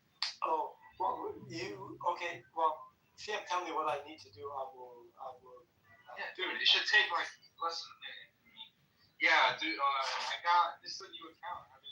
So I got banned for posting a meme of like Andrew's head on a plate or something. Oh, I see. They never really told me that's the reason, but they told Daniel Nero, that was the reason he got banned. Man, I did too. It was me holding Andrews. It was like me. Thankfully, Daniel said he emailed them and they responded. I emailed them a few days ago. They still haven't responded. He said, I don't know. I'm trying to get the account back. Hopefully, but if not, I don't even care that much about the account, but I care more about the house. So yeah, dude, can you help me real fast? Look, just click on your own profile. Go to your little club, your houses, right? And click on, look, bro, just ping me to this room. Click on. Hey, Ali, before we run into Bro's room, because that's where I'm going to go, I have to start, because I think, there's something about our conversations when I put out something that's really provocative and like, we do tend to have a good conversation, and we explore and we learn some things, and we found out about like the Nobel Prize in 2024, and reviewed that and the literature. It's good, right? So here's one thesis, is that when I say this like provocative stuff, like all the snowflakes leave, they blow up, it explodes their brain, it hurts, and they disappear. And then whoever's left has a reasonable conversation, because all the precious snowflakes are gone. That's the thesis. Well, yeah, he's saying that happened today. That happened with Brian. Doesn't it happen every day, though? I mean, it happens quite a bit, Like, the reason I have good conversations is because of all the people I repel. Oh, right. I'm gonna go visit Pearl's room here. Wait, hold on. Don't close the room. So I'm just, I won't close the room. Yeah, you can go. I'll be there right now. So click on your profile. And go down, look on the houses, look for the House of Reason. Okay. Okay, it says one member. One member? What? Yeah, House of Reason. Let me see. It says one member, House of Reason. Yeah. And let me just find out more about it. Wait. My House of Reason? The one with like Socrates statue on it? No, it says H. Just the letter H in the middle. That's it. Okay, no. I'm talking about the House of Reason, the one with the Socrates statue. Yes, yeah, I know that. What I'm saying in here what I see is basically a square and it has an H, letter H right in the middle of it, and it's called House of Reason. And it has one member. That's a different House of Reason. Look for the one with Socrates. Okay, let me see. Let me search for it. Yeah, put in searches, you should find the one. It has 3,600. Yeah, I might have see it. Just 1 second. Okay. One more. House of Reason. All houses. Search houses. House of Reason. Okay. So I'll find two. One is the Socrates. Okay, I got it. Yeah, so click the Socrates one. Open it, you see it says 3,000. Right? Yes. Uh-huh. Okay. Now click the 3 dots at the top. Okay. Right above it. Yeah. And then go down to members. See where it says members 3,000? Members 3. Yeah, okay. Okay, click members. Yep. And now you should see yourself at the top. You have like a little plus sign next to it. That means you're like an admin there. No, I see it. It's right on the top, yes. Okay, where it says search members, just type in CM. Type in CM. Okay. Go all the way down and look for me, this account. CM, it says not smarter than E-Card. Not smarter, just thinking. It's right on the top of the list. Okay. Okay. So does it have like a thing that you can like a little drop down menu? Yeah, it's a member. It's expanding. Okay. Yeah. It says remove from the house, give one-time invite, make an admin. Yeah. So make me an admin. Okay. Just like I can open rooms and stuff. Okay. Add admin. Okay. Yeah, that's it. Just like click make admin, and I think that should be open. That's all I just use. Cool. Fantastic. Thank you so much, man. Yeah, sure. Okay, talk to you soon. Yeah. Yeah, I'm gonna go to I don't know if you wanna go there. Yeah, I got things to do. Okay, good. Yeah, talk to you soon. All right, thank you so much, man. Yeah, I see it. I got to pay that. Perfect. Thank you. Sure.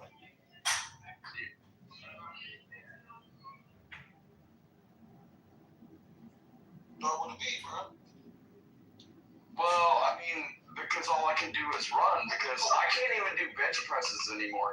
If I take a 30-pound weight, like a kettlebell, I was gonna say that you put your little dumbbell. Dude, if I get a 30-pound kettlebell and I take it and I raise my hand above my head, my shoulder will dislocate. Eesh. That's mad thing right there. Damn. That's fucked up. Well, all I do is run, dude, and drink beer and smoke weed and smoke cigarettes and tell the world to go have a good day. That's how my pops said. He just smokes his bud, smokes his cigarettes, and go about his day.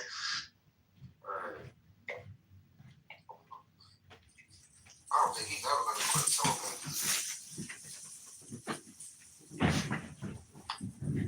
Until the day I die, bro. Till the day I die.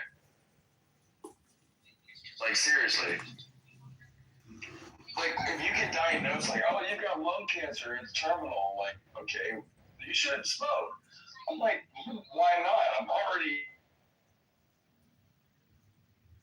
I guess it's still the same.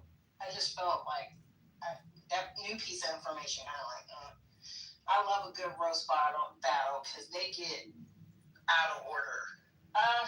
So I can't agree with that or negative. I didn't know Kevin Hart had no. You lower your wing, you hide your wing even. It's not because you lower one side. You know how humble that is? Reverend Matthew is who? Hours at a time, so we had to just listen to this motherfucker talk about how much he sucked dick and he liked pink dick and all the NSAs is in his ass and all that type of shit. We had to witness all of that shit. But again, he doesn't have half of the accolades that I have. And it's clearly true. First, it's pronounced accolades. Secondly, fucking employee a month at the fucking Delta Sonic car wash does not make it. Like, when you're handing out rags on the corner to, like, fucking wash windows, what are you doing? How did you win employee of the fucking month there? That's your biggest accolade. What, were you pissing in Windex for $1? Are you out there? Do you have those, like, white, crusty lips that we can just tell, hey, dude, I don't know what you've been sucking because it's either crack or a cock. I don't know.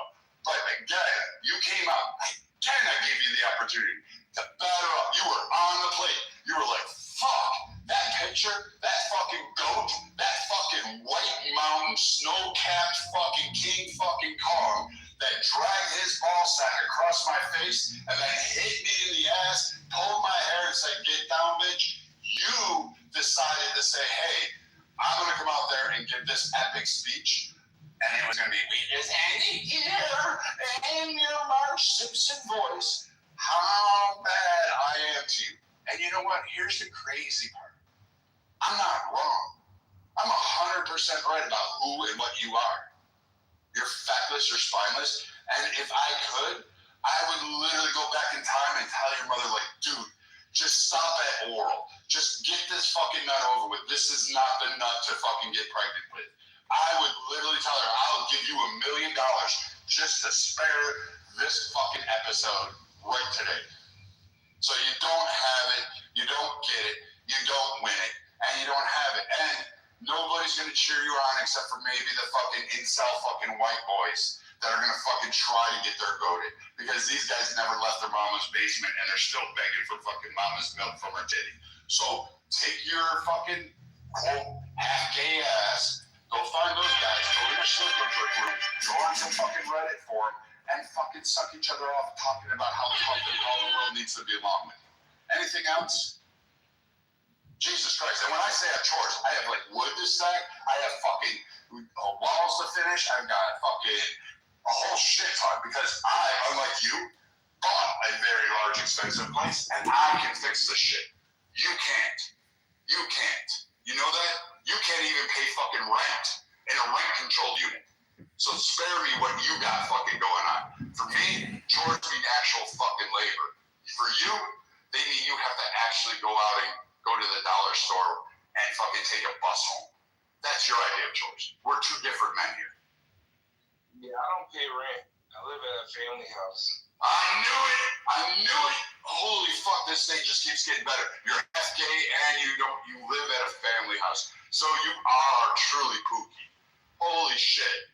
How does it go with women? Hey, Nye, you know what? You looking fine. Oh my God, girl.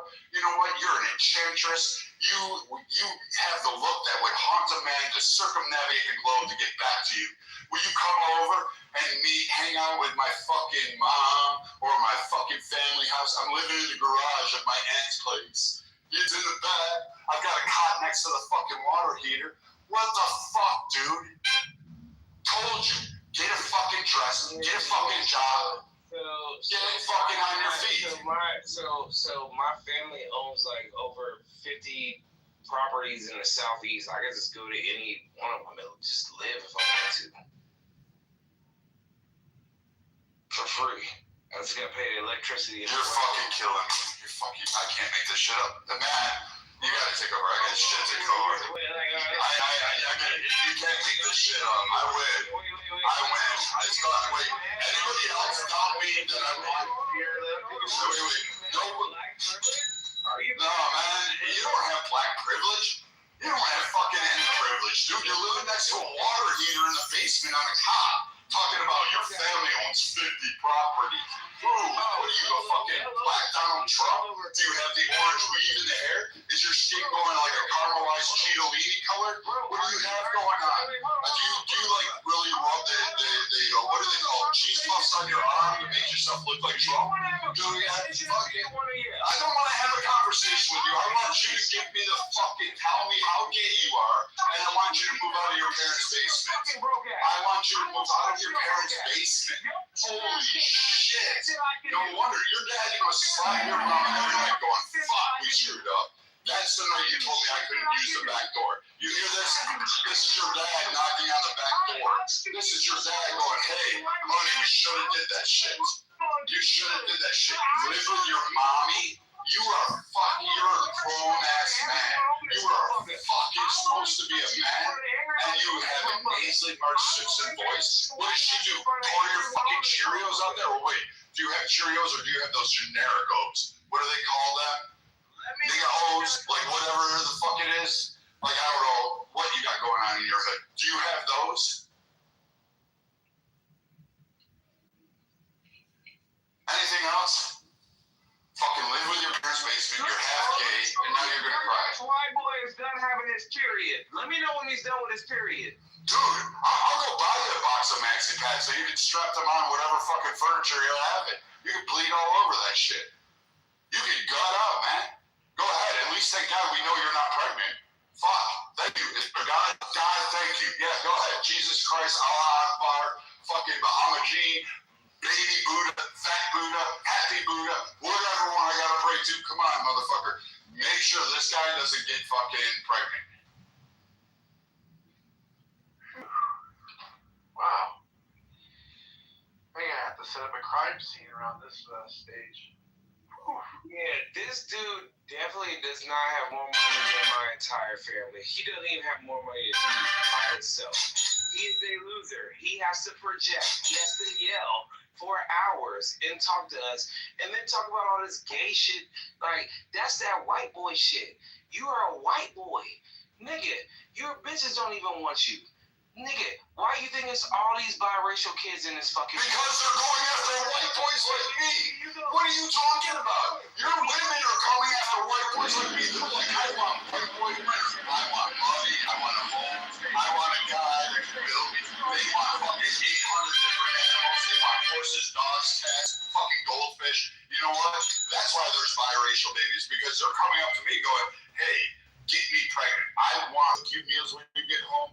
I'm going to allow you to do this because there'll be a cabin on 22 acres overlooking a fucking cliff on Lake Superior. You're going to fucking build and design this world for me. You're going to fucking go to work every day. I'll never have to worry about money in the bank, bills being unpaid, bouncing fucking checks. I don't know if they still write checks anymore.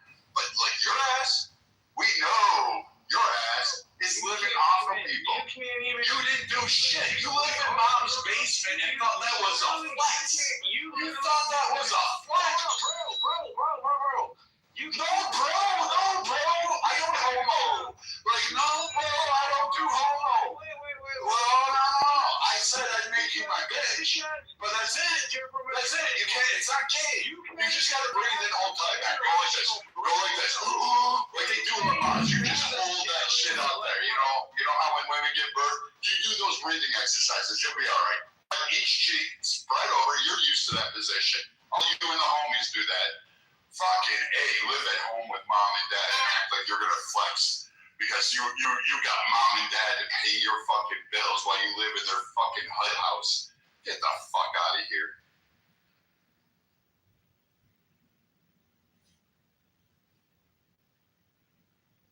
So you're done with your mayonnaise freak out. You're acting like black generational wealth is something that doesn't exist. You don't have generational wealth. You are living at home in mommy's basement. Generational wealth means a completely different thing. Secondly, nobody is going to have kids with you sounding like Marge Simpson.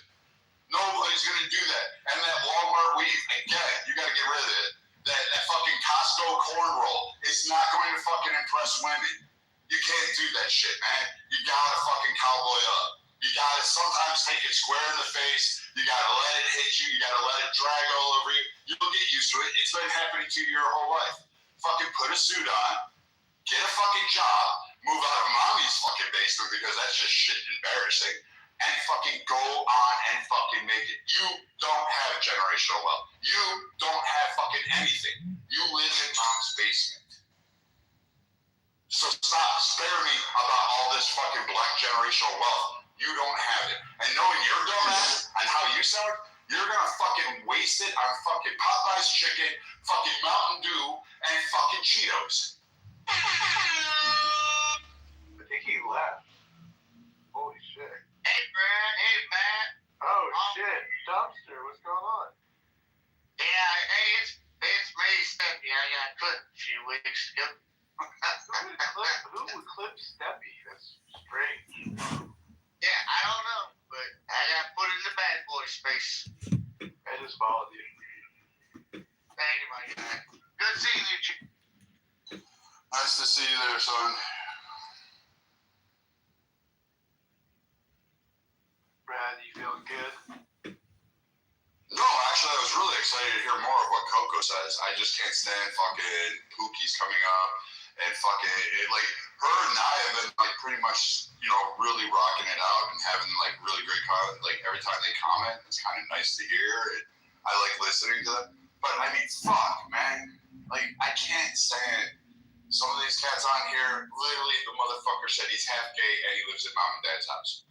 And then he wants to talk to me like he's a full fucking man. Like, what happened to men in this era? Like, I'm not kidding. I know a lot of you guys are men. Like, I'm not busting your balls. But when did we allow these fucking, like, testicle roaches to fucking sit there and hang on and fucking speak for us? Like, when did that ever fucking happen? Like, we need to bring back the backhand for these fucking kids. Like, I'm dead serious. Like, there is nothing wrong with allowing a man to fucking just smack the fucking... it's not even feminine with them. I don't know what it is, but it's like a disease. It's corruptible. We should like do, I don't know, bring back fucking Sparta. Like only those strong survive. You know, that kind of shit. Let's have that kind of fucking masculinity. Like women will forgive a lot of our transgressions, not the horrible fucking shit, but they'll be like, yeah, you know, man, if we actually worked out, could see our own dicks, fucking ate healthy, provided, built, defended, and sat there. You know what? Women would be like, yeah, you know what? I'm gonna leave the office early. That guy's coming home, and I am gonna give him the best fucking humdinger there is. That guy's, I'm gonna suck the sheets from his asshole to his cock. That guy's soul is going to leave the body. He's gonna elevate by the time I'm done with him. But you know what? We can't do that. You know, and it doesn't take much, guys. Literally, remember to buy flowers once a week, send fucking postcards, write letters, literally sit down and learn to write. I know you guys are all used to iPhones and shit like that, but actually write a fucking letter out. Telling her how she means to you, what she means to you. Fucking take her out on a date. Just because she's living with you or married to you doesn't mean you stop fucking dating. You take them places. You go on trips. You build an empire with her. Because you know what? The game is the fucking game. And you have to have your fucking women come to you and have, you want to know why your grandparents lasted 60 years? Your grandfather wasn't no halfway fucking pookie. He was a man who went to church on Sunday, dressed in his finest suit, who went to work 5 days a week and didn't complain. Gave his paycheck over to his wife, and if they went without, he fucking made sure he doubled up and fucking worked his ass off. Now, some of you had shitty family members. I understand that. You're like the fucking small portion of it. But you know what? There is a vision of what a man can be and what should be. And you should fucking have it. Fucking A. That's what women have been asking for.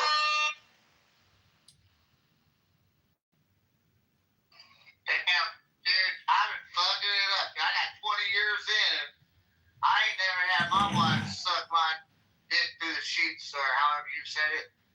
Man, I must be fucking shit up. Man. Buy her flowers, write her a letter, take her out on the town. You know what? Spend money on the expensive bottle of wine. Don't go for Tina's, get actual good wine. Not the fucking Kool-Aid package with a fucking fancy Italian label. Get her good fucking. Yeah, take her out and take her for an experience. Don't just go to the fucking, what's a fucking restaurant that fucking Pookies go to? So, Hail Mary, Mother of Grace, just learn it, okay? And then, Our Father who art in heaven, hallowed be thy name. Learn that, okay? And then accept Jesus Christ as your Lord and Savior. And then we'll save your life. Hail Mary all the way if you're doing it. After rosary. I didn't want to bore everyone, but the fact of the matter, like I said it last night. About who are you trying to convert right just now? Soul, of all the people, Soul is going to be forced Okay. converted in here. Yes, we're going to show the Muslims how to do it. He's a Sufi, bro. Like, he's not even one of the. If you could convert a Salafi to a Christianity, that is art. Yeah. What is the S? That's already been done. Well, that's right. That's right. Sufis now. We're going for the Sufis. So what? We're going for the Sufis. We have Beni Adam. We have Sufi. We have what's the? Honestly, Illumi would convert a Salafi to Christianity. I think that is true. We believe in your soul. Now it's his. Now it's his turn, and now Illumi has to convert the Bible. Yeah, definitely go with that Joker next. Yeah, he has to convert. Are you kidding me? Like, why would No. He has to convert someone else. Who is It's his job. Yeah, he has to not convert somebody. You know what I think, Bart? I think Illumi will need exorcisms, a couple of them, before he's converted properly. You know what he'll do? He'll convert them to Christianity so he can debate them. It takes a long time. It takes a long time, bro. It's not an easy process. But with Soul, we're gonna force him. We're gonna skip a few processes, but with the Illumi, it's gonna take him at least 3 years. I'm being dead serious. It takes a long time. I believe in you, Megatron. Keep forcing it. A lot of people heard the message of Jesus, and it took them 9 years. Yeah, 9. And there's others that to continue to deny it. But with Soul, he doesn't have a choice. He doesn't have a choice. We're gonna make the choice for him. Okay, Soul. Are you saying that's a pilot program for the new acceleration program? Rabbi, we're saying he's going to accept Jesus as his personal Lord and Savior. And it's going to save his life. It's that simple. That's it. And with him, in the unit of the Holy Spirit, in our Father, forever and ever. Amen. Amen. May the Lord be with you. And be with you also. Lift up your hearts and lift them up to the Lord. It is right to give thanks and praise. As it is in heaven, shall it be on earth. How we're getting down here, all right, with the Sufis. You know what they told me when I used to hang out in Bahati all the time? Soul and all of them. You know what that guy told me? What was his name? Johnny. Johnny told me, if you're not gonna eventually convert to Islam, you can't hang out with us. But he told me, there's no point of you hanging out in these rooms. Really? Okay. Well, they don't know. Johnny. Johnny's mean. Really? We're gonna make Should have said that to me. When I said that, you know what they said to me? Yeah, that's right. He should say that. That's right. He's not wrong for saying that. Megatron, I'm gonna find these people. Okay, sorry, I have to live in the spirit. I have to live in the Jari's rules. We're following Jari's rules.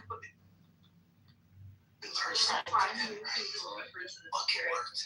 My knuckles right. Hey. Yeah, I love that pic. I think that's the best of Daniel's creation.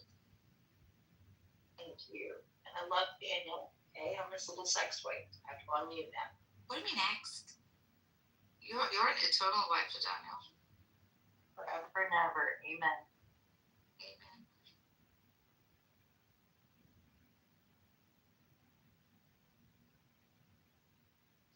I just handled Nick.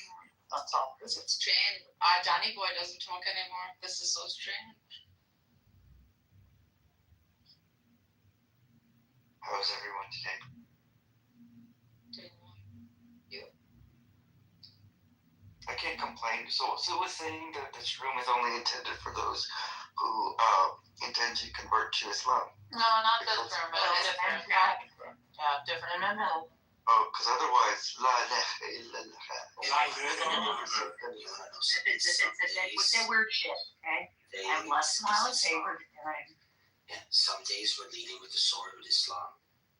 Today it's Christianity. Are you ready to take the poll? I'm ready to think Constantinople, not Istanbul. Good. Getting closer to Rome, buddy. Check out my snake. It's really cool. Yeah, I saw that. I looked and it's fucking awesome. Did you make that? Mm-hmm. I really like it. We got a Jason Garrett. I really get turned on when he talks. Well, Jason Torn. Who was born? Jason Torn. Oh, now it's Torn. No, he's always been Jason Torn. What are you talking about? All the Jason Bourne. Maybe this is what I want to see. I like Jason. Yeah, me too. Even though he did like me, he wasn't allowed to like me. And I accepted that about him because, you know, it was really tough for him to fight through everybody to actually be my friend. So I understand. Like, I get it, you know. You're beautiful, Narcissist. You should share Daniel's peanuts together. Thank you. Thank you. But truly, Daniel has a good eye, I think. Especially for the big, humongous melons that he's given me. I agree. Beautiful melons. It's like he took my old boobs and put them in Narciss's body. Yeah, I want to put my boobs in his mouth. I'm not gonna lie, like, nice set of tits is nice too, but like when a girl has like a flat, she wears like a nice dress, it's like so sexy, bro. You get what I'm trying to say? Like they could wear different types of dresses, you know? Girls with big boobs sometimes, I mean, I'm not gonna lie, it's cool and all.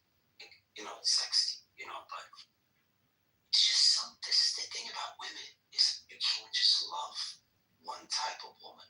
It's like, well, you can, it is possible. But I'm saying it is possible. But the woman's shape is so unique that they're all beautiful. Does that make sense? Do you know what I mean? I know what you mean, Bart. Yeah, you know what I mean. Yeah, like you get those like flat-chested girls with the big chewy nipples, you know. Yeah, or just, you know, they know how to move, they dance salsa, or, you know, or they're dancing to some Arab music. Is that allowed? Allowed, right? You're pushing it right. Yeah, Megatron, you're pushing it, stop. You're not even. I need to take up belly dancing again. Maybe that'll help with my menopause belly. You're Bali, for God's sake. You're from Pakistan or from. Where are you from? Aren't you from what is they calling it? It's not India. It's where Islamic is from. Bangladesh. Bangladesh. I actually don't have a dance, but we were taught how to belly dance from like childhood. And then made to dance like, Agnes, no, sure, auntie, so cute. Chuck, what's up? Why are you here, Chuck? What's going on? You must be really fucking bored if you're in my room. What's up, Chuck? Oh, I'm actually in Nargis's room.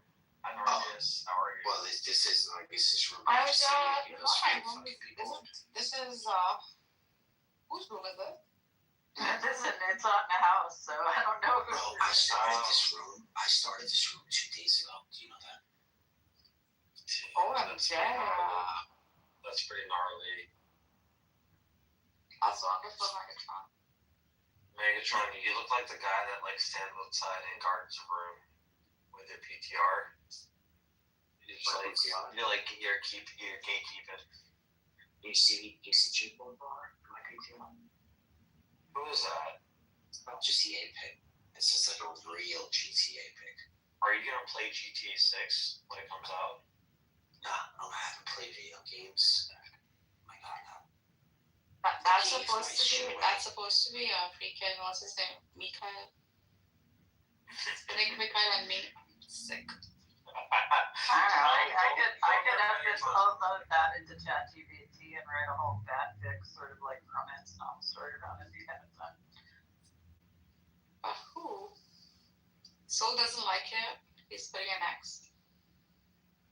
Well, Soul's not allowed up unless he converts to Christianity. No, he's on your stage. On your stage. Oh. Oh, no.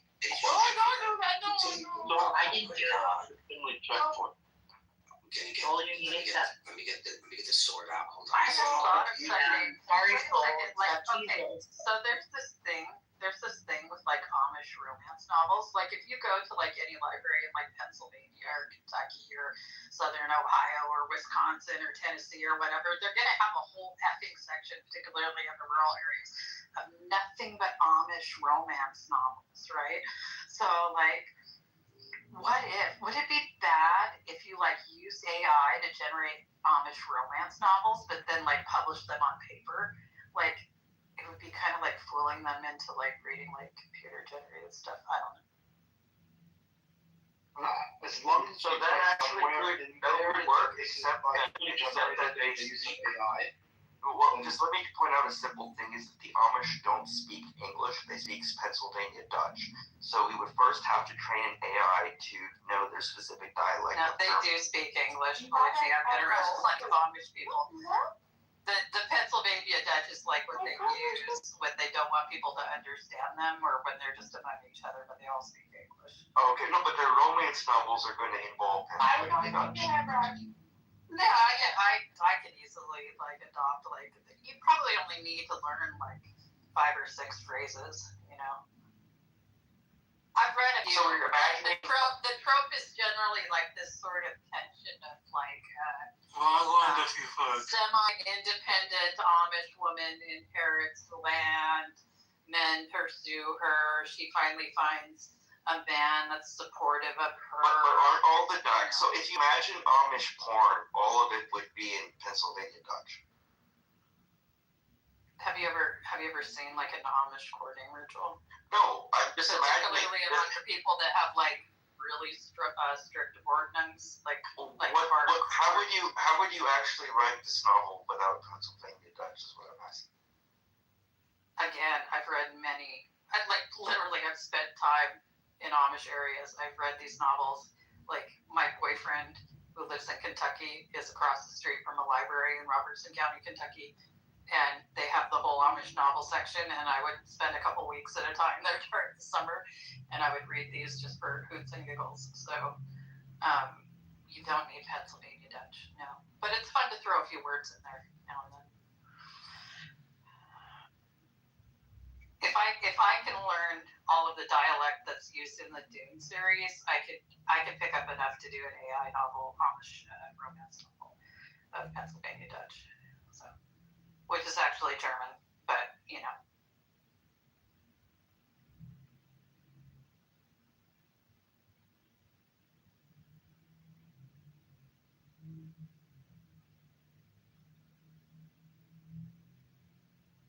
In Pennsylvania Corps, is that where you spent time with the Amish?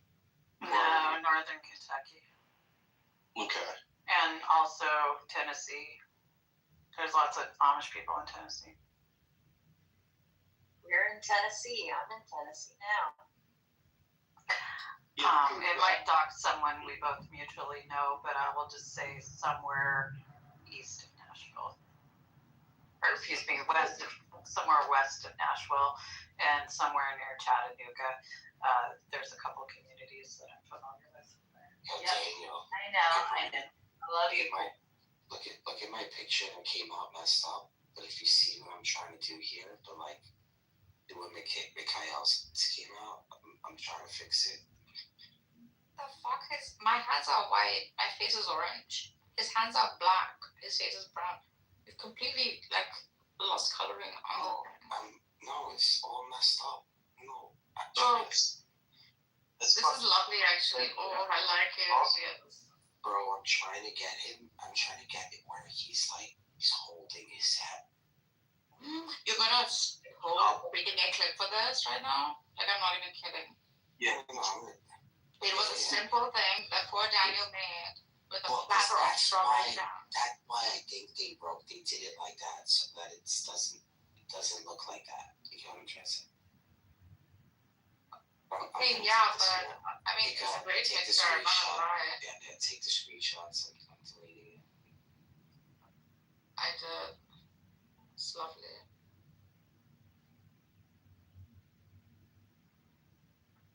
She looks like my sister. He does not look like Mikhail.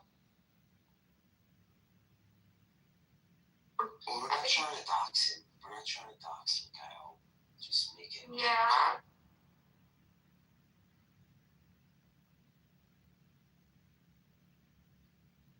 Dude, that one is fantastic.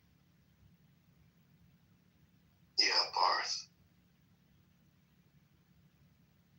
Is that chainmail? He's wearing like chainmail. She's in like a 70s, or outside of a 70s home. Like it's. Oh, you're talking about this, like the one that I did with both of them? That one? Oh, the first What episode. did you put in there? You get that? That's cool. Fucking dope, right? Like, are there no other tools you use for your pictures? Like, it's in my picture, so there's a bunch of pictures out there that don't have faces to them. If they either wearing masks or something. Soul's still being salty, and he hasn't accepted Jesus, Megatron. I just want to let you know. Well, let him sleep on it tonight. He's got to sleep on it. Hopefully, it's so sweet. Oh my God, welcome, Dr. C. Everybody. Welcome, Dr. C. Thank you. What have you guys been cooking tonight? What's on the menu tonight? We have been preparing just for this moment, just for your arrival, and you've come just in time as our honored guest. We love you. We love you too. Gracias, muchas gracias. What's on the menu tonight, ladies and gentlemen? Well, I'm serving trouser steak. I can see it right here. What are you serving? Trouser steak. Nothing less would be expected from you, Cora. I'm serving rationality just so that you could eat it with a pinch of irrationality. Wrong answer. And I'm serving logic, so you can eat it with a pinch of illogic. Right. I already am stuffed with the rationality and logic. What else is on the menu? Yeah, on the menu.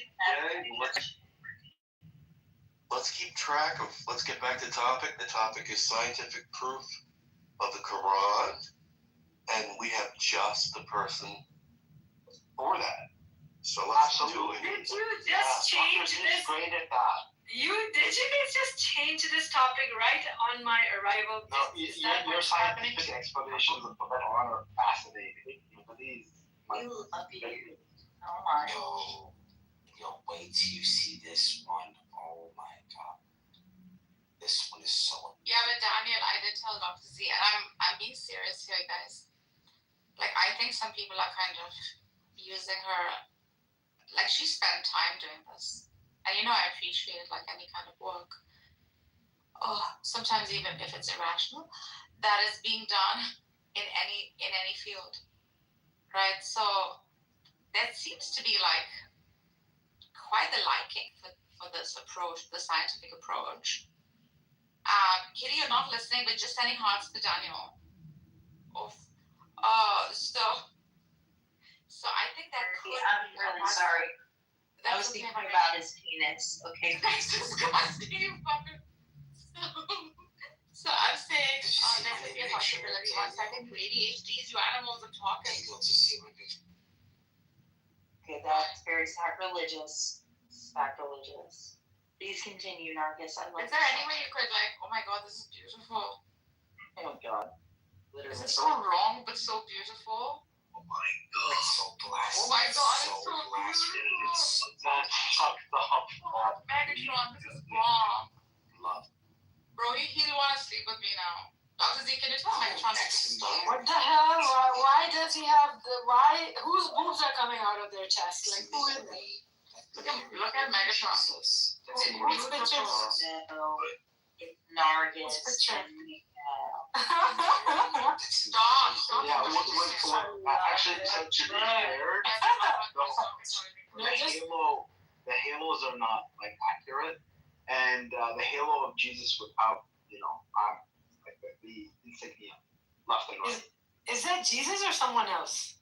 Yeah, he's trying to make it look like Jesus, but without. I mean, it's kind of blasphemous. Oh my god, this is just beautiful. What? At least art is not blasphemy. Stop being a Salafi Christian. Then No. There is art that absolutely does like insult religion. Yeah, art is art. Don't kill that for us. This is the only thing left. Do you want a depiction of like Muhammad and Aisha? Like, is that what you want? This is beautiful. Quality's sake. Okay. And me who hates them still finds this beautiful. Oh my god, why is his hair, his hairy chest not hairy? Because obviously he's had open heart surgery. Look at the scar down. Oh yeah. Oh my god. I was like, why is there like a surgery scar in his chest? It's kind of interesting that I chose to put that there. It's beautiful. Barth, that is magnanimous. do that, dude. It is Daniel spectacular. My complex is going to be just like you're fanning the flames of it. Oh, I have so many more pictures of Mary and Jesus that I'm gonna put. I mean, it's like amazing. Like there's so many. Bad boy Megatron. Bad. Oh bloody hell! This is gorgeous. Thank you.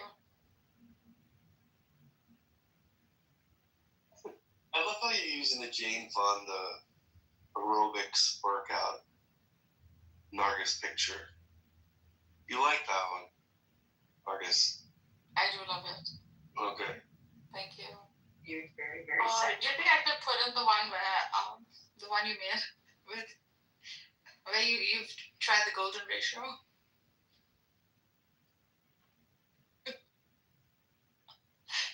How are you enjoying this, Daniel? How obsessed are you? I love it. It's fun.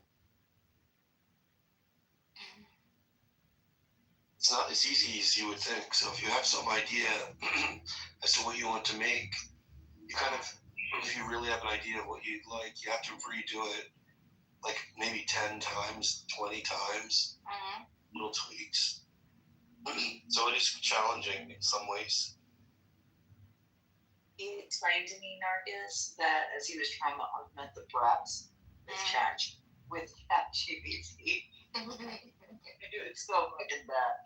He was like, I had to explain like I'm a doctor and that it's imperatives and it makes it larger. And he's like, no, make it larger. The largest. Big old body boobs. Yeah. Oh, stop. Come on, this is fantasy. Look, the overflowing golden ratio to me. Yeah, wait till you see the others. More shit. For the sake of decency, I can't put them on.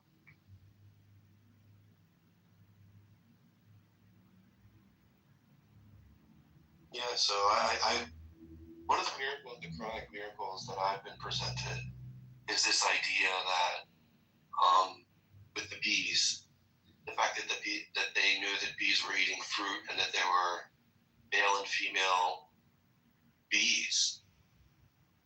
I thought that one was pretty interesting. That was known at the time, or it was miraculous. How would they know it? How would they seen such little tiny genitals? Yeah, genitals, yeah. No, there is something obviously like quite So spectacular. I can tell you how they could figure this out. If you guys want to know. It's impossible. They didn't have any. They couldn't. They didn't have microscope. I'm gonna let you know. You want to let you know?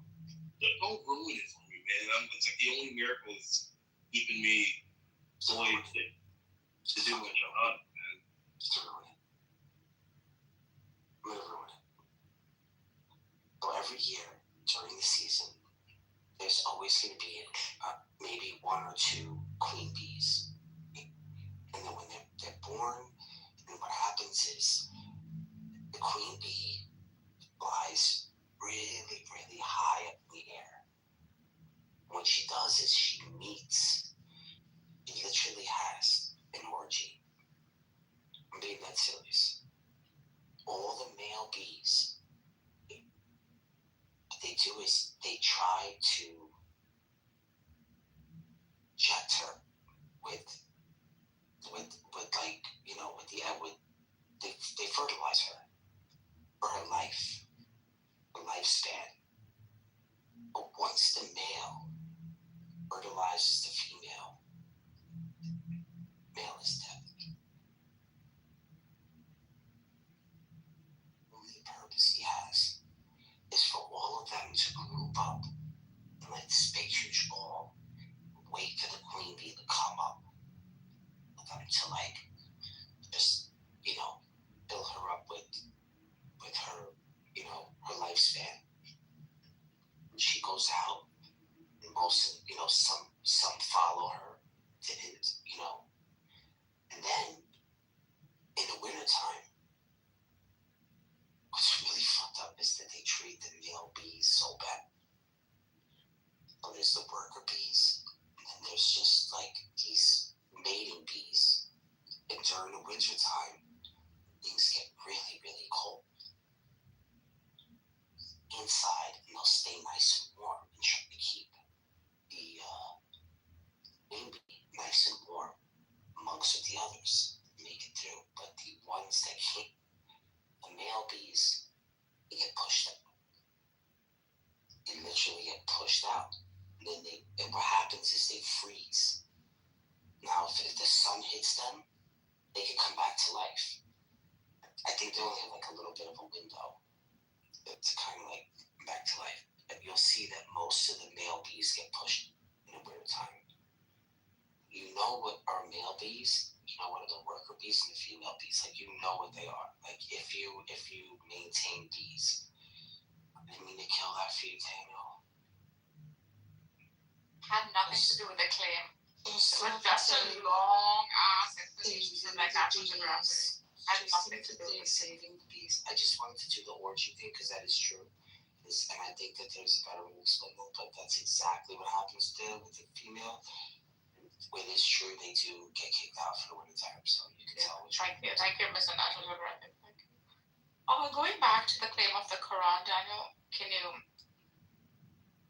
you imagine? On the great day of saving the bees. Can you imagine, like, how they would know those? Bees suddenly appear every time you want me. Just like me, they long to be Dr. Z, Dr. Z. Killing me softly with her song. Dr. Z's killing me with her song.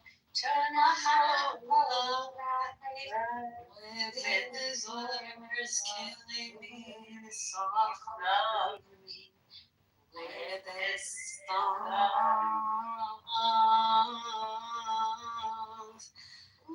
La la la la. La la la la la la la la.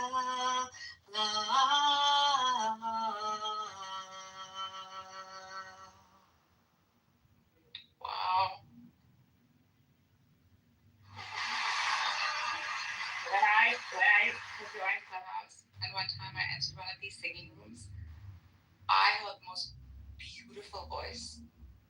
Fuck, it was Dr. Z. I was like, shit. I know, right? But your voice is equally beautiful. Your creativity in your voice. Yeah, no, I'm not kidding. I enjoy your karaoke sessions here. I think even the most leathery cynic would be, would have a difficult time explaining why it is that the Quran knew that the universe was expanding. So the Quran suggests in Surah Al-Anbiya 21, chapter 21 and 30, that the heavens and the earth were once a single unified entity, a solid mass. Now, think about how many thousands of... This is written in the 7th century, at least. How could they have known these things? And that's not the only one. There's the expansion, which is in 51 and 47, 51 chapter. And the heaven were constructed with strength, and indeed we are its expander. So there's this idea of an expansion, and then elsewhere within the Quran, there's an idea of singularity. I'm sorry, doesn't that raise an eyebrow? There's something not natural about that. Do you feel guilty, Muhammad, and the early Sahaba knew about this miracle and never shared it with the world for like hundreds and hundreds of years? Like they could have really pushed technology like in the right direction. Does it bother you that they kept all this information themselves, Dr. Z? Do you feel guilty about that? I think it was extremely groundbreaking for the time frame that it was revealed in. It is absolutely groundbreaking. I don't think they concealed it. I thought that was a foundation to build on, right? Like cosmic realities, sharing about his creation, the singularity, the fact that there is an expansion of the universe,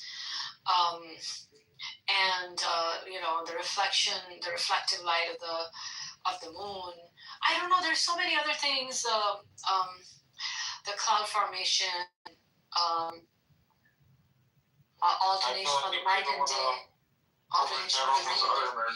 You don't think it was a bit Jewish of you guys to keep the information to yourselves? I'm not trying to throw any digs. I'm not saying anything, but it's like, we're just picking up the things that you pick up from them and us.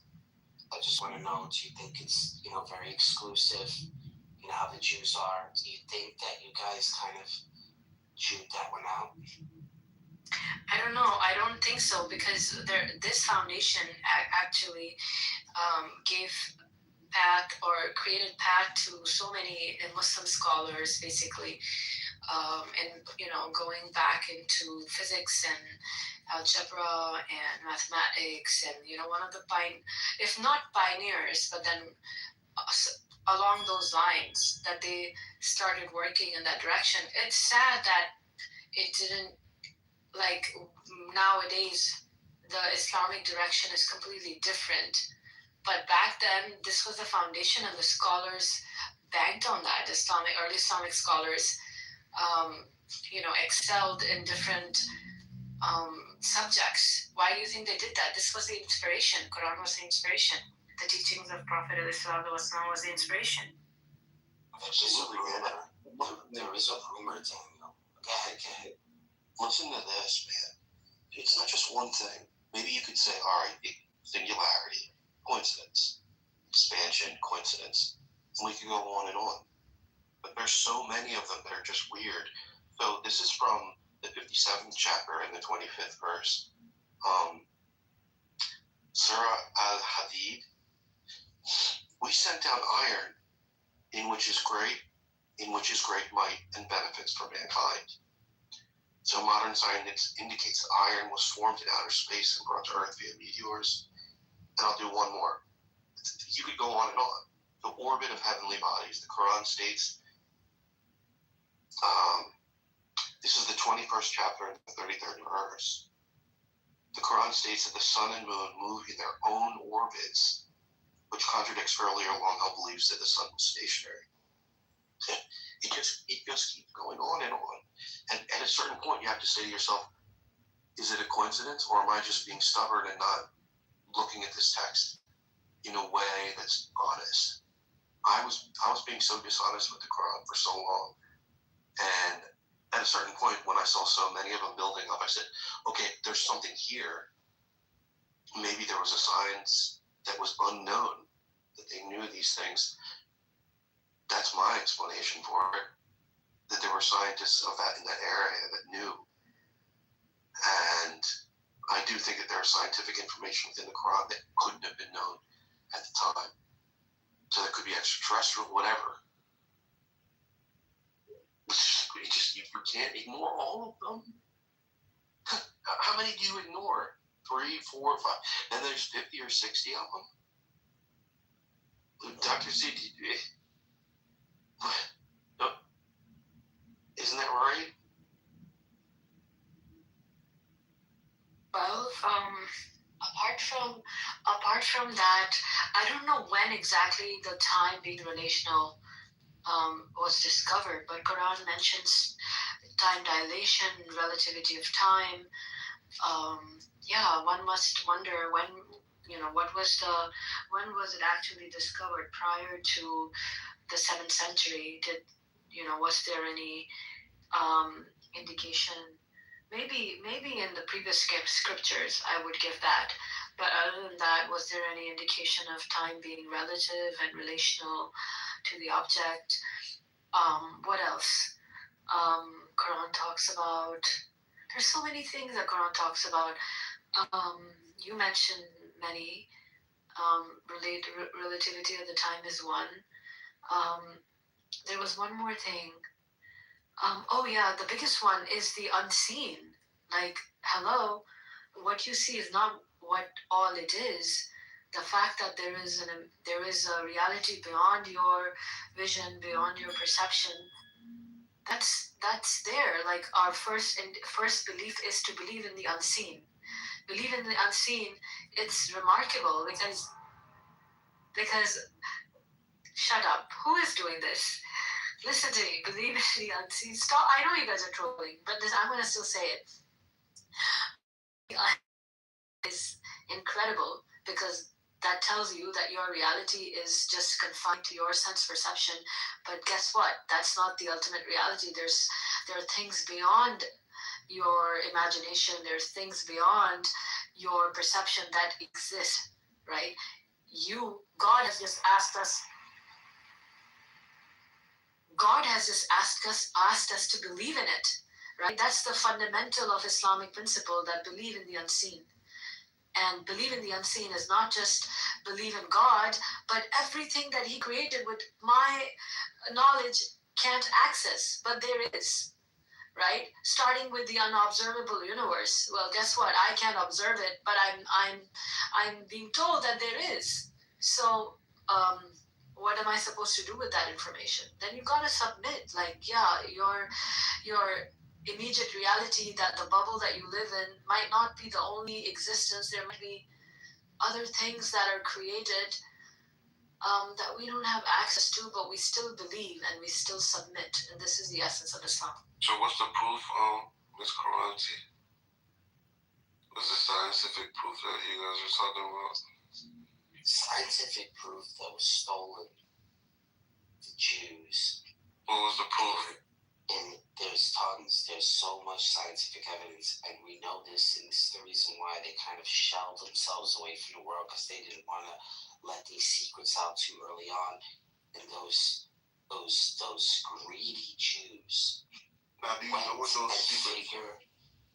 Are you Jewish? No, I'm not Jewish. Are you Christian?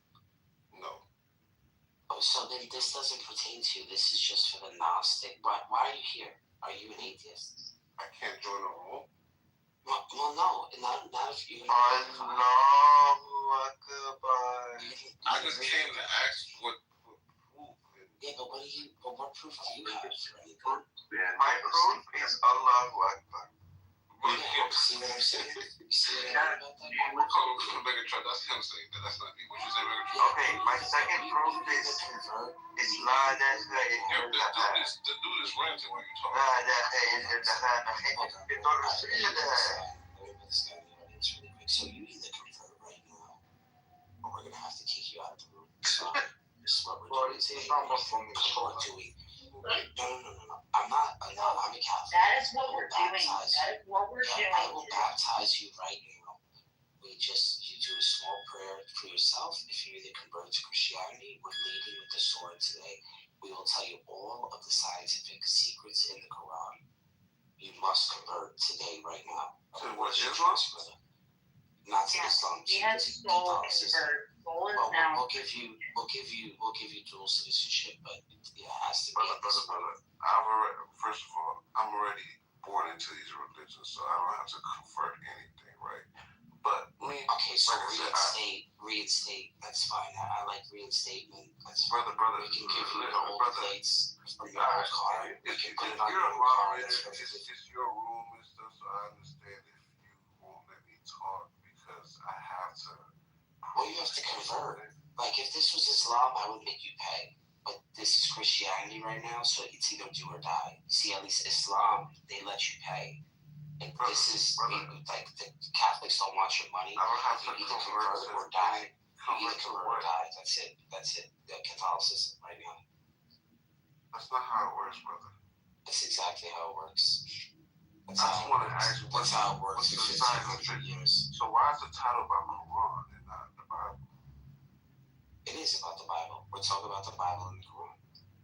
But so do you understand what these truths are? Do you yourself? I was trying to ask basically, what did you guys discover as truth, and do you understand what the real truths to the universe are? And understand. We're not. Do you understand it's beyond the Quran? You have to believe in God. You can't even be a Mason if you don't believe in God. What makes you think you could join groups like this? I believe in God. All right, that's all you had to say. All right, he's converted. All right, so that's not converted, bro. So you're gonna ruin it. I guess. So this is the thing, right? We're talking about the expansion of the universe, quantum mechanics, time dilation. Mm-hmm. These are all scientifically proven to be. Okay, right. I understand that, but most of the fathers of Quran don't understand that. So you do understand that everything is really about frequencies and consciousness. Is that what you understand that, right? No. Okay, then you gotta do some further investigation because this new scientific proof, scientists are always the last to know everything, which means the people that wait for the scientists, they're actually the last to know. Scientists are one of the last people to know anything. The followers of scientists are the last to ever know anything. People already know this truth. Like if I show you a guy named Darius J. Wright, people have outer body experiences and they already know this truth. I listen to them. I already know all this truth to what happens after you die and all that. But it's like, why the masses, they're always the last to know. So it's like, why are you just figuring this out? That part is true, right? Like, I'm a scientist, right? And fuck, man, I'm always the last to know that there's a party happening somewhere.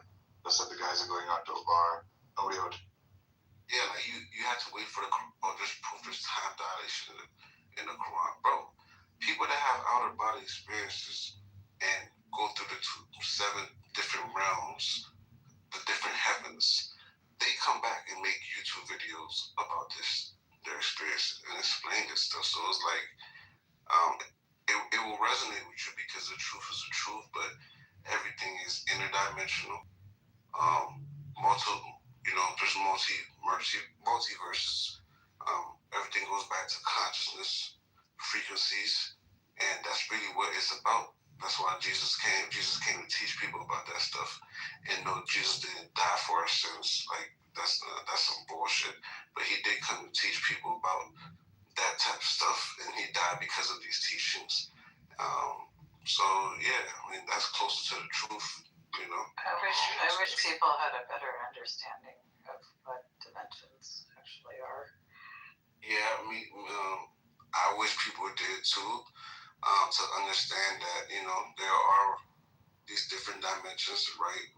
In the Bible and Quran, they probably explain them, but people don't realize what they're talking about. No, you're not understanding what dimensions are. Dimensions are simply methods of measuring position and vector, right? And so, like, if you have more inputs, you have more dimensional inputs, basically. So like the fourth dimension has 4 inputs. Right, the fifth dimension has fifth. That's how you find the coordinate of it, right? Yeah, that's right. I mean, to give an example, like in the Teenage Mutant Ninja Turtles cartoons, like Krang is from dimension X, right? So like the position, like if you're in that dimension, is just X, right? It's on. So dimensions are basically.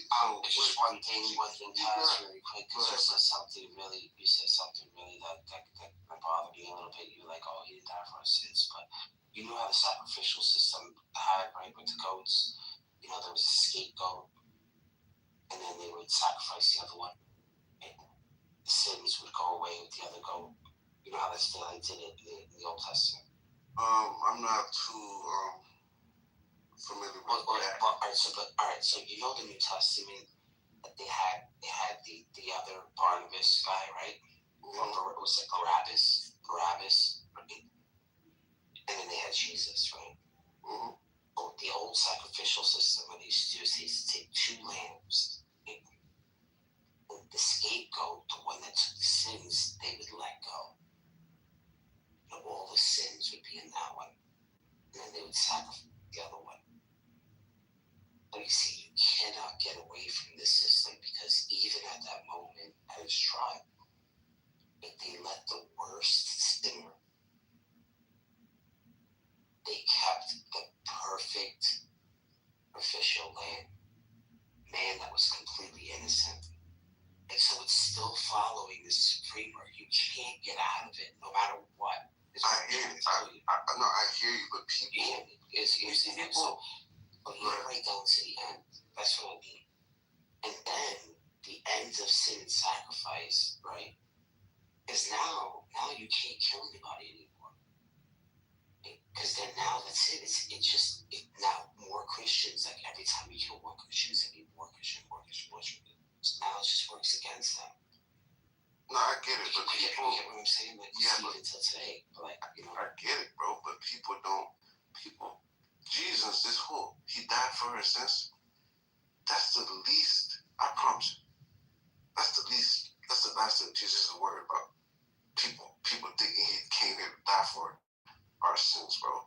Jesus came here because we were sinning. So in that context, yes, he died for our sins, but it's not he died for our sins. And I don't know if you understand the difference. Like how do you think they knew the bee thing? How about the bee thing? Like they know that bees had female and males. How do you think the Quran knew this information about bees? Because that information was passed down. From where? From people with the knowledge, bro. It's not hard. So what you need to understand about the world, there's always been people or entities with the knowledge coming from the source. So it used to be common knowledge about these things. People used to know this commonly. At some point, things fell apart and people lost a lot of information. And Cora was talking about different dimensions. She didn't really say anything different from what I'm saying, but she doesn't really understand that these dimensions are just different ways of viewing light and how light travels. So basically, in these different dimensions, yes, there's different entities that can basically phase through light differently. That's what they are. Heaven is one of those dimensions. Hey Bart, did you know that bee colonies are 95% female? And they're matriarchal? Yeah, that's what I'm trying to tell you. So the ones that are left out in the wintertime, those are just because the men are just there to fertilize. What I mean, with all the male bees, they die. But after their only purpose in life is to create that big, huge bee circle for the queen. Mm-hmm. Throughout the summer, like that, their only purpose. And the moment they shoot their load in her, they die. Correct. Yeah, that's it. That's just their goal. And then she gets all fat and she lets them. And I guess the ones when she's done, I guess she puts out this kind of smell, and then the rest follow her or join the colony. Yeah, there's a bunch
Gunther once told me that bees only sting you if you need to be stung.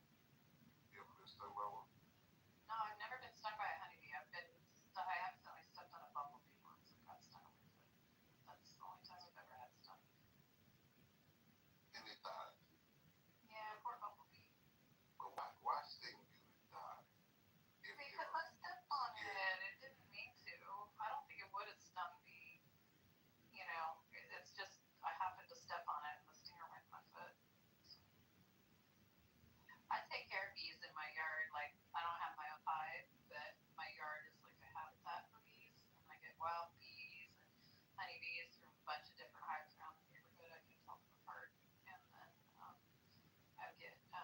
I have bumblebees. I pile up like broken ceramic, like old broken flower pots so that they have a place to nest and stuff. Yeah. Courtney, you believe multi-dimensional existence?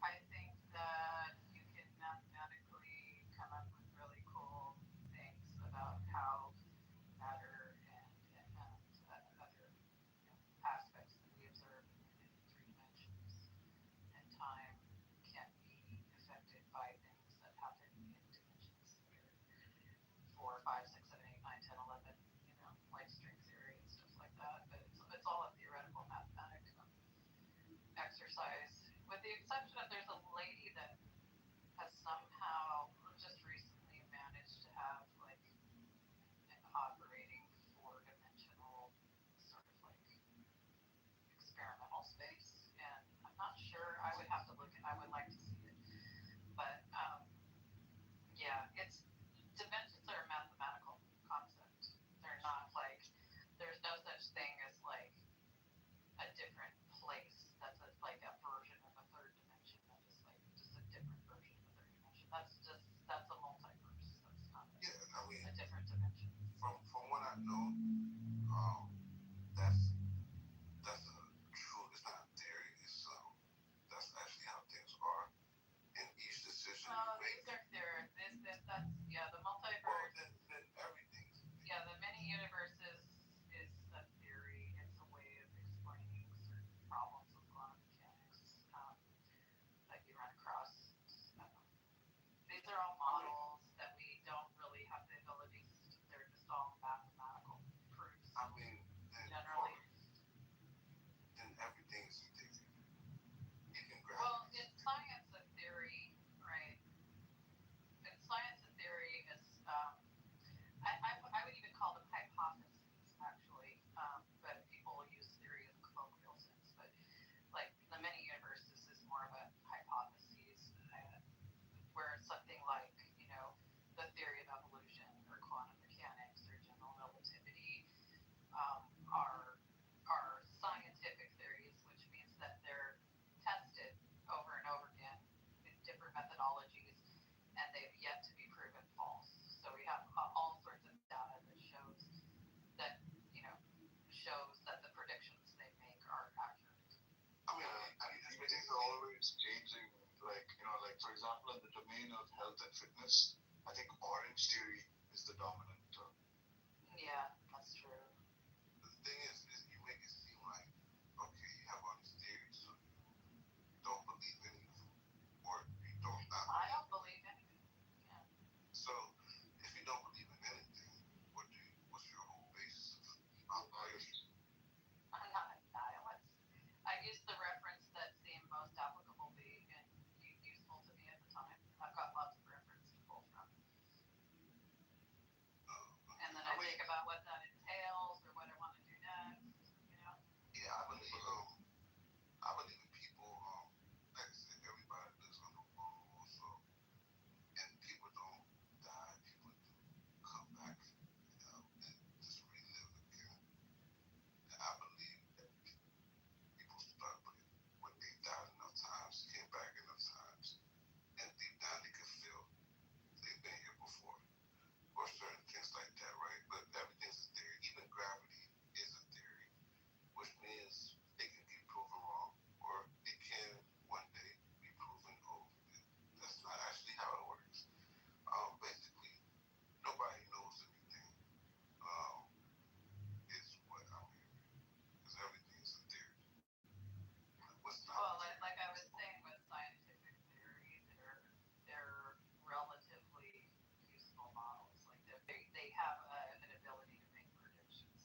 pies,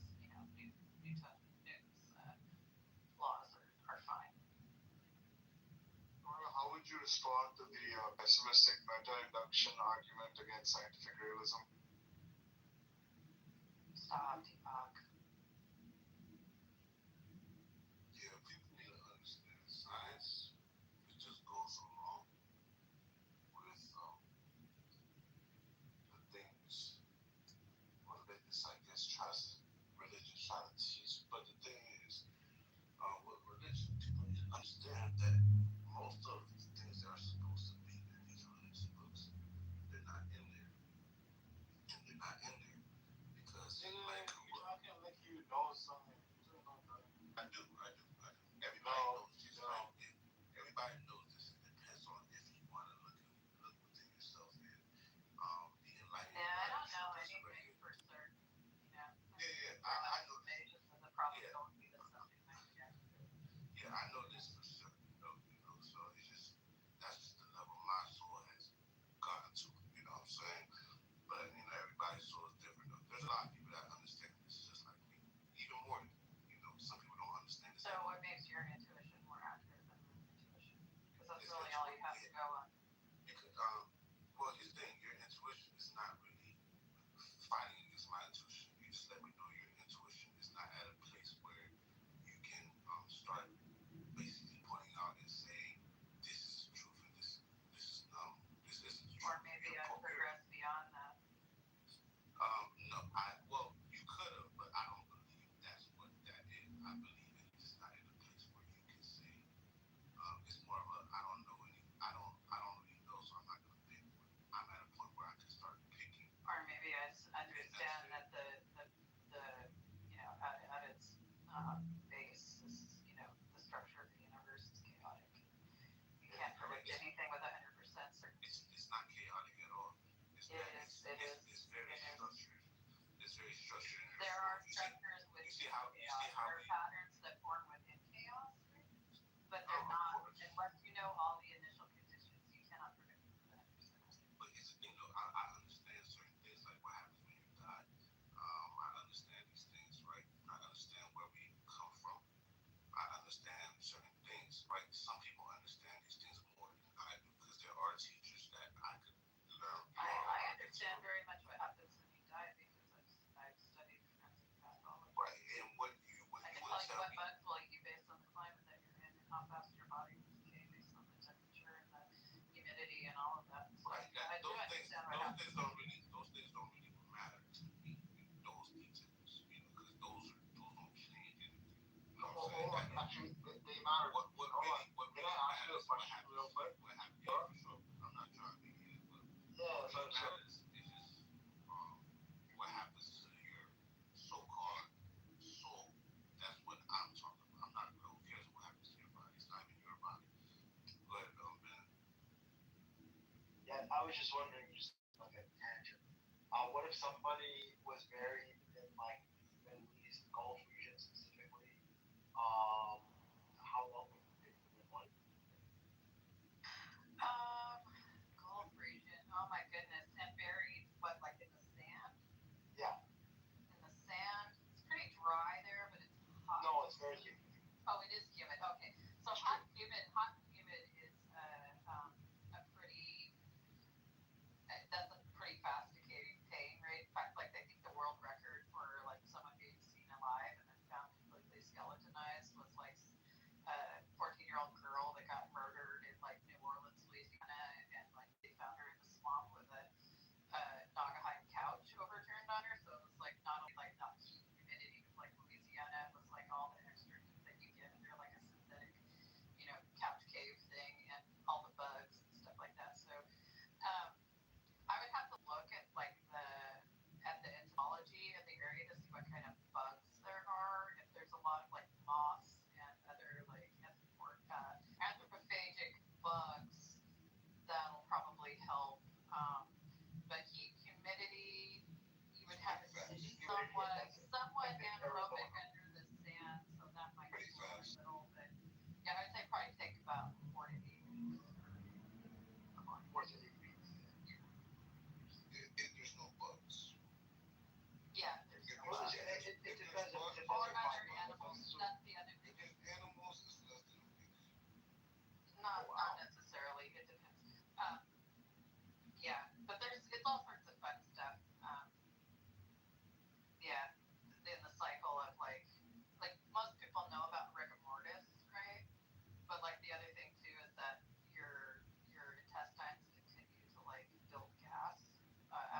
that with like roadkill, where you get like this big puppy raccoon and then come back a couple days later and it's like blown up, you know.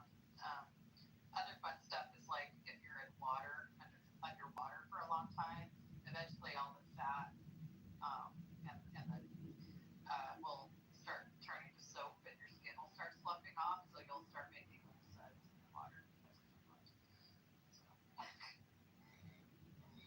That's the bodies to the group, but then I was talking about the soul stuff, where your consciousness, your identity, and those sorts of things that people know, but they don't want to teach you about these things because it's too liberating. So that's the world you live in, right? So the people that know, the scientists, well, the world leaders that know this information, they want to keep it as vague as possible because they don't want people to know these certain things because then people will be free. People wouldn't really care about dying or certain things, and they will lose control. So what I would tell you, Adam, is if you want like an old like cleaned off skeleton, the best thing to do is throw it on the anvil. Cure that shit fast. You ain't trying to kill nobody. I think what you're saying is that Deepak is the man, and he's trying to keep everyone down. Of course, Deepak is the man. I mean, the man. He's out there building our AI overlords, like you know. You guys don't know Deepak is like the son of the Maharaja of South India. Like he may not have to. Sorry, Deepak. Why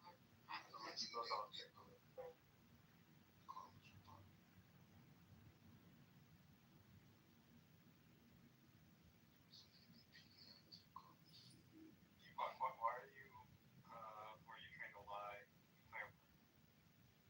Why you love humanity so much? It's called a noble lie, Mark. I mean, I don't know how much you know.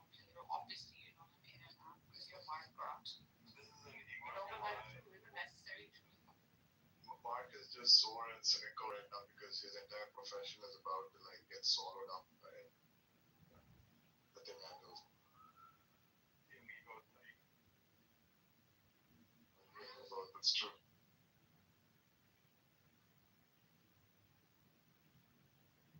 I'm fine until they actually have useful self-driving cars that can operate on all parts of like the transportation grid. I'll be retired by then. You believe in understand what the UFO files called? You mean the UAP files? What? UFO files. Do you know what an unidentified aerial phenomena is? That's what it's called. Because not everything is flying, you know. Not everything is flying.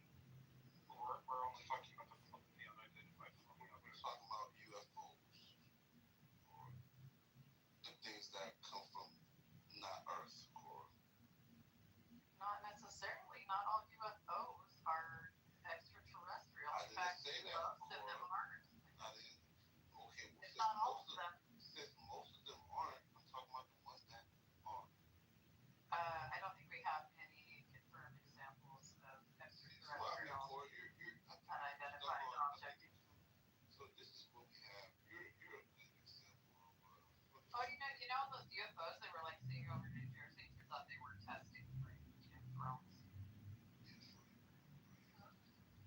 Or like in Las Vegas, they have like aerial self-driving aerial taxis they've been testing. There's been hundreds, or if not thousands, accounts of UFOs. All of those were not tested for. Did I say all? I was just giving some examples of things people insisted were UFOs that actually were. You're saying that as in I'm not talking about the ones. I'm talking about the ones that are. You know, there's all the ball lightning. Ball lightning's a good one. But ball lightning.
I knew you were gonna make it up. I would say one thing. Just say this thing. Go ahead. I'd say one thing though. Yeah, so like I don't think we should rely too much on our intuitions. But if you can't afford college, I think you can always rely on in-state too. Yeah, for sure. To people that can. That's what I had. I had in-state tuition. All right, state school all the way. Yeah, I mean, good guy ain't one of those people. But the thing is, like, you're interesting because, to the regular human eye and ear, right? I'm not a regular human eye and ear.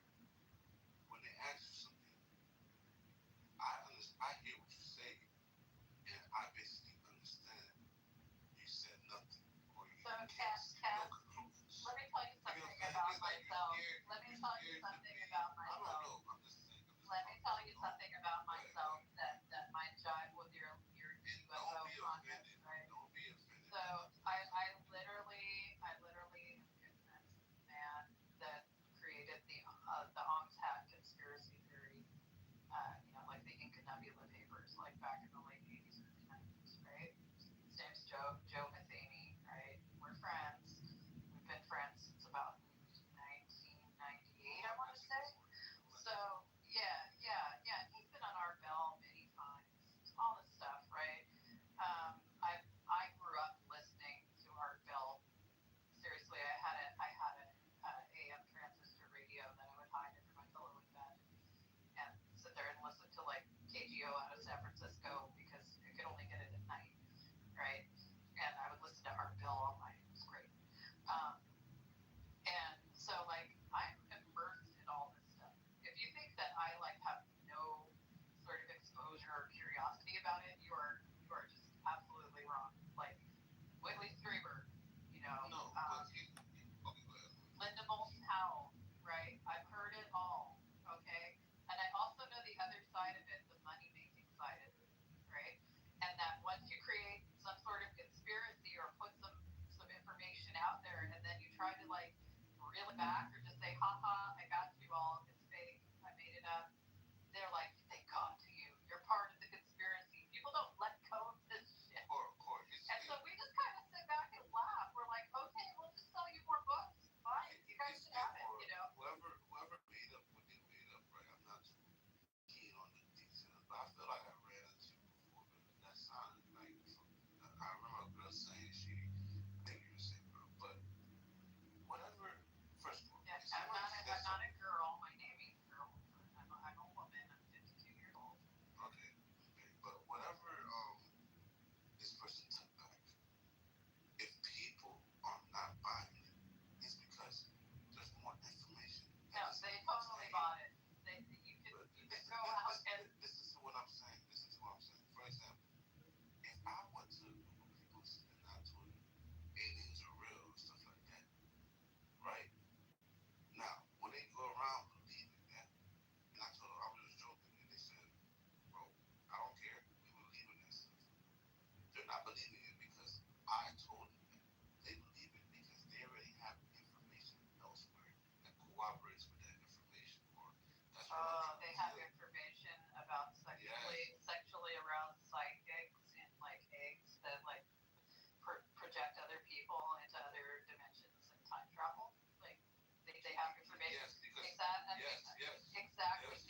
Well, here's the thing: when you have a lot of evidence, right, that aliens do exist. When the UFO files told you that when they so landed on the moon, they were basically they saw these objects flying near them, right? When we have videos of people flying the fastest jets in the world saying, yeah, this object came to us and started following us and then was going faster than us with technology we can't explain, right?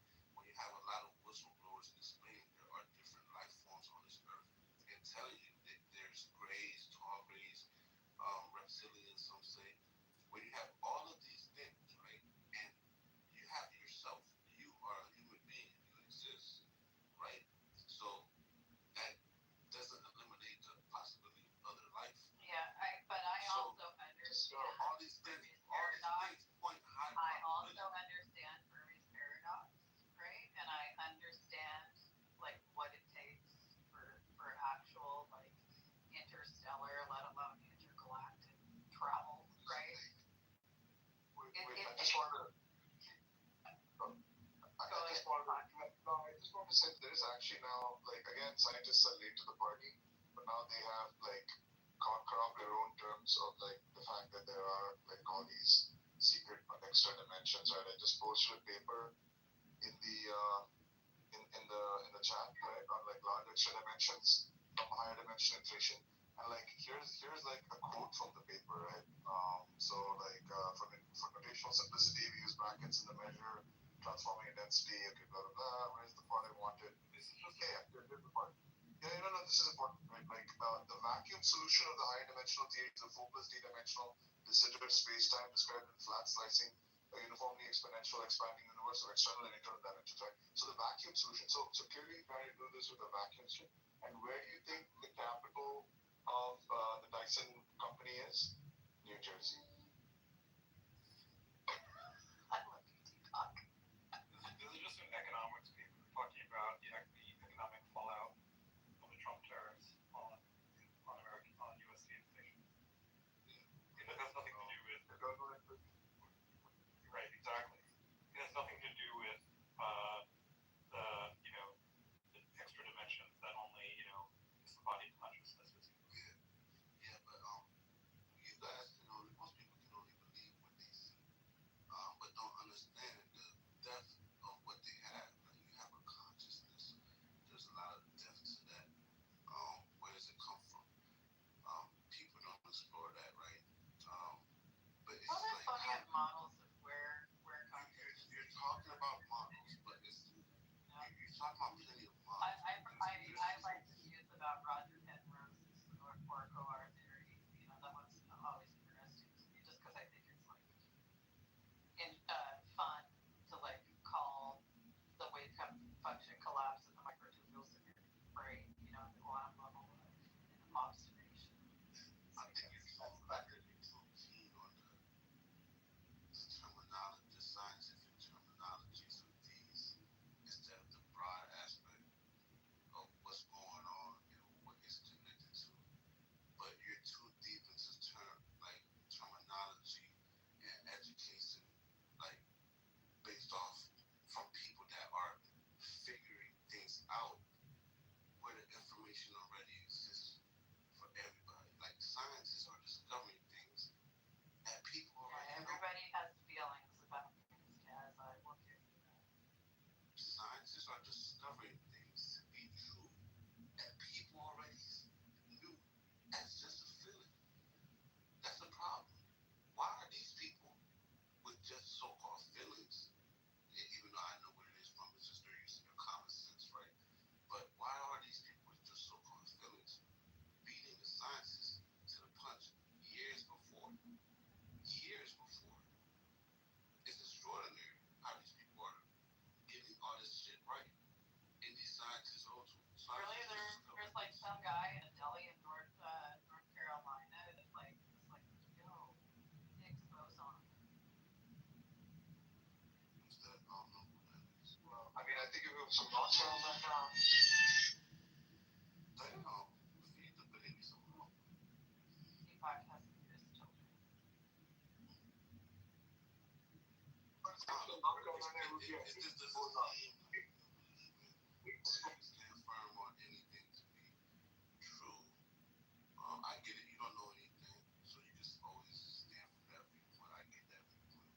Okay, you don't know nothing, so we don't know anything. Sure, but it gotta be like I want to really understand the structure of the earth. Like, do you understand? Like, let's say politics. Do you have a viewpoint on politics, or is it just another broad answer that? Oh, no, I have a very detailed view on politics. I worked in large scale public infrastructure for many years. Public infrastructure finance. I understand the Department of Transportation inside and out.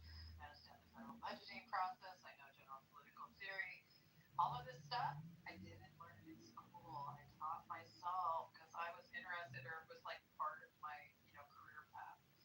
So I have an anthropology bachelor's degree and a master's degree in real estate development. So if it was part of your career path, that means your learning was very structured already. It was basically, here's the stuff you have to learn. No. Right? To go down this career path. So you were learning things that you had to learn, correct? Rupert. I went looking for information that would help me achieve the goals and outcomes that I have. That's different. Right? When you're doing things, have a career path, you're really following and learning things according to the blueprint, not based off of your own interests. You might say it's your own interest. You don't know. No. Dude, I'm autistic. I do dumb things like learn entire land use codes for the city that I live in because I find it interesting. Okay. So do you believe in a deep state? No. You don't believe in deep state? I think there's oligarchs in the world, right? I think that people have relationships, things that where the average person is not privy to, right? But I wouldn't call that a deep state. I don't think there's an overriding conspiracy other than rich people like rich people, and that's really all it comes down to. So if the deep state doesn't exist, then name every government employee. I couldn't tell you right now because I don't know how many people have been fucking fired. Yeah, obviously. See, okay, Mark, too. Mark, let me ask you, right? I believe in the deep state. I know all about it. I know that I could probably name more government Why employees. is it that people are very educated people, right? When you tell them this stuff, it's like, even though they're very educated, they turn stupid. Well, have you seen The Matrix? Like, everybody's seen The Matrix. Right. It's like they're plugged into The Matrix. So how do you get somebody that's smart? They're like that person in the movie, I think his name was Cypher. He was played by the same actor who also Fredo and Sopranos. He was like unplugged. Right. But he betrayed humanity and tried to negotiate with Agent Smith to be plugged back into the Matrix. But to live a life. You guys know that Agent Smith preferred a comforting lie. Agent Smith might be the savior of the Matrix. Wrong. Well, savior of humanity. Well, actually, Cypher would have saved humanity if they let him kill Neo in the first one, because then the whole plan would have gone to shit by the third movie. Huh? I gotta look back into what y'all In the said. second and third movie, the architect reveals that One is part of his procedure for keeping the Matrix under control. If Cypher would have been successful at defeating Neo in the first movie, then the Matrix would have failed. And, the humans would have been free. The Matrix could have sent another. Neo was part of the one control. Yeah, they could have sent another the one. They could have sent another one, but there would have been Zion's population would grow too high. And more red colors, and Zion would get more populated than it would throw off the balance. So Cypher could have saved them all. I don't know. Saved is well, I don't know about saved. Died for their sins. Okay, listen. I gotta put that. I gotta research that. But Cora, how is it that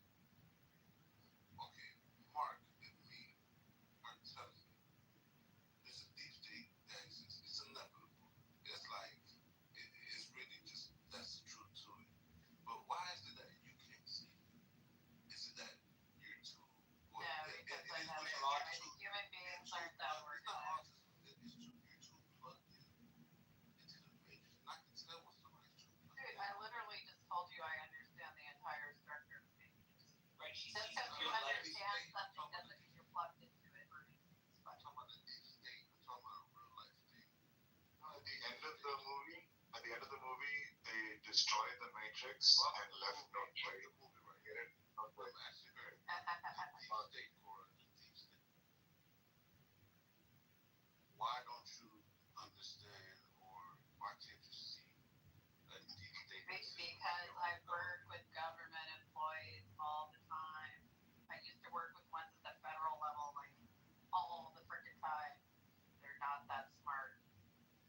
They're diligent. They're devoted. They're public servants. So there's no like big conspiracy. The conspiracy is among the elite classes, the wealthy classes, right? So this whole deep state shit is just it's like people wanting to have a boogeyman, right? Instead of identifying what's in front of them, which is incompetent people. You read the Foundation novels, right? And of course. There's a second foundation that's manipulating the first foundation. Yes, the first exactly. foundation Yes. Right. So there's that's what you mean by the deep state. Yeah. So basically, the people you're around, of course they're gonna be stupid. But it's just like, why don't you understand? See, it's like there's a point where you're too educated to where you're blind by. It's like you start missing certain important information around you, right? So I don't think you understand what you're saying. Like having. You don't understand because you're too smart for it. Having more information doesn't make you less capable of understanding things. You might see that way from the ignorant, though. Because I feel like you're too educated. Because you're looking at it how you were taught to look. You're not responding to this the way all the dumb people tell you to do.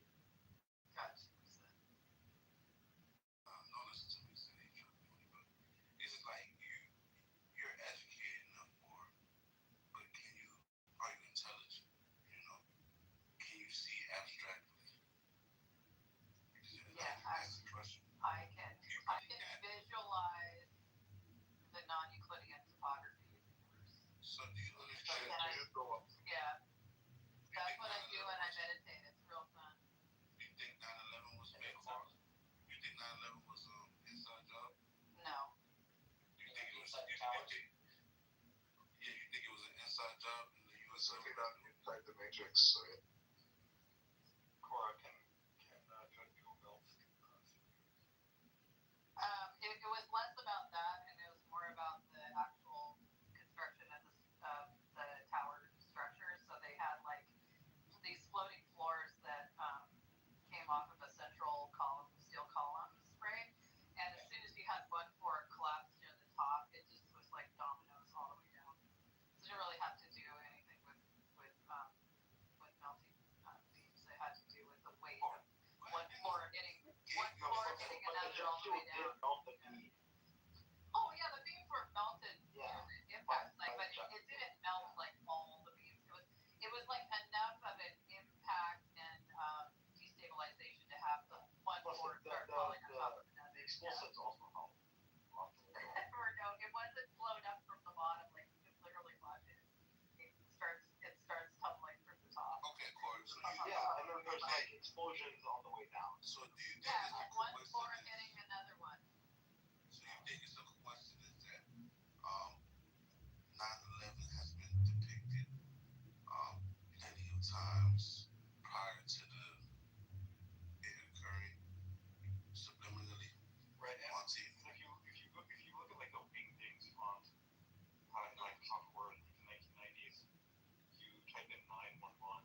The 9 is like plane, and the 1 looks like from the towers. Oh.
get that there. Right? So it's like when you have all these, things, right?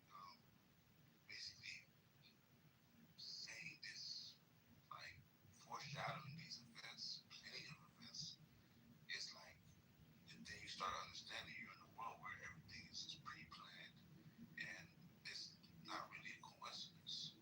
Now ask yourself, why is it pre-planned? Who's pre-planning this stuff? That's all I'm saying. I don't know. Neil's birthday is actually the 13th of September. Look up the ID from the Matrix. I didn't say it was a birthday because he came before 2001. It's a grown ass man. 13th of September 1971.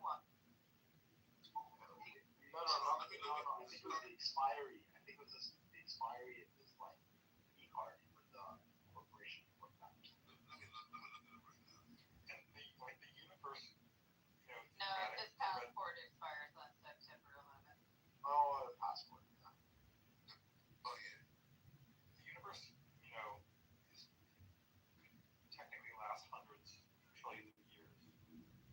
Say the least. Like all the possible dates in the future that could have been showed all, the trillions upon trillions of days. What is the probability that chose September 11th, 2001? It's infinitesimally small. That's just math. The universe is just permeated with coincidences at every level, right? Like look at like the fact that the degree to which like a piece, an object, sort of like the amount of effort it takes to slow it down traveling is exactly equal to like how much to how I don't know, he got his first passport when he was 20 years old, because he was born in 1971, then, it would expire. His second, iteration of his passport would expire in 2001. And then, then there's a 1 in 365 chance that you pick September 11th, which is near his birth date, so it kind of makes sense, But there's no hard and fast rule that passports have to expire in the world of the Matrix in like 20 years. It could have expired after exactly every 10 years. 873,000 years, or like the fact every 13 possibly. Jackie would be like. And then why would it say it's a U.S. passport? Like, why didn't they just make up a different country? I mean, why would they have to? Like, it's more plausible. Well, the architect did say that they did base those versions of the Matrix on, mid-90s United States. So why wouldn't they put in the parameters of normal United States? Well, I mean, actions. That would make more sense. Why make that step up? You're putting in most of the parameters within the realm of like possibility within tweaking the cube, such as passport expiration duration. Oh, gotcha. Okay. So if you like that an anagram of the name Neo is one, right? Like the one. That's like Also, so Eon. Right. There's a lot of like small hard to notice differences between the world of the Matrix and the real world. For example, in the real world, the person who looks like Neo is acting in Keanu Reeves. Not.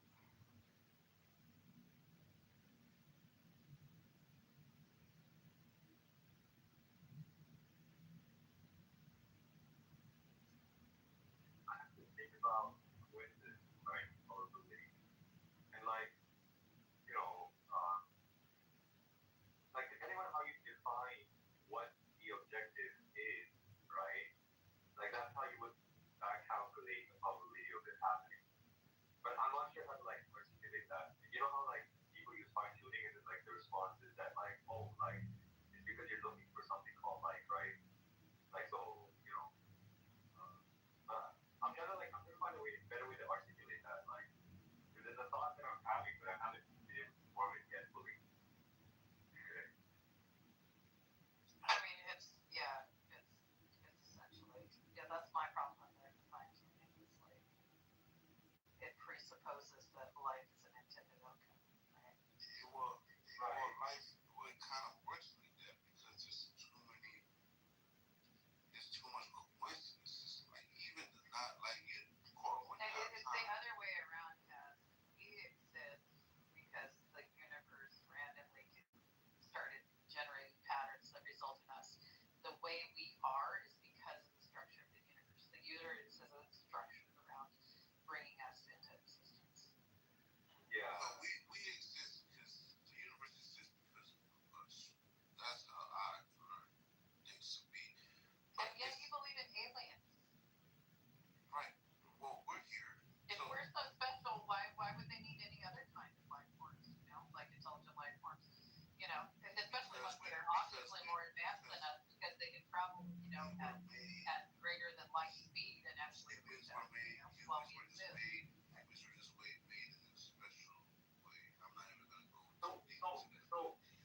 like, if we take as a given that life was an intended, like, aspect of the universe, then the fine-tuning argument goes through, right? Like, then it lands. Or are there, like, other problems? Somewhat, but there's actually, like, people act like it could only be one way, but, and CM has a chart of it, there's actually a range of potential. It's not as finely tuned as people think. Like, there's a range of potential ways that the, things like the fine-tuning constant and stuff could fall and still result in the ability to have some form of carbon, base life and stuff. Actual important is that I think is called the Rao-Blackwell theorem. You can read about it on Wikipedia and stuff. That's exactly. Yeah, but that's not like what I'm read about. I mean, it's nice to think you're the center of the universe, but then, that's a slippery slope to geocentrism and flat Earth. These things are not coincidences.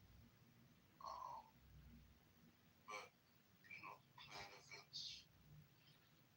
And you get so much. I want to ask you a question. Could you recap the multiverse that you're talking about just now? Could you recap, make it make sense? Run it with the making make sense so that we can analyze it. Right. So everything already exists. Everything exists simultaneously. You have plenty of different versions of yourself, right? With little minor differences. And some that, you got a version of you that's super rich right now, super poor. But the thing is, every decision you make, you're basically choosing which reality you want to get closer to. That's why people say, just do shit. Like, all you have to do is do things and believe that, because you will eventually fall in line into your universe, right? For example, if one of your future selves living in New York in a penthouse right now, for you to get there right now, you have to be like, I want to live in New York. I demand a dog picture tax. Let me move to New York. That you're gonna get closer. Oh, sorry. To then merging with that timeline. Said I demand a dog picture tax. You know what I'm saying? Okay. Okay. All right. Now, I kind of ponder that in a corporate structure. Okay. In corporate structure, they have shared value. They talk about maybe the normal one. They call it the dimension of firefighting. Like smaller company with just firefighting every day. They fight for their living on a small company. But the higher company would want to say a shared value, which is belief to see. And then another one, which is more of see belief, like the Chinese company. They see the opportunity here, you grab. So then I'm looking at maybe it's aligned with you, but I'm kind of pondering whether the three specific analogy of that. Let's say I like to firefighting. Anything that I do, I have to react to it, and then generate outcome. But other than that, I say, why not I look at belief to see? Then I master the belief to see skill set. Then I get into that, the outcome will be different. So like I am in this verse, and then I can jump to the other verse according to my one. So I will look at the three dimension. Does it make sense that it is like three combination of spice that I can select? I'm going to use this spice, then I'm going to expand this spice, and I'm going to mix this spice and that spice, and this is how I generate the output that I'm getting right now. Correct. So for me, correct. Deepak is an expert in spice. This is great about my game. It's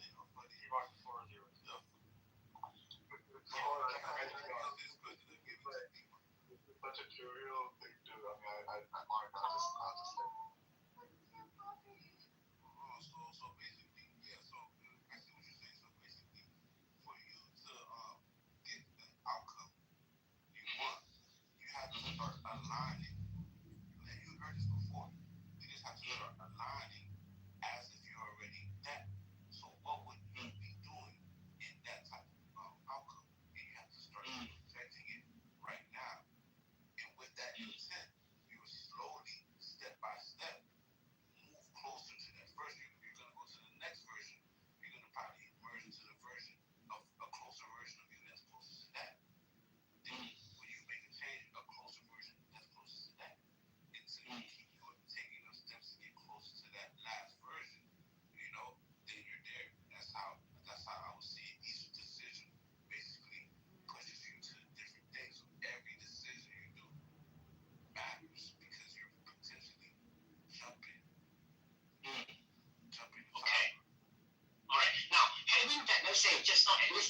logically say there are three different dimensions of belief system that I can hold. The one which is the lowest, fighting, the one which is highest, belief to see. Now, having the dimensions that I'm doing, now, how do you personally able to ponder like, hey, how this guy never met me is talking about it, and suddenly I'm here also looking at, hey, I've been thinking about the same understanding, but I run with it in this manner. You run with that, and you are talking about. And how did you get hold of that? Is that somebody, or you are like, how did it happen to you from not knowing until you pondering, man, this might be true, or this is, confidently say this is true? Okay, that's a real interesting question. So, from a child, I've always been somebody I like to debate, meaning I like to see things logically and find out the truth. So maybe just that just led me to coming down certain, timelines where I got this information from. I can't even recall where I got it, but I can tell you, it always resonated with me. I probably always thought it was true, with just through the tuition. But then I started learning about certain things. I might run into certain information like randomly, or intentionally. It depends on what it is, and then the information starts slowly building to where I can confidently say, this is the truth. This has been my long understanding of things, right? And if you've been going down the timeline, I'm going down the timeline, we having this conversation, it's just for a better understanding. Because we were both looking for a better understanding of that, or to spread the information, or to get more information about it. Okay. In short, what you are is more experiential knowledge, right? Because you are kind of like experiencing it, and then over time you pick it up. Okay, I'm going to get it more, accumulate. Yeah. Because I do find what my experience is more like experiential knowledge. So I'm kind of trying to you and me, we excellent frequency that we can even get hold of. Hey, wow, I mean, between you and me, it's just I'm trying to look at that possibility of that frequency that I am more on the experiential knowledge. I do not even go to bookstore buying books, but I'm trying to ask something beyond the book. Like let's say there's a book that in bookstore, I will keep asking, who write the book? Why he is writing this book? Something like that. Like you talking right now. Hey, who is this guy? I don't listen to your word, but I listen to the value behind your words. So because of your humbleness that you are portraying that, hey, this guy must be something like that. Right. So basically, I had experience with it too. So I wanted to be somewhere in life, right? And one day, years ago, I was sitting in my mom's room. My mom's crib, in my room in the basement. And then I decided, and I had somewhere to be at 10 a.m. And I decided I'm not gonna go there. My cousin comes in the room, right? And my cousin comes in the room and says, "Dude, you need to go. You're tripping." So I'm like, "All right, I'll go." So I end up going. I get there last around 2 p.m. Right? And then that's when I was the last, it was an interview. I was the last to have the interview. And when I had the interview, the person that interviewed me, he ran out of spots. He's like, "Damn," we just started talking about whatever, and he really he ran out of spots. He asked his manager, "Yo, can we hire this person?" His manager said, "Nah, we already ran out of spots." So he runs next door to a different manager on a different sector and asks him, "Yo, can you hire this person?" And he said, "If you trust him, I trust him." And then he's like, "Hey, yo," he said, "You can start Wednesday." And then as I'm giving details, and then that little decision, and everything has to happen exactly like that. So for the next 3 years, my whole life changed drastically the next couple of years. But I was only able to happen because I decided I knew what I wanted, right? And I said, like, no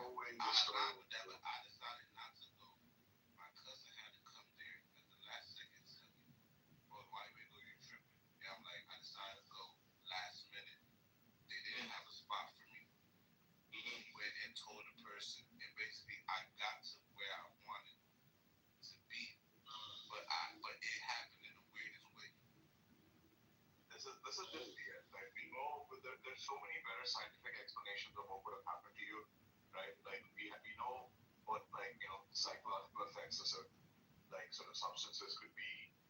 Mass hallucinations have happened. There's just all sorts of possibilities that are a better explanation of what happened to you in this case. And keep in mind, you're saying there's all sorts of better explanations, but you're not telling me what explanation is not what it was. But basically, it's pretty simple though, Deepak. But what I'm basically saying is, for you to everything already exists. Your version of your best self already exists. Somewhere it already exists. It's about you consciously aligning and getting closer to heaven. Are you familiar with Hume's no miracles argument? No. Right? I think that's basically what we can apply. All these arguments are coming after after the fact that these things already exist. This is how life is already structured. So all these theories or things, these are coming after trying to explain to you what I'm explaining to you right now. So people make all these theories, all these numerical theories, bro. I'm telling you what it is. All these things already exist, bro. Saying that whole story where you went and where you were you're not going to go to the job, but your cousin told you to go and you went and you interviewed and then you got the job because the guy asked the other manager. That's as ridiculous as people saying that, I don't know, the constants of the universe have to be fine-tuned to 10 power 123 or whatever. Yes, everything has to happen the exact way, the exact second, exact minute it happened, or it would not have happened. That's what I'm telling you. And I understood that from that situation. But here's the thing though, it was kind of like, of course this happened to me because this is always how it works out for me. Regardless of what I'm in, it doesn't matter. Something always happens, and at first in life, I'm 28 now. At first I used to think, wow, I'm so lucky. Then it keeps repeating itself. I'm talking about at the last second, the craziest thing happens to where I started realizing it's always gonna happen for me. It's so weird, bro. I don't know. I'm just saying, the best way to explain it, right, is that, have you ever heard of the miracle of Fatima? No, you just told me. I said no. Okay, yeah. So the miracle of Fatima was a thing that was supposed to happen in something like 1916 or something. It was thousands of people claimed they saw the sun dance in the sky and thought it was a great Catholic miracle.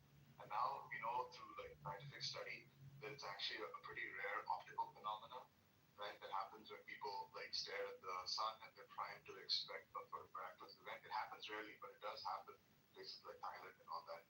So now through scientific study, we understand what this supposed miracle actually was. And I'm just saying it's probably some similar explanation in your case, right? It must be some rare sort of optical or psychological phenomenon. Brother Cass, I have one question to you. Hang on there. You see, now the question is this. Just like today, and I think now guess what name will be in the room. Okay? I'm just going to give the context first. The context is that the room, I've been in the room and I've been moved down to the audience and then I come up somehow and then I almost want to leave. I said, okay, I'm kind of okay, I'm not being liked here. But I said, maybe this is a test for me. I should stay. And because I was staying, and then suddenly, I do not want to put the phone near me. You know what happened? I put my Bluetooth speaker portable. I just want to listen. Suddenly, why am I picking up your frequency, not other person's frequency? That's what makes it sound like, hey, why am I getting the same frequency and resonance? So when I remember when I was in science class physics, you know the glass, they're broken, so they tried both glasses with the same frequency level. It gives that kind of a similar sound, or maybe at least they're saying if you use same frequency, you have reaction, the same reaction, something like that. Yeah, checkpoint. Right. So you say something. So in terms of frequencies, things of similar frequencies always are going to resonate with each other. Yes. That's just a rule. That's just a rule of life. How I know? Exactly, in physics, yes. Here's how I know, right? I ran into people, right? I ran into people without ever meeting them, but I feel like I knew them, right? And I feel like I knew aspects and details about how they think. So I met this girl in my complex, but I know why I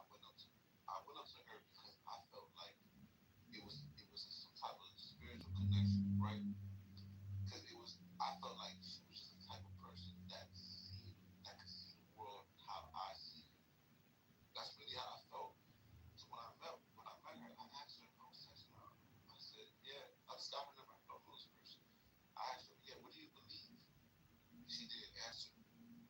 Right when she didn't answer, I knew I was right because she purposely didn't answer because she felt like her answer would be too revealing. You know what I'm saying? But when I met her, she's exactly who I thought she was. But the way I knew about this stuff, like, cause we talk about it, I'm like, yeah, bro, cause we talk about how weird it was that I not told her like that she felt like, and she was kind of speaking the same way, but I just knew because of the frequency, bro, and it's something that I could see, but not with my eyes. You know what I'm saying? But it's just like it's just my body knew, not in that not in such a way, but it's like something in me knew this about her without me ever knowing this person at all. Like it, Now, I have. Yeah. Okay. Now, how do you balance? How do you what? How are you going to balance between something like, say, this one time back I was like supposed to be having some kind of MOU signing the next morning, So what happened is that then I wanted to drive my car on the same morning. Prior that I prepared myself for the MOU. What happened is that my two tire of my car punctured. So what I did was I kind of looking at two scenarios. I pondered back what that episode happened. One episode is like, if I react in a negative, in a firefighting manner, I would just say, oh, what is this car? No, because I had this important meeting. And then I will keep the wood, and then maybe my face will be hot anger. Okay, now that's one scenario. Okay, another one, I say, God, are you testing me? Are you testing me? And then it cooled me down. And then suddenly in front of my house, there are individuals that come and stop. Hey, so are you going somewhere? You seems to be having some kind of problem there, from the body language. But I did not react. I just see to believe or believe to see in that, but not firefighting. And somehow they offer me, hey, you have something to do, but maybe this is not the direction that you're going to talk to him. It's no problem. I'll send you. So have I experience? Then I look back. If I were to just have in a car properly, okay, maybe on the highway on the 5 minutes after, I'll be hit by a trailer. How do you see that silver lining by not able to prove it? Because you have to really drive a car to be hit by the trailer, but because you are given a positive vibe with the test, you are okay, so you are safe. So that's silver lining. How do you balance between that and the one that you are having your free will saying, okay, I'm going to choose this and that, yet you are allowing that to with the flow. How do you balance that so that you get a silver lining? So I think I'm trying to understand the question. I don't know if this, you might have to repeat the question in a different way, but I would say, because what I do, right? Because now, sometimes what I do is I think about, okay, if I was in the position that I wanted to be, what would I do? What would I do if I was currently that right now? So if you want somebody that's unhealthy or trying to get in a perfect body, right? You think, okay, what would I do if I was in super good shape and super confident about myself and yes. Like what would that do? Because the thing is, when you become that person, you will be doing these things. Yeah. So the key is to do these things. Wow. Remember the question? Oh, that's how you go. What's next? Yeah, when you have situation as such, that's how you're going to what's next. So what you're going to do, you will be pondering that, and then give yourself a pause. And what would I do? With this situation, what would I do? That's how I know when I'm not. That's how I know when I'm severe disability. Because I know if I was in the situation that I want to be in the future, I wouldn't do this right. I wouldn't be doing this. That means what you are saying align with my analogy about if I do firefighting mode, that means I don't even start thinking, I just react to it. That will be a losing end for me. But if I start looking at what would I do, then I ponder, maybe believe to see, at least I'm not firefighting in that understand character of a person. That means I'm getting a better one output from how I do myself. Yeah, you gotta be engaged in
So having that logically, I can even I put up the three power button.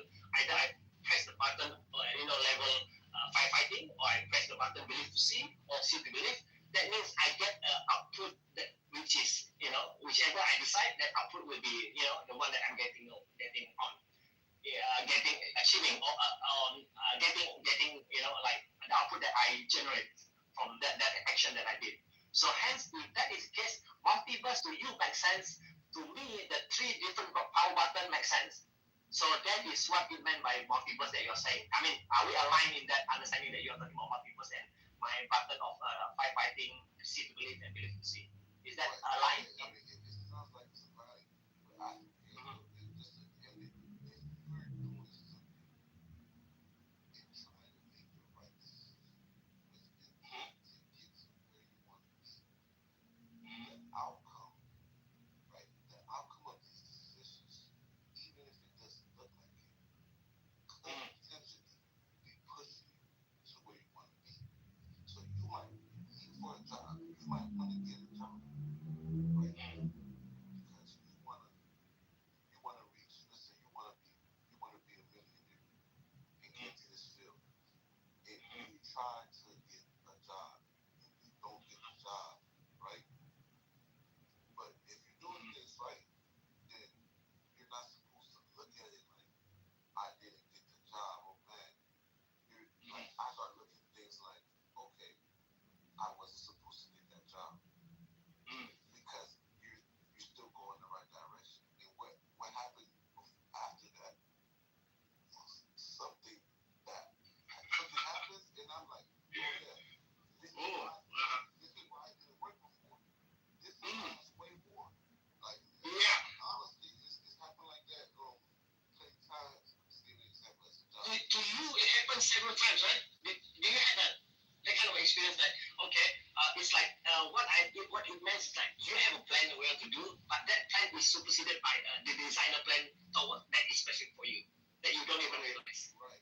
Oh my goodness, that is interesting, man. And while I get there, for example, right, this is an experience that I had. So I got somewhere, right, because I a couple places. Keep in mind, these places I went to, it's people I knew that were trying to get me these places. Like I had inside people, and for some reason it didn't work out still.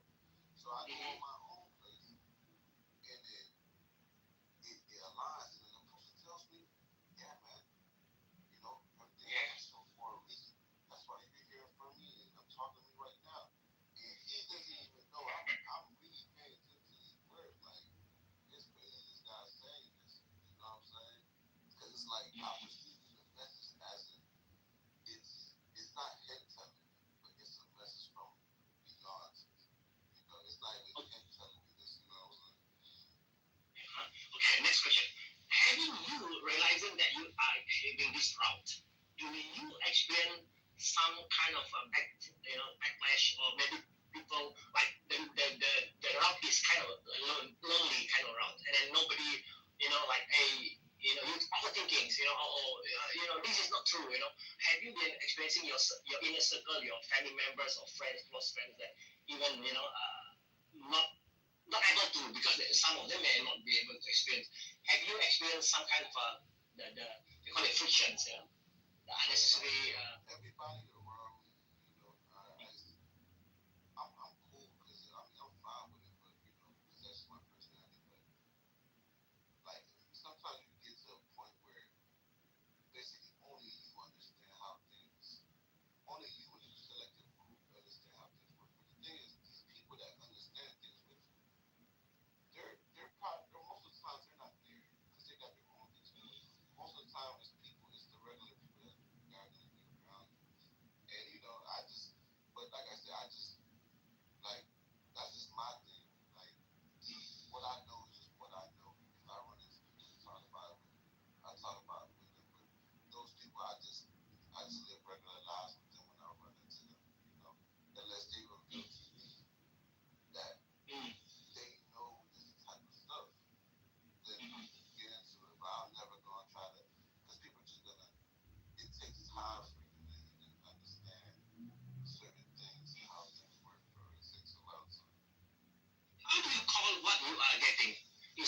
something above your paycheck, and it's like you are kind of like, okay, downloaded to you. It's like the movie Matrix 1. Everybody has it.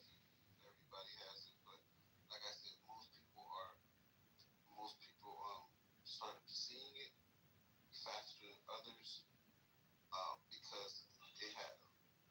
I think people have multiple lives or different souls, multiple lives, and they learn throughout these different lives. But there's souls that are more mature than other souls. But I just feel like it's information that's engraved in everybody, and that's really what all these religious texts try to. That's the true meaning behind it. If you're unfiltered and not touched by man, that's what they're really trying to teach people, right? But isn't everybody now? They don't want you to know this stuff because that will give true liberation, and people will. They No more able to control you, yeah. Yeah, they will influence you. Like for it in a good and bad way, because now the person that committed murder is sentenced to death. They're not gonna care. Yeah. People are not gonna care about certain things. They are more persistent. They are more stable in terms of facing challenges as well, where nobody can plant fear into them because they are kind of able to be more agile or something like that. Right. Okay. Now the next thing that I'm kind of wondering. Okay, so if you are having that kind of experience, how literally is that like okay, you said something that you said it is in me. Okay, I'm just trying to understand because something that when you were saying what you're saying that flashed to my inner eyes is that the SIM card, the mobile phone SIM card. Hang on, not mobile phone SIM card, the one which is a 1980s. The dial up, the phone that dial up that you get the internet without the Wi-Fi. The current one, I think 30 years ago. So what happened is that I had to dial up, but I had this SIM card connection. This SIM card is the one that I have embedded values that you talk about. Oh, so everybody have. As long as you are human, you have your SIM card. Okay. However, you also finding ways to get connection to the telco so that you can get more data from the data from the telco. Maybe the raw material of to make it even more in terms of you cooking your meal. I mean, how do you look at it in that context? So it's like different machines can read SIM cards faster than others.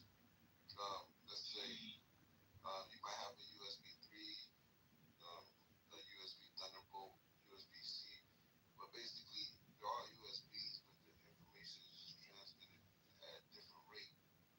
And some files are less corrupt than others. So the thing is, the challenges people face is having a lot of corrupt files in the data, and just a slow processor.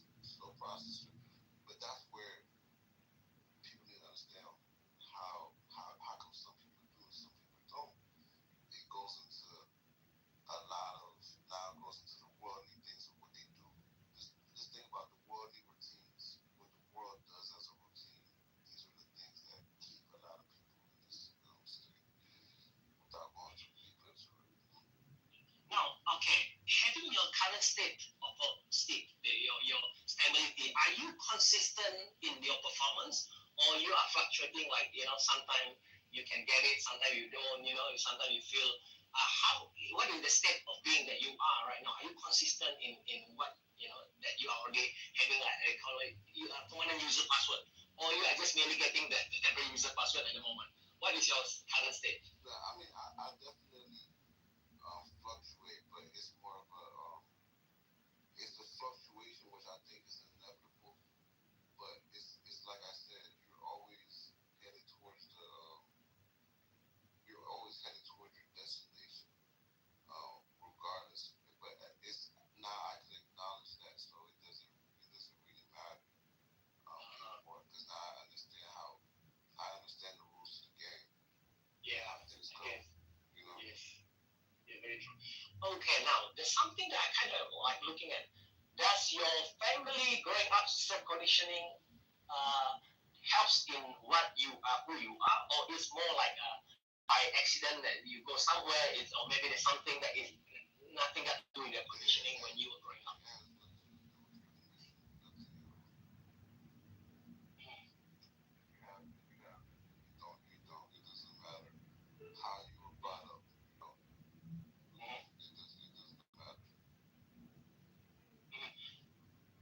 I see your profile here. You have this profile. I'm looking at what your holding values is. So could you just give me some kind of a short summary? What's your holding values? Belief system, holding values. Something that you hold on. Like you believe in God, or you have some kind of. I believe in a source consciousness, which some people consider God. But I really believe this thing is it's really in the background, and it's just there. I believe you have a higher version of yourself that is aware of all of this, and just a small piece of your soul is in this realm, and you forget things. And the whole thing is to remember who you are, and you're always being guided towards that. So I believe that after death, you never lose consciousness. You still have your identity, but you and your body, you're not your body, right? So, but you still remain conscious. You still have your identity. You still are who you are. You're the only person that's gonna judge yourself, and based off the life you live, if you don't feel like you did it right, you're gonna want to do this again. Okay, now you see, there are individuals always vocalize the word the mind, the power of the mind, the power of the mind. Okay, now you keep saying the soul, and then there are also individuals that say the soul, but they're not able to get that vibration of the soul, but somehow they use their mind to vocalize the terminology soul, but I don't find that vibrations is really awakened.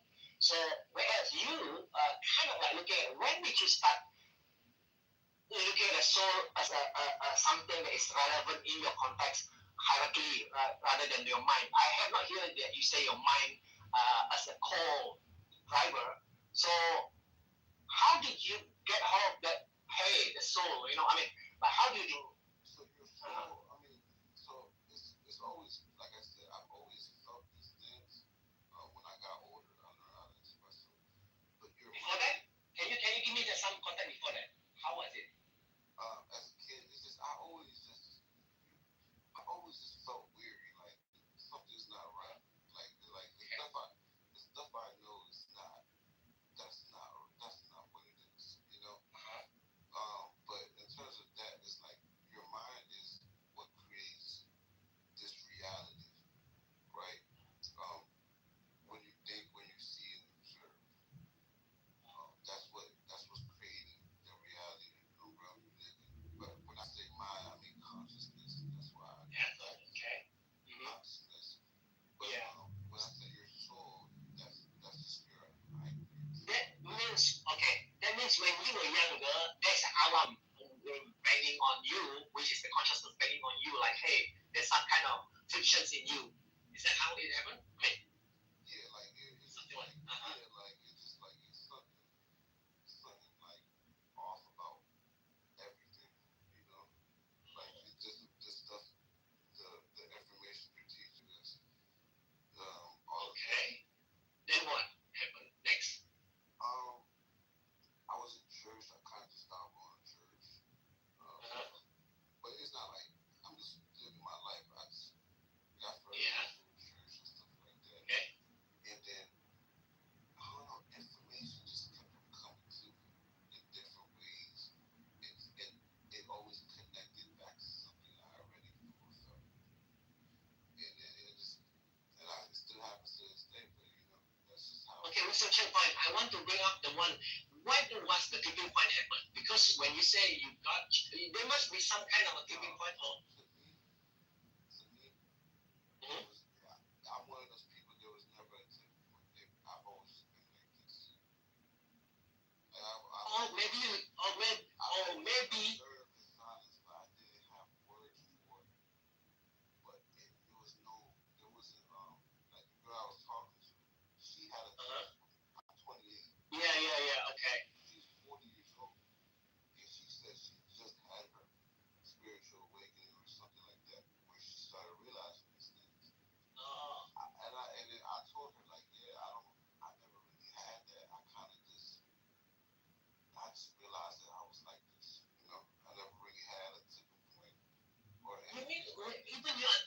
because you already have that kind of like your. I was always interested in these things. Yeah, this is I see. resonated. This is what always That's resonated. kind of unique because normally you must have somebody normally must have kind of maybe a footballer he suddenly broken his leg and then but yours what really happened behind the scene? That's what I'm trying to look at it. Like what happened? God obvious, what happened to this guy? I want to see the behind the scene, the director script. Why it happened to you? Yeah. And I always like, I don't know, like nothing, like I can't tell you, bro. Like I never had if it was, I can tell you, but this day I realized. I never had that. It just when it's like, it's kind of like you're asking me what was my moment when I started walking. I can't tell you that, bro. It's just like. Okay.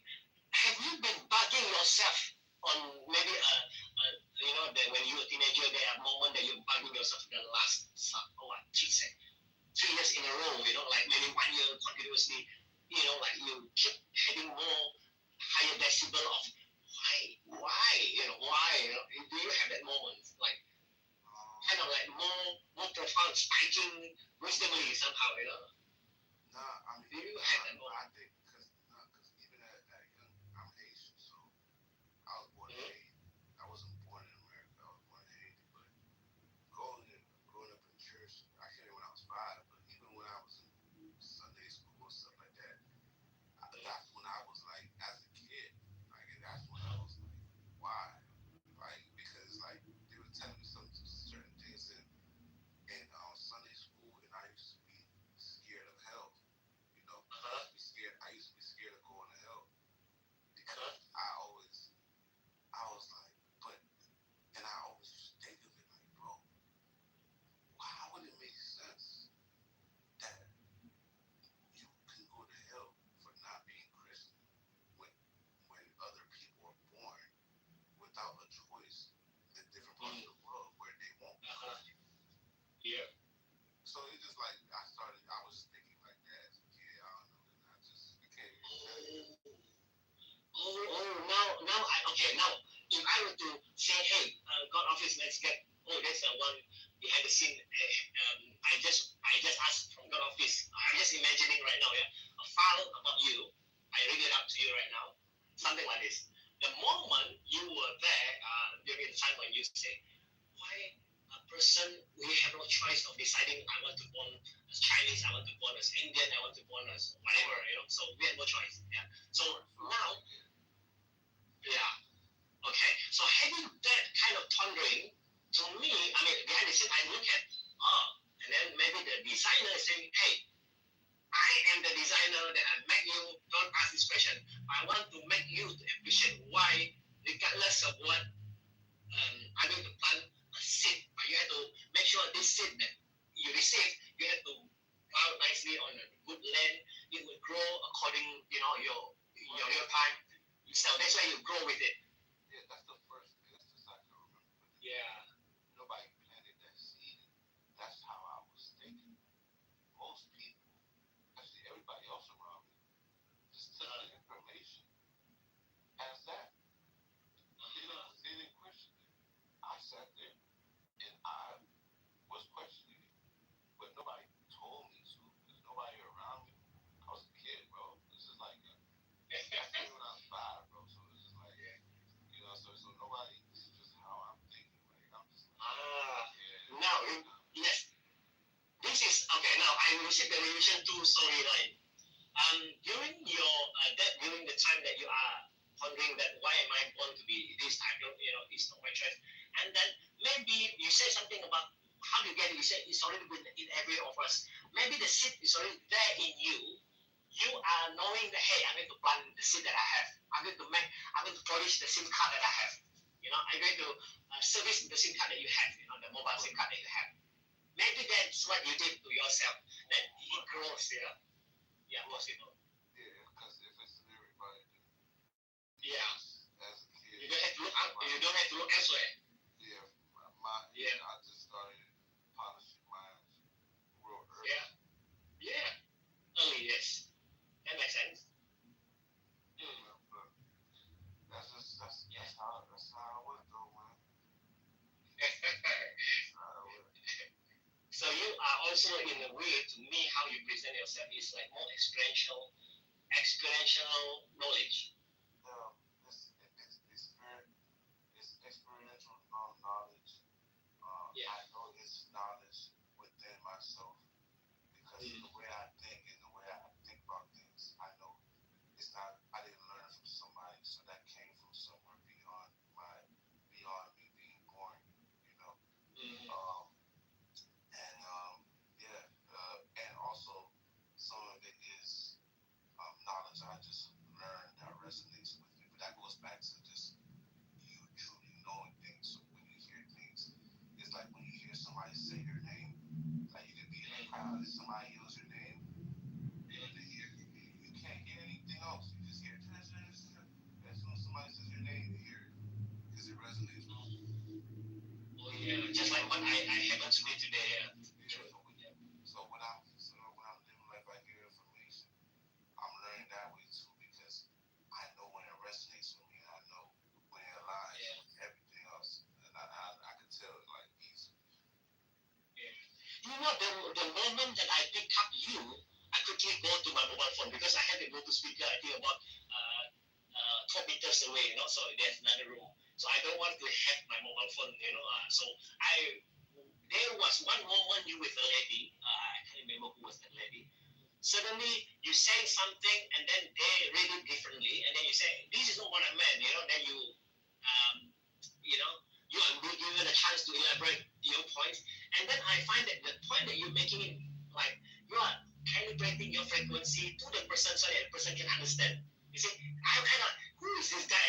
Is recalibrating yourself to have the resonance that this for that their frequency, not your frequency. So you're not bugging on your frequency. Hey, you follow my frequency, but you are in a way trying to knowing what is this lady frequency. Somehow kind of like, hey, she's okay with it. You know? So when she allowed it, and I said, hey, this guy is really you somehow is trying to adjust yourself just to get that resonance. So I was like, hey, I must want to know this guy. You know? So that's where it come about. So it's like your name being called in a noisy areas, still you can hear your name being called. You know? So I kind of like looking at, hey, it happens. I don't know what I do. You know? Wow. Yeah. Hey.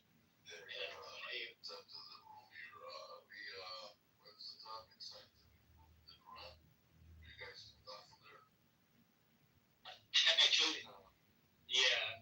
But we are just one of the speakers here. But the title was, I think, with some of the earlier moderator. They come up with it.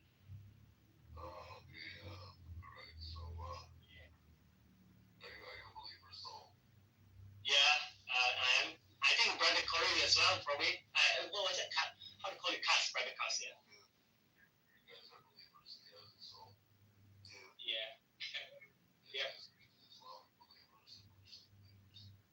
That interesting, Brother Aaron. Okay, let me just, me and him, how do I say, Cast? You are a different space, I am different space, then we harmonize, not because of our religion. How's that? I mean, that's how I surprise it. I don't operate based off religion, bro. I operate based off of truth and finding truth through information. Yeah. Which is you get information from the Bible, right, and the Quran, but it has nothing to do with religion. All right. Yeah. So you're inspired by both books, right? Inspired is sure, but not inspired, but sure.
is the whole premise. That lets me know, right? It's a level of thinking. Well, I mean, there's overlap. There's overlap, but I don't know that the books agree on everything, but I mean, they all agree on certain things, right? They agree on what's important, and the things that they agree on, the things that they agree on are what is important. The things they don't agree on, then they're not too important at the time. There's things that are way more important than those things, right? For example, some people debate Jesus died on a cross or a stick. I says Jesus didn't die because the Quran acknowledges Jesus, right? Or things like that. So those things don't matter. You know, that's nice. It would be nice to all these religions, but you agree with me, there were a lot of religious wars, not what these people, these other believers, thought was essential and important. They didn't prevent any wars, religious wars. Glad you give your message to them, because I know that you wouldn't want people to kill other people or anything, right?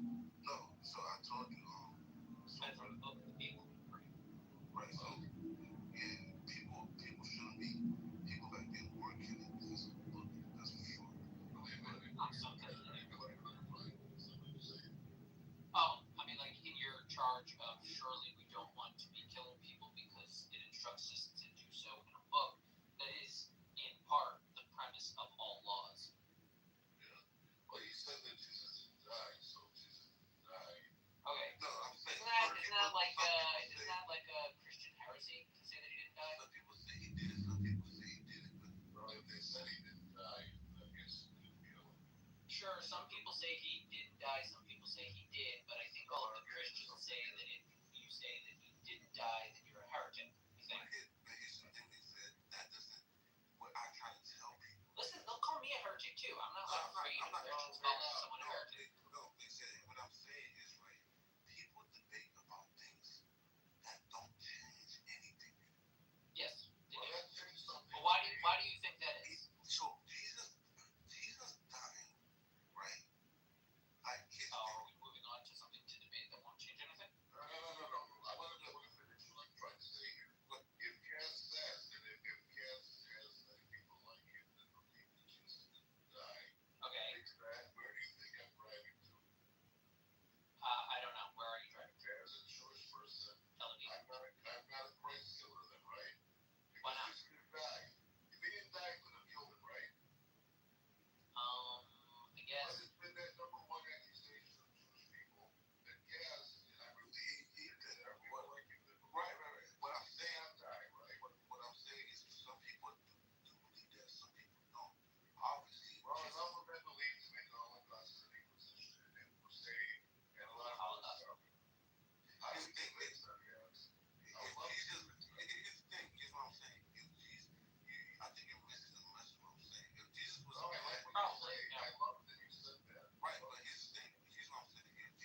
shit what kind of story people told about how great and amazing Jesus was, as much as what actually happened. We would prefer to know exactly what happened. What actually happened? Yeah. What actually happened? But here's the thing, the truth is, right? That's what I'm saying. People would debate on whether or not he died. The truth is that things that everybody, there's certain things that people don't debate on, right? But there's certain things people do debate on, like whether Jesus died on a cross or whether he died on a stick. I'm curious why that's a common topic of debate.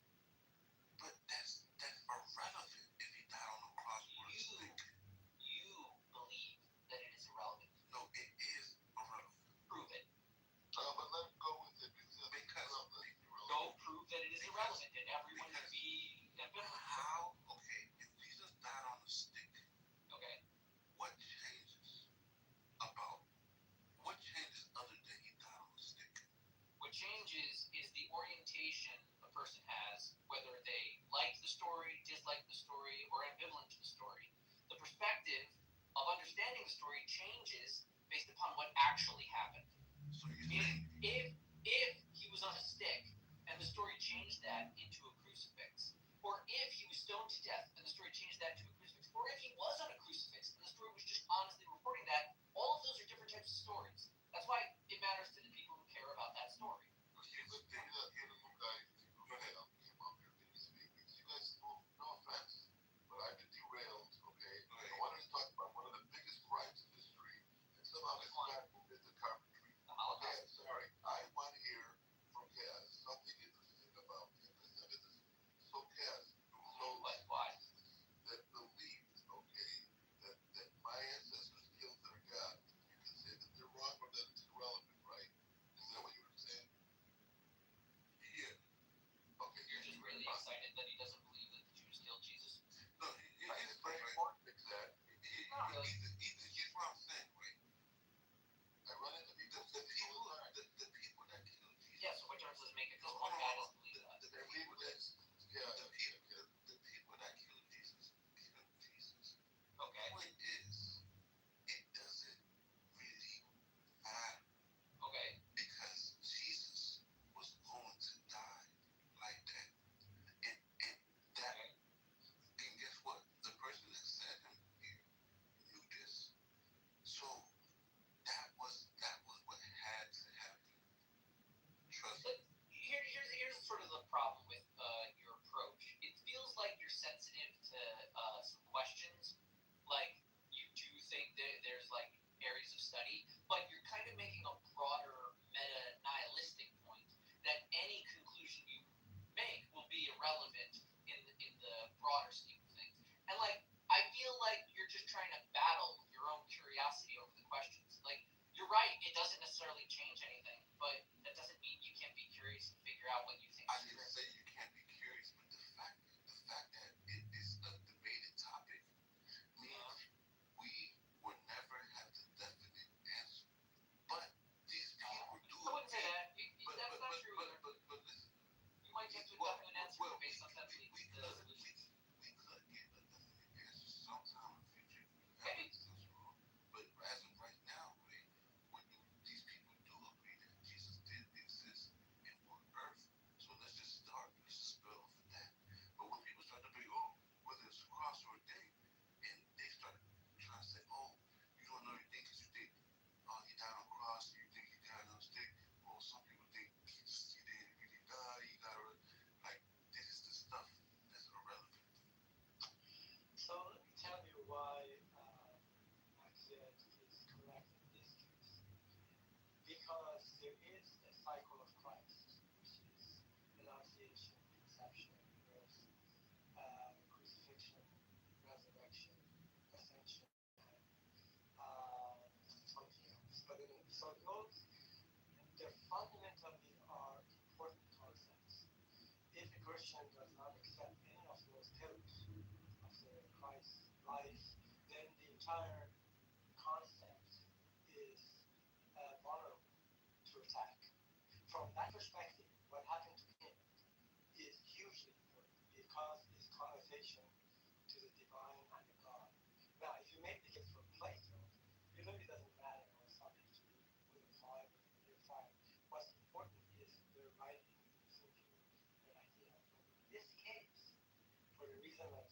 why it is important. It's an important debate to be had because if any of these pillars are removed, then the whole foundation of Christianity in terms of Christ, hence his divinity, I mean, sort of will collapse. From that perspective, Mr. Fan, from that perspective, hugely important. That this is a different case that I gave example of authorship, philosophy. It totally doesn't matter if it exists. In this case, it exists. Look, you're saying that, right? The details, right? I'm saying the details. People get onto, oh, Jehovah Witness think he died on a stick. Some people think he died on a cross. With his hands out, with his hands above his head, right? But those details that people debate about really don't change the overall picture, right? You said something different. You said whether no, that's what I was saying. He was resurrected or not. No, I'm saying it. Right. No, every book says everything says he resurrected. I'm just saying some people debate in the Islam community that he didn't die. That's all I'm saying. You can't resurrect if you never died. But the thing is, I'm just telling you what people debate over there. This is not my argument. But the thing is, both of these groups, they acknowledge Jesus though. But one is debating he did die, and one is debating he did die. Right? So there's a reason. I think there's like important. But there's a reason. It is important to find out why there is a differentiation, like a different belief in that. Here's like your concern. Like you're trying to posit that it doesn't matter because everyone's trying to follow Jesus and listen to the story. But like if he died on a stick rather than on a crucifix, and the records we have from the Christians involve crucifix and events that we believe did not occur, then that changes the book from being a testimony of witnesses that saw a thing and then published it so that the world would never forget, into instead a bunch of people that heard a story maybe decades ago and at some point put into print a version of events that was useful to their purposes and memorialized a story for eternity that didn't actually happen. Those are two very different ways to relate to the story, which, by the way, is why you will find it in Muslim circles. Because having that debate at the very beginning as to whether we should accept any of the record about these events is when you have to draw the line between saying, yes, I agree with all these teachings, but guess what? You've never seen them because your book is full of lies. Yeah, what was the last thought? Yeah, I was just basically saying people are debating on little details that really don't change. They're debating on whether or not to throw the book away. No, I'm saying that. I'm saying that's why the debate matters. The people that have accepted the book, they already have it. They don't care what you debate them. But the people that say, I like Jesus and don't like this book, this is when they're going to fight the book by saying it's a discrepancy. It doesn't fit what actually happened, and I can't trust this source. People are debating things like, whether Jesus died on a cross or whether he died on or was on a cross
thing is just the tip of the iceberg, bro.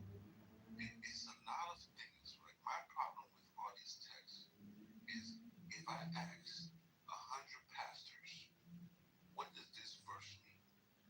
And whether it's from the Bible or whether it's from the Quran, if I ask 100 of them, what does this mean?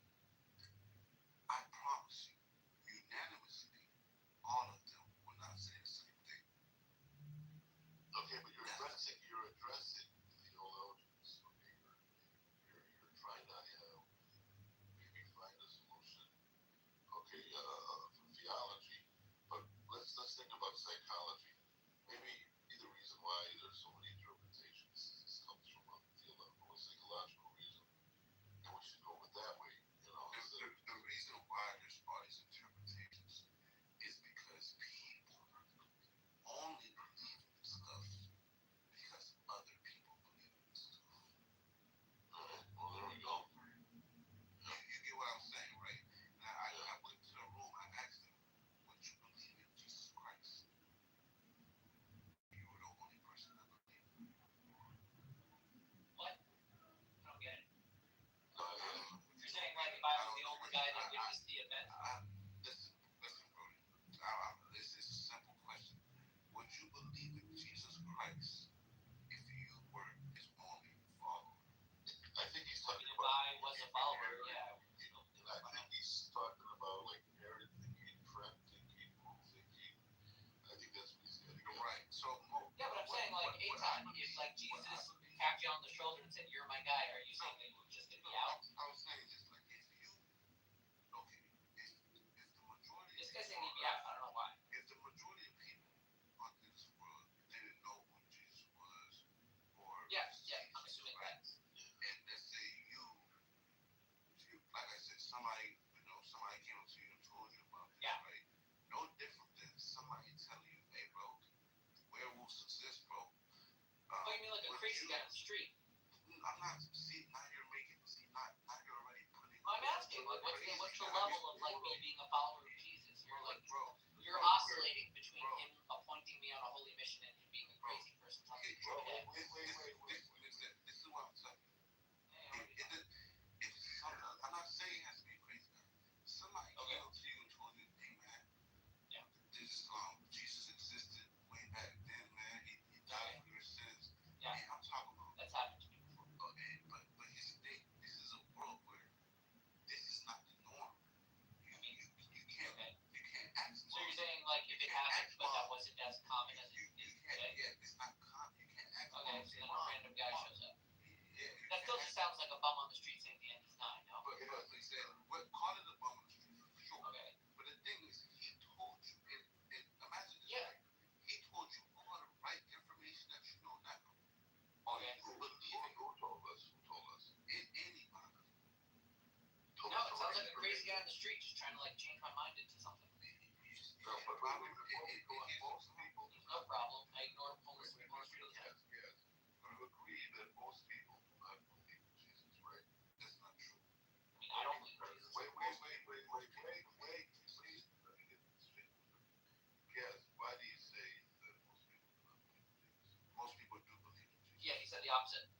Wait, bro. I'm sorry. Okay, why in a world, okay, where there are 4,500 religions, except please, I know what my voice sounds like, and it didn't sound like what I just said. So please let me continue. Where were we? Yes, you are aware that there are something like 5,000 religions in the world, right? Yeah. Okay, so I think all of those religions do not believe in Jesus, and Jesus' followers, okay, are Catholicism and Protestantism and all the other Christian sects, maybe 25% of the world, and people tell each other within those sects, no, you don't believe the right way, you don't believe the right way. So you would agree with me that most people do not believe in Jesus, right? No, most people believe in Jesus. How can I like to hear that one, please? How? Prove it. It's pretty. I don't know why you're like so antagonistic to everything I say. I didn't mean it, but please. And listen, I made a declaration. I do not know. People believe in Jesus, right? So all you have to do is look up what religions acknowledge Jesus at all. Wait, stop in your tracks because listen.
some calculation.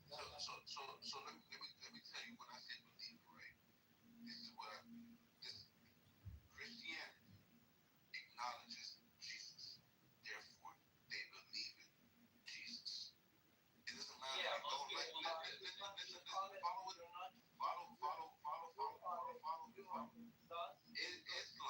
Islam. The Quran acknowledges Jesus. This is what I'm saying.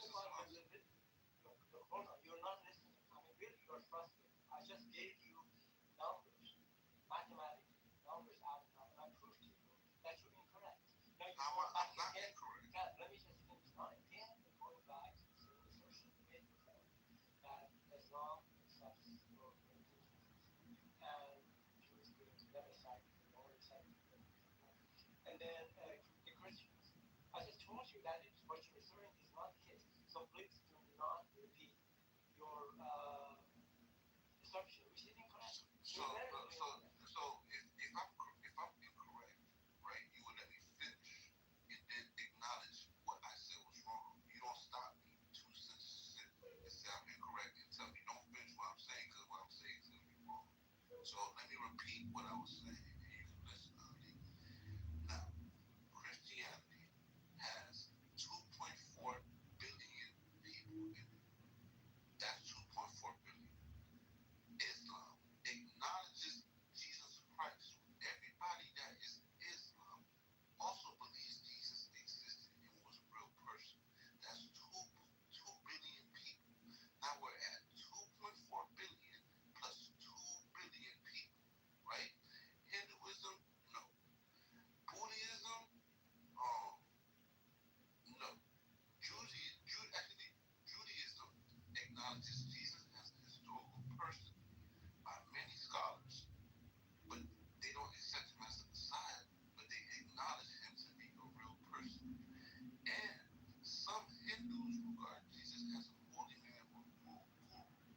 So basically, if we add these religions up, right, the 15 million from Judaism, the 1.2 billion from Hinduism, the 2 billion from Islam, and Christianity, 2.4 billion, most people on earth believe, or you could put acknowledge, Jesus Christ was real.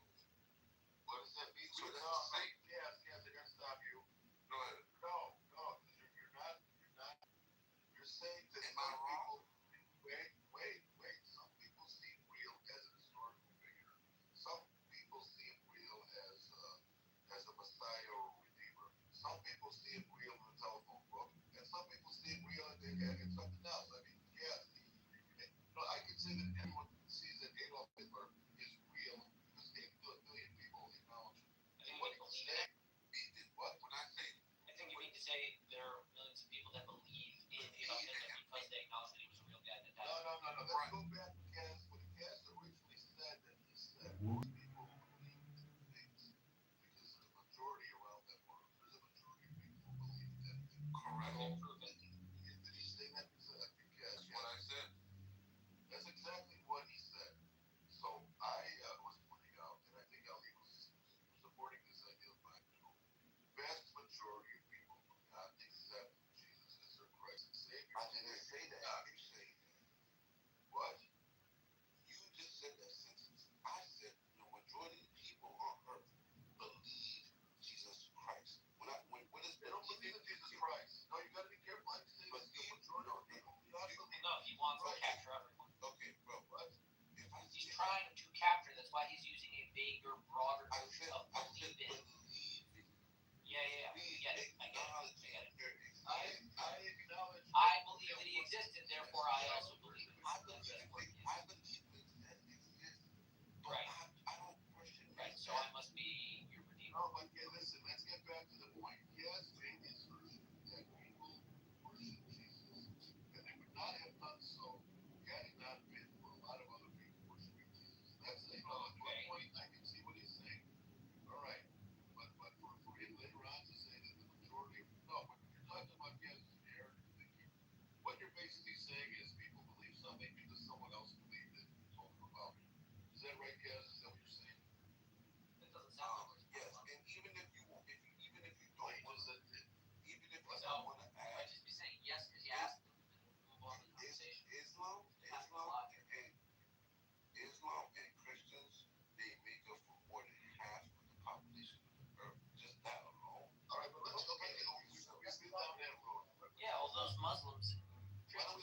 exact same thing about Jesus. Well, I don't think they'll make a point in it. Let's just go with your point that there's an error thinking or a group thing, or I don't even know what it is.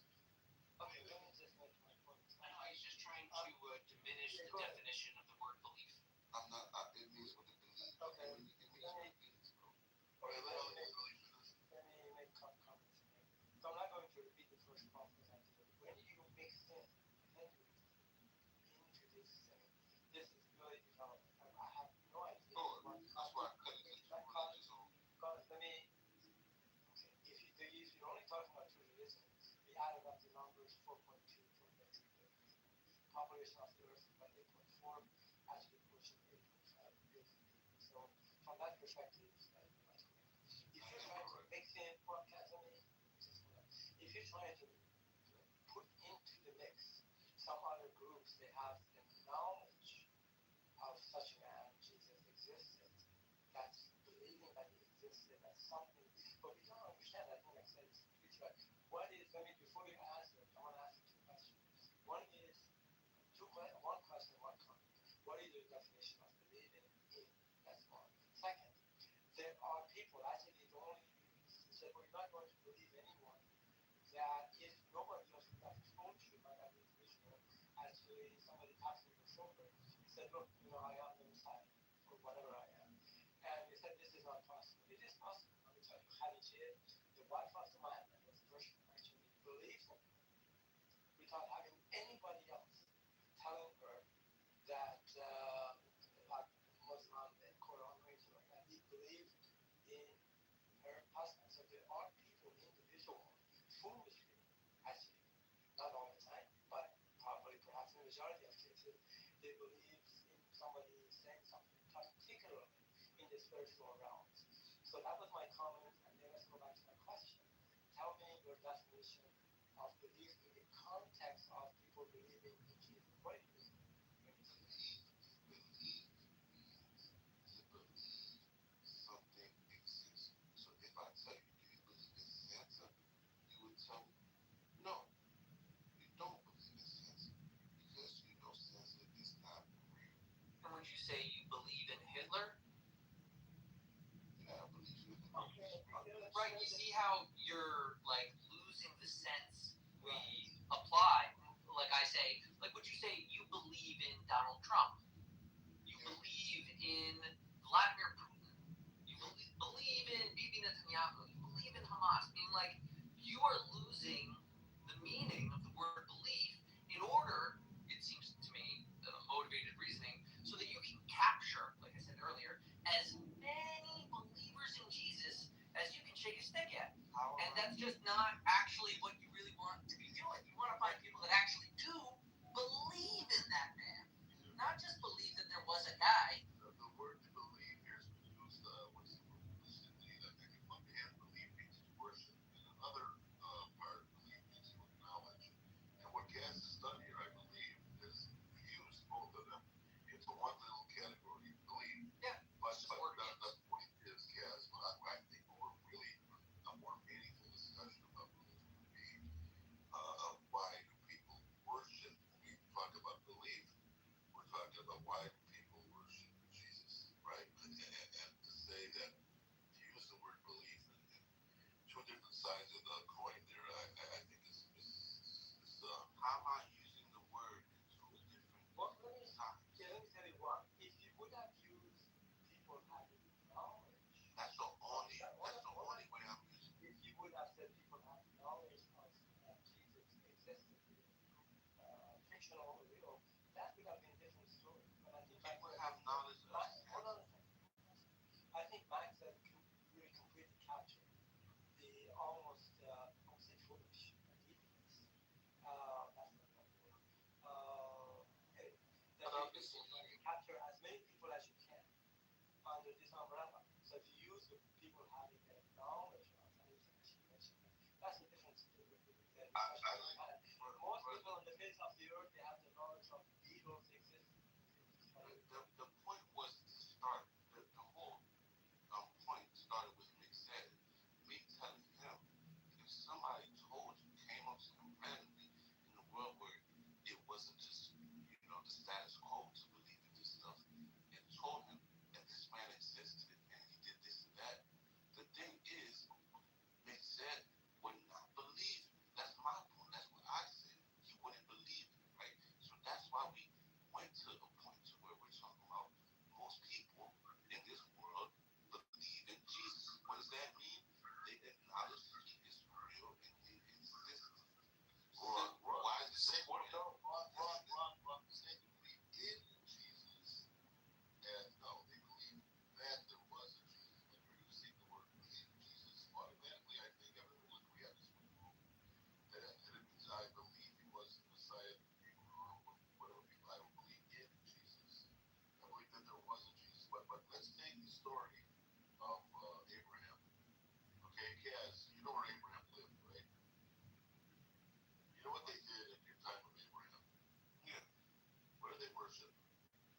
starts at Lech Lecha, and it seems unprompted. It's not clear from the verses explicitly why God is deciding to speak with Abraham. In contrast to like Noah or who was that guy, Methuselah or Enoch, that said like he walked with God. Right? Those have like some commentary that says that he was righteous in his generation. Abraham, it has the little story of Terach and his father and his brother who died in the lifetime of his father, and then like it ends as if like the end of the genealogy, and then it starts the next chapter.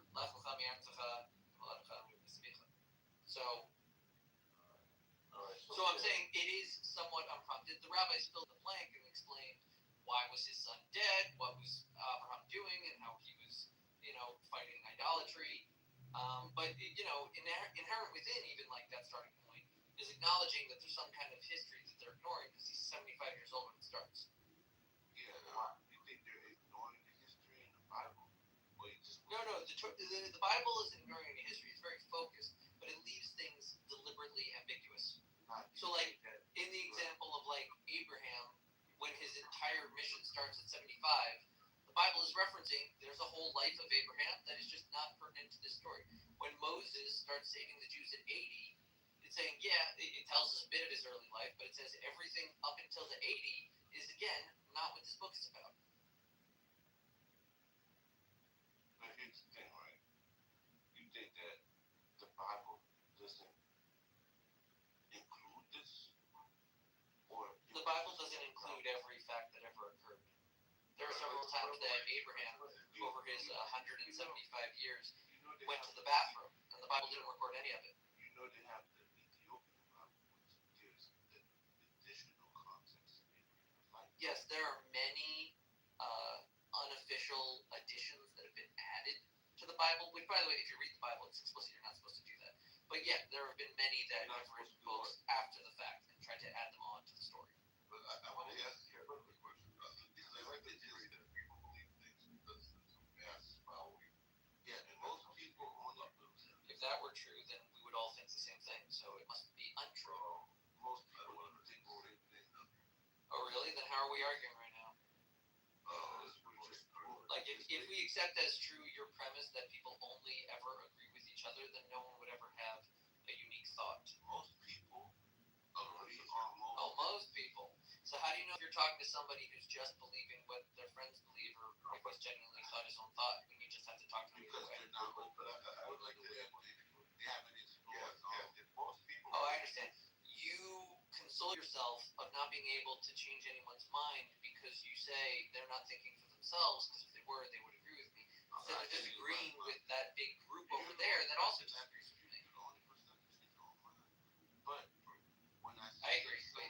You're trying to say that you... Once I see that somebody hasn't dove into other realms of possibilities, right?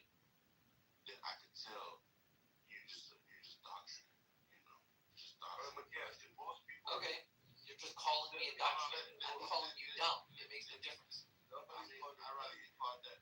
Ethan, go ahead. Yeah, I know. You have to be having to say that. A lot of people are going to call you dumb. Steve, please don't come out of the show. All right, yes. If most people of the world were atheists, people would be atheists.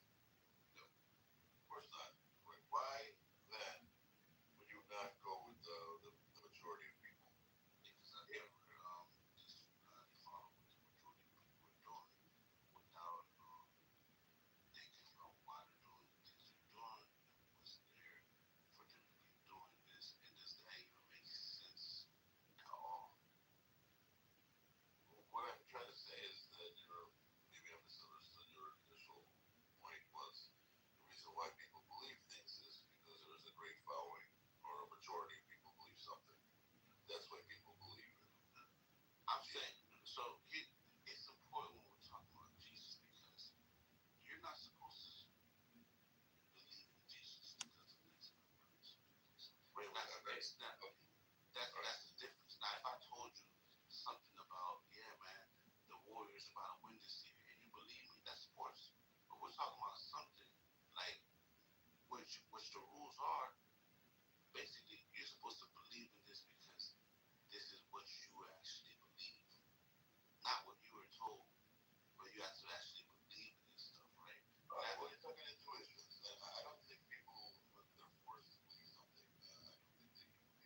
They're not, but people are scared to not fit in. And most people are gonna fit in if they believe in what you're supposed to believe and how it was taught. Well, then how do you explain Jews throughout history that never flowed with the majority religion in either Islamic or Christian countries, and they paid a heavy price. And they paid a price for not going with the norms. What's going on with there? What do you mean? You talking about anti-Semitic? No, I didn't say that about you. No, I didn't say that. What I'm saying is, I'm trying to understand that you said that there are people who believe in what the majority around them believe. That makes up until now. And the reason why they do that is what? Out of convenience? Just because they don't want to stand out. They don't want to stand out. I'm totally with you so far on the same page. And they can't formulate their own thoughts to figure out what to believe. All right. They just gotta follow the crowd. But there are minority religions spread out wherever there's a majority religion where they have not done this, and this is an interesting phenomenon. So why have they not done what we're expecting them to do? What you're saying is that they would flow to avoid consequences. I'm assuming that what you're saying. Well, because like I said, there's always certain people, right, that believe what they believe, because the majority of people around them has indoctrinated them with the beliefs. So if you're born inside that circle of bubble where you're only getting indoctrinated with certain belief, that's what you're gonna believe. That's what explains why most people are Islam, because they were born into it. Most people didn't convert into Islam. Most people didn't convert into Christianity. How do you explain people leaving the religion? People leave their religions because those are just a small minority of people. No, that's okay. Let me say something. I really appreciate the way you asked the question. You've been unbelievably patient with this man. And he whittles his way out of everyone. I whistle my way. Yes, you are.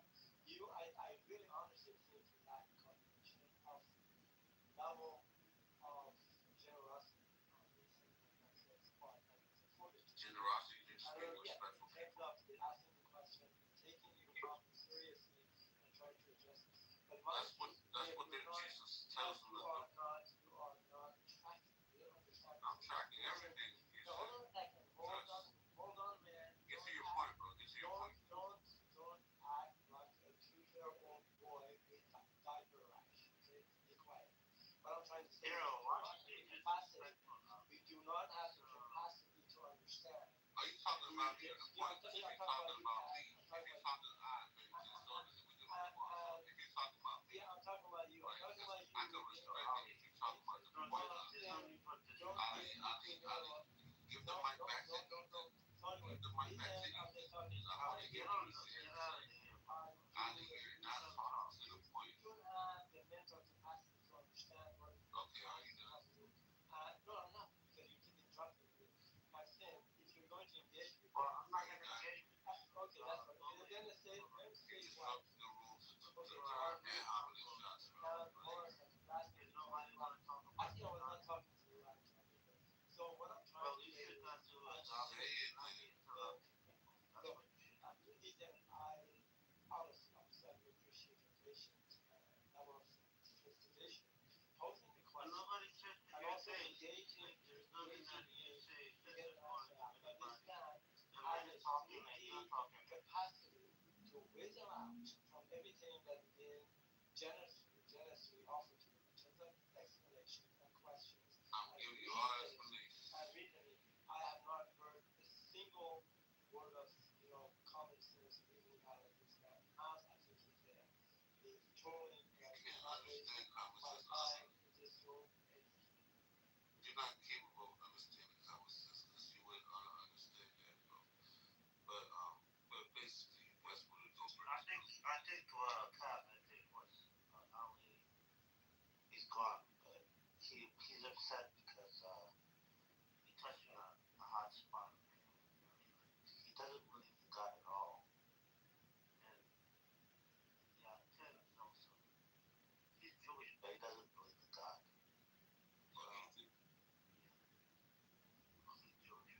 You don't believe in God? Believe what?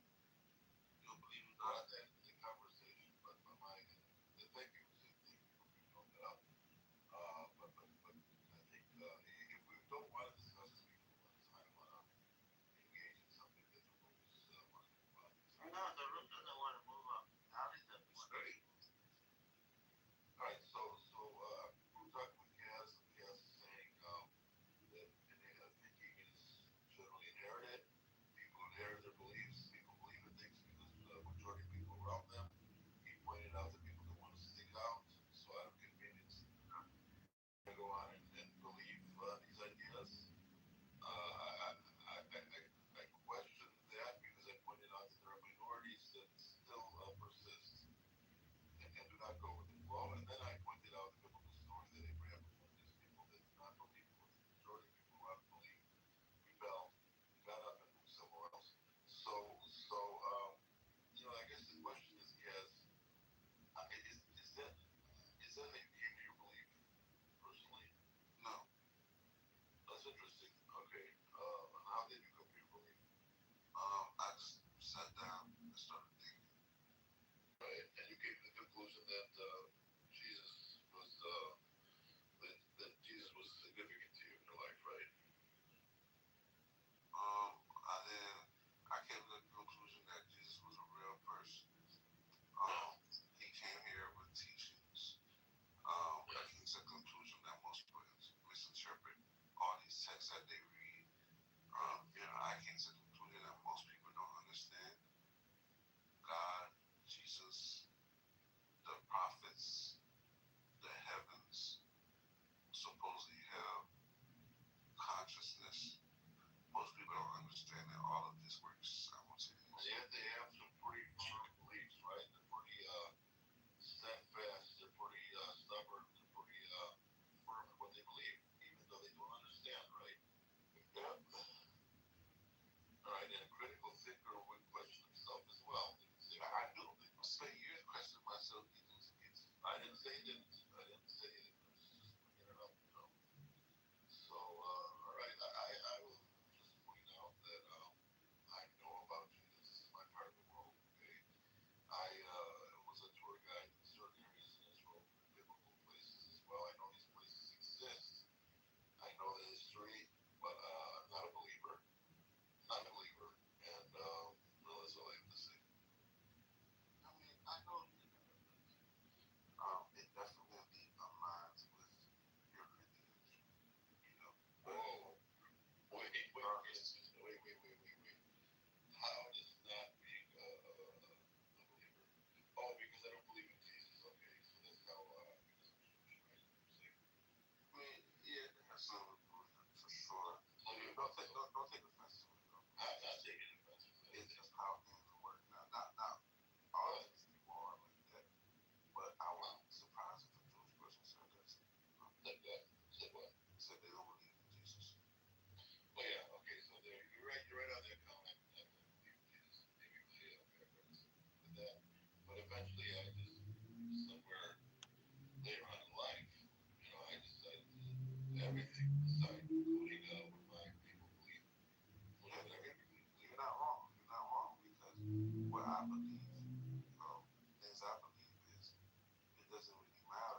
You know what the atheists call religion, right? What? Superstition. I mean, yeah, I can see why they do that. But everything. But the thing is, I do acknowledge Jesus. So, Jesus was a real person. You don't have to believe that, but that's just one of the things I know to be true. Which is one of the things that most people should just believe that, if anything. What else?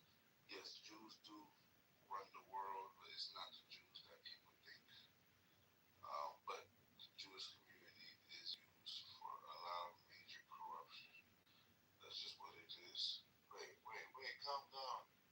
Jewish people are behind a lot of corruption. Okay. But only people are corrupt.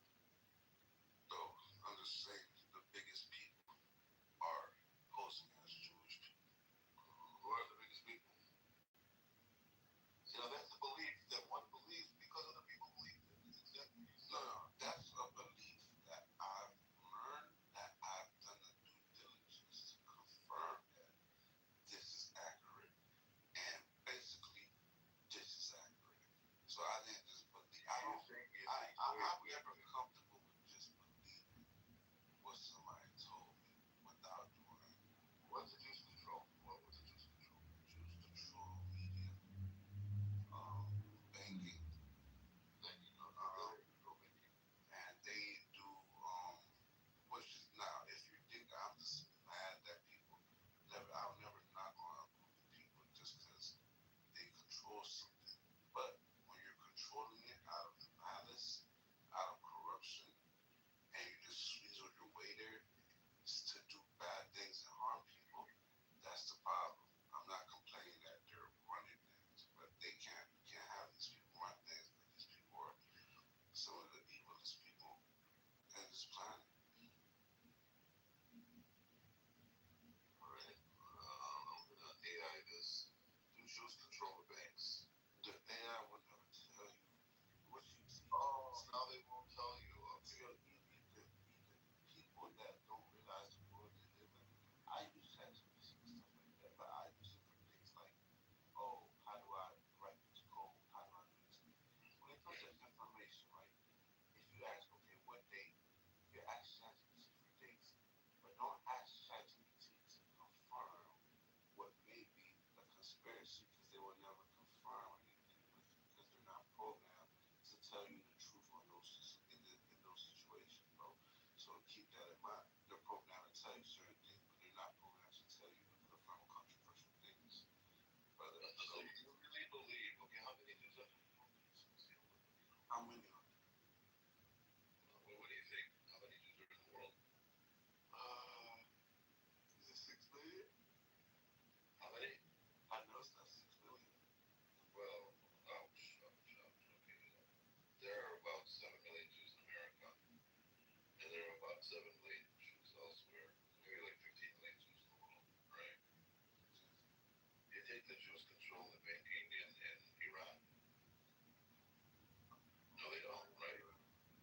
No, they don't. That's why they want the banking in China or anywhere else. I mean, I don't think they do. They do. They do where? Does China have a central bank? Yeah, the Jews control the central bank in China. Jews control basically all central banks. Well, can you show me any proof to that? Brother, dang, it's just like, I gotta start writing this information down because people always ask for proof, and this is one of the easiest things they are proof to. But basically, the bankers that came here to pass the Federal Reserve Act in 1913 or around that time, 1912, they were Jewish people. Some of them had to associate with the Rothschilds family. So when people look at the Rothschilds, right, people say, "Oh my God, like it's great, like that's a real family." The Rothschild family controls the central bank in New York or wherever that is. So basically, what the Rothschilds did,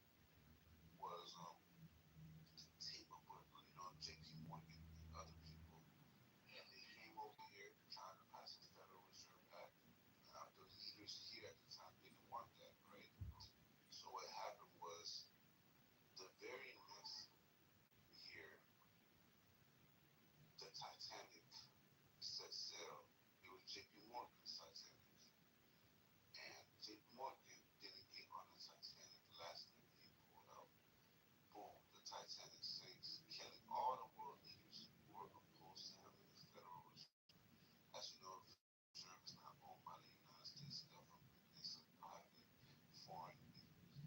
So those people died in the Titanic, right? The ship that sunk, right? And then the very next year, the Federal Reserve Act is passed. Now that those people were murdered and out the way, and then the IRS is passed, and then World War One starts exactly a year after that. So who starts this war? The Rothschilds and stuff like that. So I mean, you might think it's a coincidence that all that happened within like 1 year. No, wait. Let's ask you some more questions about that. What causes? And I'm following with you on this one. I don't really believe in what I'm saying, but in your opinion, what causes the Jew to be doing these evil things? Is it something inherent in Jewish DNA that they have? Yes. Yes. So basically, this is what happened, right?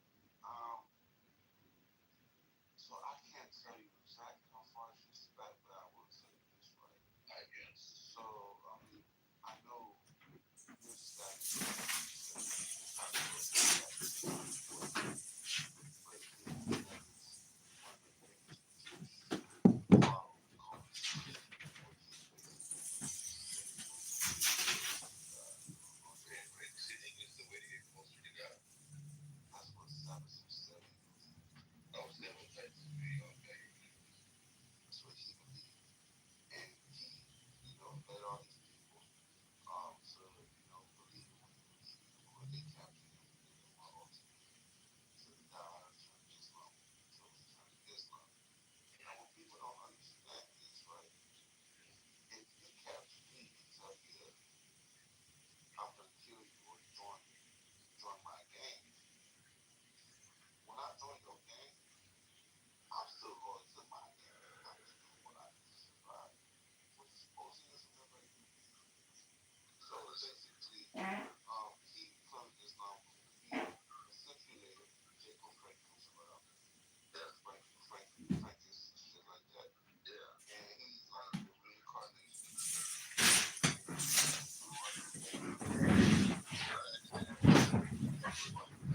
Does that mean? I mean, you have Jacob Frank. Now, this is where it's important. Now what have we established? That there are Jews that basically hate Jesus, hate God, and are purposely fighting against God by doing and making it a purpose to do as much sins as possible, the most horrific sins as possible. Now we have to establish what is Jacob Frank? Well, let me understand something. The only people in the world that have apostasy and have rebellious things like you're saying, only Jews have done this, and no other people have ever done this. Listen, it gets more interesting. Right? So, do you know when the Illuminati got started? Oh boy! All right, let's hear about the Illuminati. Do you know when it got started? They got founded along the way through. Just go on ChatGPT or Google. Hey, what's your point? Please make it. All right. Because the Illuminati got founded.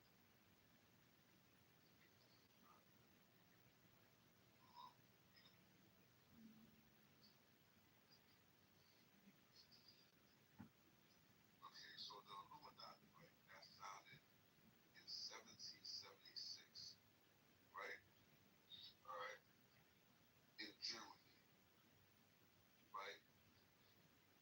Jacob Frank goes to Germany in the 1770s. And basically, what he did was linked up and made an alliance with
It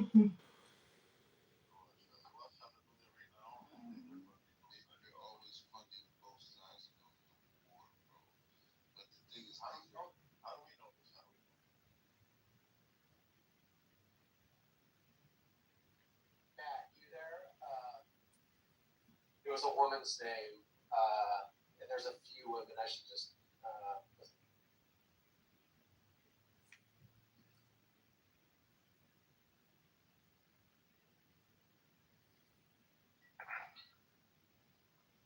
Sorry, were you saying something, Wallace?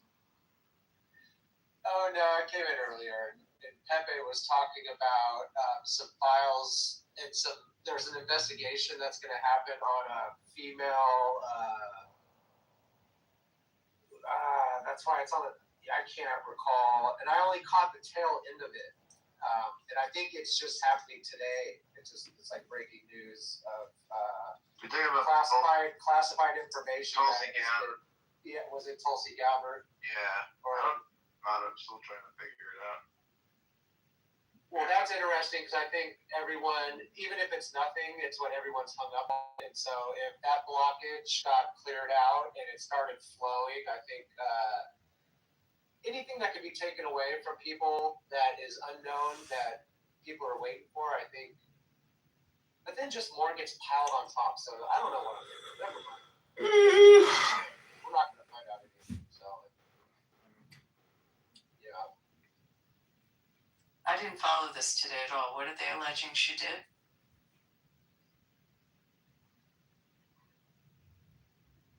I'm still reading up on it, but all I know is her offices were raided.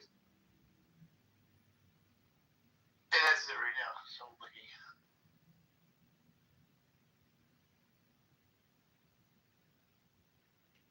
Yeah, hello guys. Her office was raided by the CIA because they tried to say she had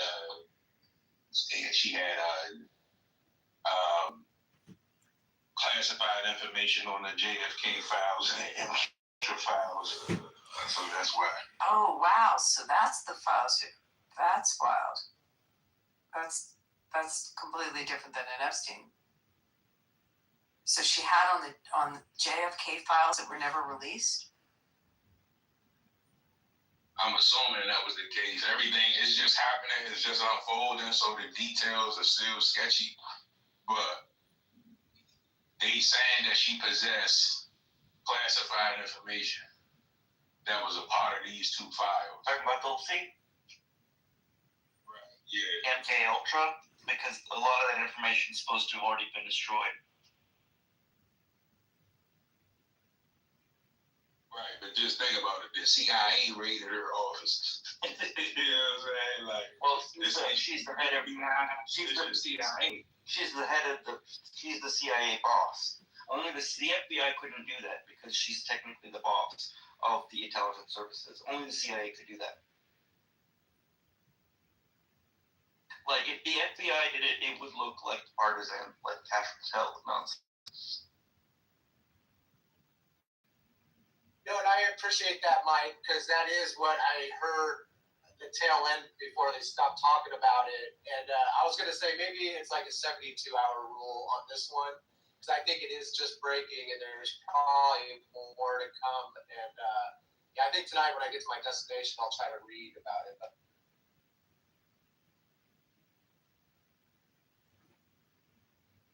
no problem. Okay, I'm looking at the list now of who went to China. So Jensen Huang from NVIDIA, Elon Musk, Tim Cook from Apple, Larry Fink from BlackRock, Steven Schwartzman from Blackstone, Kelly Morgan from Boeing, Brian Sykes from Cargill, Jane Fraser from Citibank, Larry Culp from GE Aerospace, David Solomon, Goldman Sachs, Sanjay, I'm going to butcher this name, Mehrota from Micron, and Christino Aman from Qualcomm. That's the list. no, and I'm glad you brought this back around. Go ahead. Sanctioned Rubio, and he's technically banned from China. there was a meme online about it where people on Twitter were saying, "Oh, they're giving Rubio a special Chinese fake name so that they don't have to prosecute him." He's very outspoken about the Uyghur issue. Him and Ted Cruz, which if you're thinking about their long-term future political prospects, that's what the Chinese Communist Party has against those two people because of their emphasis on the. Yeah. Both Ted Cruz and Rubio are, for some reason, very gung-ho about the Uyghur issue. So this is bad for these China trips and their future in politics. Very low social credit score, that's for sure. So looking at this list of all the CEOs that went, is he cool with Musk now? Like, I haven't followed that one. This ruling harkens back to the darkest days of the Jim Crow. The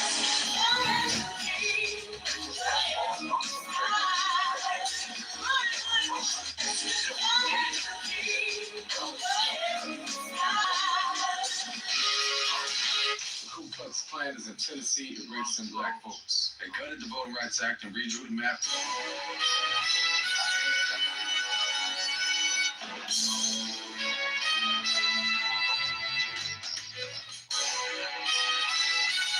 If your dad didn't teach you how to properly trade the market open, don't worry, I'm your daddy now. Now, the first thing that you need to understand is I'm a real Democrat, not a faggot like you. Okay? I've heard enough of this bullshit. Y'all can go to hell. I'll put your hands. Monday, meetings. Tuesday, flight. Wednesday, call the Pope. As I stand here in Athens, Greece, looking. Yeah, it's funny. I sit and think about it, and I imagine like a big swarm of fish trying to stick together, so not one of them stands out, and they're all kind of in a big, huge tank of sharks, which is China. And it is interesting to see them all go over there. Nothing will happen. I hope not. And how can it? Because we're going to have big deals happen. And if something bad happens, big deals can happen. So this, I hope, is going to be something great. Get the ball rolling and do great things. Do you think of all the private planes that came in at one time, all of their jets? I mean, I doubt they all flew on Air Force One, although I could be wrong on that. Marshall, do you know?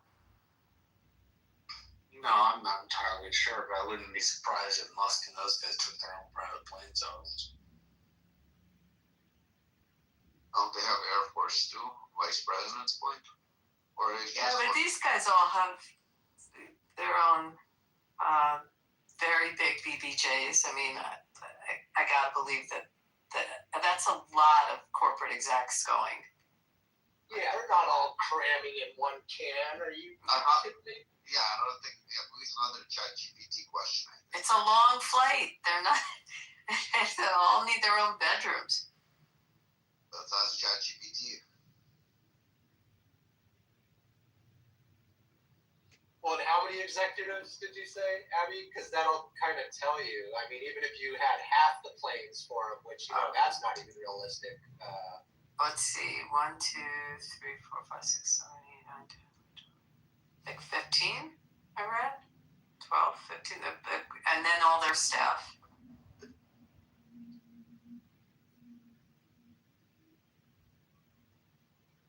What day is it today? May what?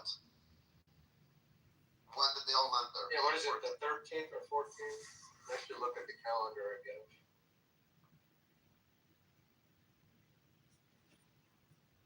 Did you say the Beast did go and all his equipment? Or is he traveling light? I assume that the embassy has cars. That's the other thing you keep talking, when we talk about the Beast going over to these places. I mean, the embassies themselves have cars that now whether they all have a place like China, you would think maybe they keep a bulletproof car there. This is interesting. ChatGPT's not giving an answer to this one. Dude, listen to how paranoid we sound. No, but Let's want revenge for Mini, and that would be the wild card why they're trying to let Iranians into their country. They generally don't. They would stand out, but. There's Larry.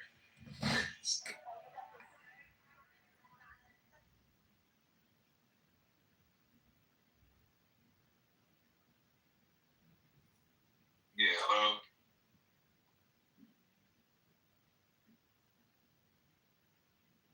Yeah, I mean. Yep. Okay, I got some more information on the Tulsi situation, right? It said there are recent claims that Tulsi Gabbard was reviewing and preparing to declassify files related to the assassination of John F. Kennedy, the CIA's Project MK Ultra program, and possibly other historical intelligences under Gabbard's authority before they could be released publicly. Supporters of Gabbard and other members of Congress, especially Anna Paulina Luna, are framing this as a possible obstruction of transparency or congressional oversight. Luna publicly threatened subpoenas if the documents were not returned. However, an important detail, Gabbard's office denied that the CIA quote-unquote raided her office. Later clarifications said documents may have transferred previously during an internal intelligence dispute, not in a dramatic same-day raid. Project MK Ultra has been associated with secret CIA experiments involving LSD, hypnosis, behavioral conditioning, and interrogation techniques during the Cold War. I think we pretty much know all that. The assassination of John F. Kennedy files are tied to decades of conspiracy theories about intelligence agencies organized around Cuba, the Union, and possible cover-ups. But they were saying, they said that the initial investigation said started because a whistleblower complaint alleges Gabbard improperly withheld or restricted intelligence from Congress involving a sensitive foreign intelligence intercept connected to someone close to President Trump. Critics say that this may have violated oversight laws. Gabbard's office denies any wrongdoing. That's an article out of whistleblower.org. Dude, right on, Mike. That was awesome. Again, things are still developing, so we'll know more further.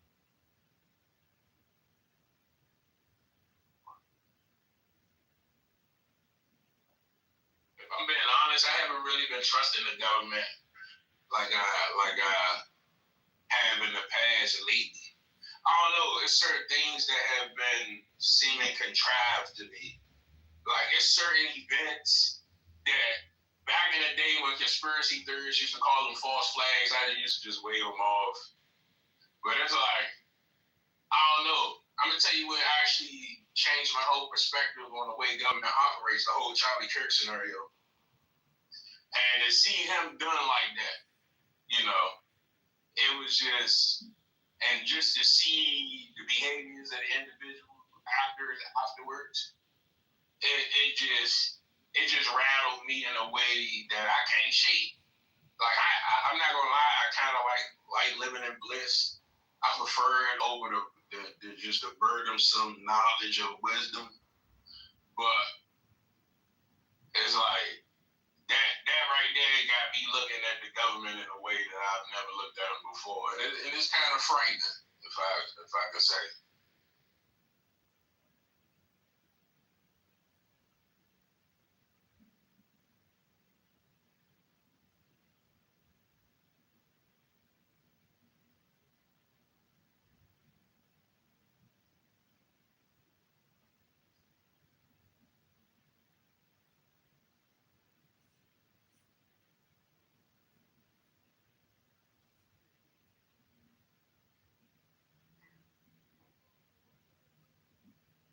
Is Matt still here or is gone? I'm not sure which way they went. To be frank, I didn't watch it. I saw some stuff about it, but I don't really remember. Did bunches of Democrats win? Yeah, but not the super progressives didn't on the D side, and those primaries didn't win. So they got the same people. So we're gonna have to run against. In some of these places, we're gonna have to run against the same folks as the crazies. Essentially. That's gonna be hard.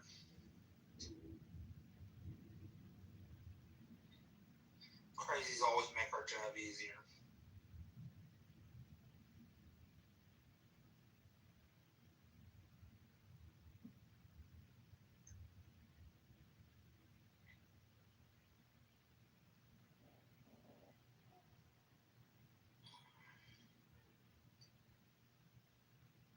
There's a lot to talk about. I'm not sure if you guys are asleep or what, but yeah, there's a lot going on in politics that can be discussed. I'm sure it has been, right? I'm sure I'm late to the party, right? But everything that can be discussed has been probably. You guys seem like highly intellectual people. So let me ask you guys, what's your consensus on what I said earlier? All right, we speak about government a lot, but do you guys believe that? Because I'm still on the fence, to be honest with you.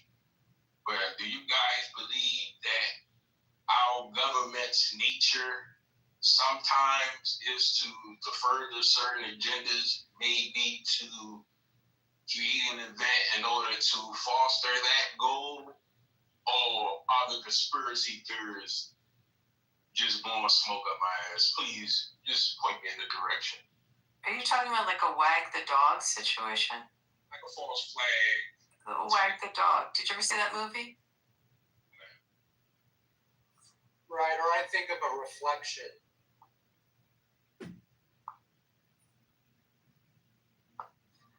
Like the more scared you are, and this is, I'm just thinking, like, the more scared they're going to be. And so if they're that scared, then it's got to be something. But like you said, you always took it as conspiracy theories. Why would you ever stop taking that? And it's funny, a lot of people are just being proven right, and all the crazy things are starting to, like, not be crazy. And so where does that kind of stop? Man, I don't know why you shouldn't feel any different about your government, because I guess when you see this kind of stuff happening, you just see how scared they are. And if they're that scared, then that should be the question, like, why are they so scared? And don't you be scared, because we should just wonder why they're so scared. I don't know, my personal view is you shouldn't put stake in conspiracy theorists. Conspiracies are real, conspiracy theorists just make shit up. Well, that's why I was telling him just to keep his head where it was before and just keep them where they are. And it's kind of easy to do that until they're, like, no longer theories and they're just conspiracy. And I think that's the hard thing that a lot of people are dealing with is when the theory part falls. Man, you know what? California is going to be hot, and I'm not even following it. I've lived here my whole life, and I'm so tired of California and the system. And this is the one time I should probably be putting attention. And maybe that's what I'll read about when I get to my destination. But yeah, California, I think, is going to be hot this go around. I was like wondering for the people that have just thrown in the towel, like, your governor's race could really go a different way, and LA mayor's race. I mean, here's hoping. Tom Steyer, I'm a fan of. No, I'm talking about. Is that the red coat? Yeah, I might have to vote for a red coat. I know. And then within LA, like, could it happen that Bass goes down?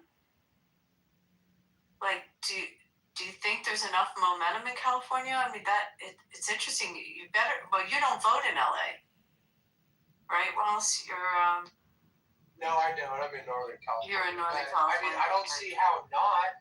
But when you hear the nation talking about Gavin Newsom even being an option for president, just all my hope is gone. I just don't understand. And then all the information is going to come out in ads, and there's no way he could win because of what he's done. Even the last 10 years alone will just destroy him as a candidate running for president. No, I don't think any chance. So who would they pick next? Somebody even worse. So I'm not even really worried about that. Yeah, California governor, super interesting how it could just shift to red all of a sudden. And I think it kind of did the same thing under, Arnold Schwarzenegger. So, yeah, interesting times. And you know what? California is more red than you think. And I think we're going to start seeing that, now with things shifting literally and getting back to the way things should be. It'll be interesting to see, how California. So wait, what's specifically wrong with Tom Steyer? Because I don't know that much about it, but I heard he's cool.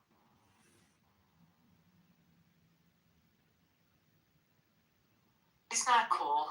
He's not cool. He's like not, and he made an ass of himself when he was in that debate running for president. But isn't he at least pro-Israel compared to but that's not. He's a governor. Like, it's not really the issue. The issue is more. Is he? I mean, from an ethnic standpoint, is he going to protect the people that are under attack right now in the state? But it's also, you have to look at. Focus more on his fiscal stuff as a governor. He doesn't make foreign policy. So exactly, state governors never make foreign policy. Yeah, but a lot of steam. How's the polling look on that? Do you know? I saw his name on the betting markets where he that's how I found out is that I didn't know about he's an alumnus of my high school, so that's why I keep track of him. Well, that's exciting. Yeah, but I don't actually know. Ooh, even another bonus to vote for him. He's been here that long? That's a plus. So the thing about Tom Steyer is that I think he's I think he was a worse candidate personally in 2020 than Michael Bloomberg. But the thing about Tom Steyer is that I think there's a lot of groupthink in California, and I think that a lot of those people will huddle in and pile into him. Hold on 1 second. Pepe, are you awake? Pepe? Coco? One of these mods awake? Peter? Can one of you hear me? Joe, I can't get them to... Oh, let me see if I can get someone to come back.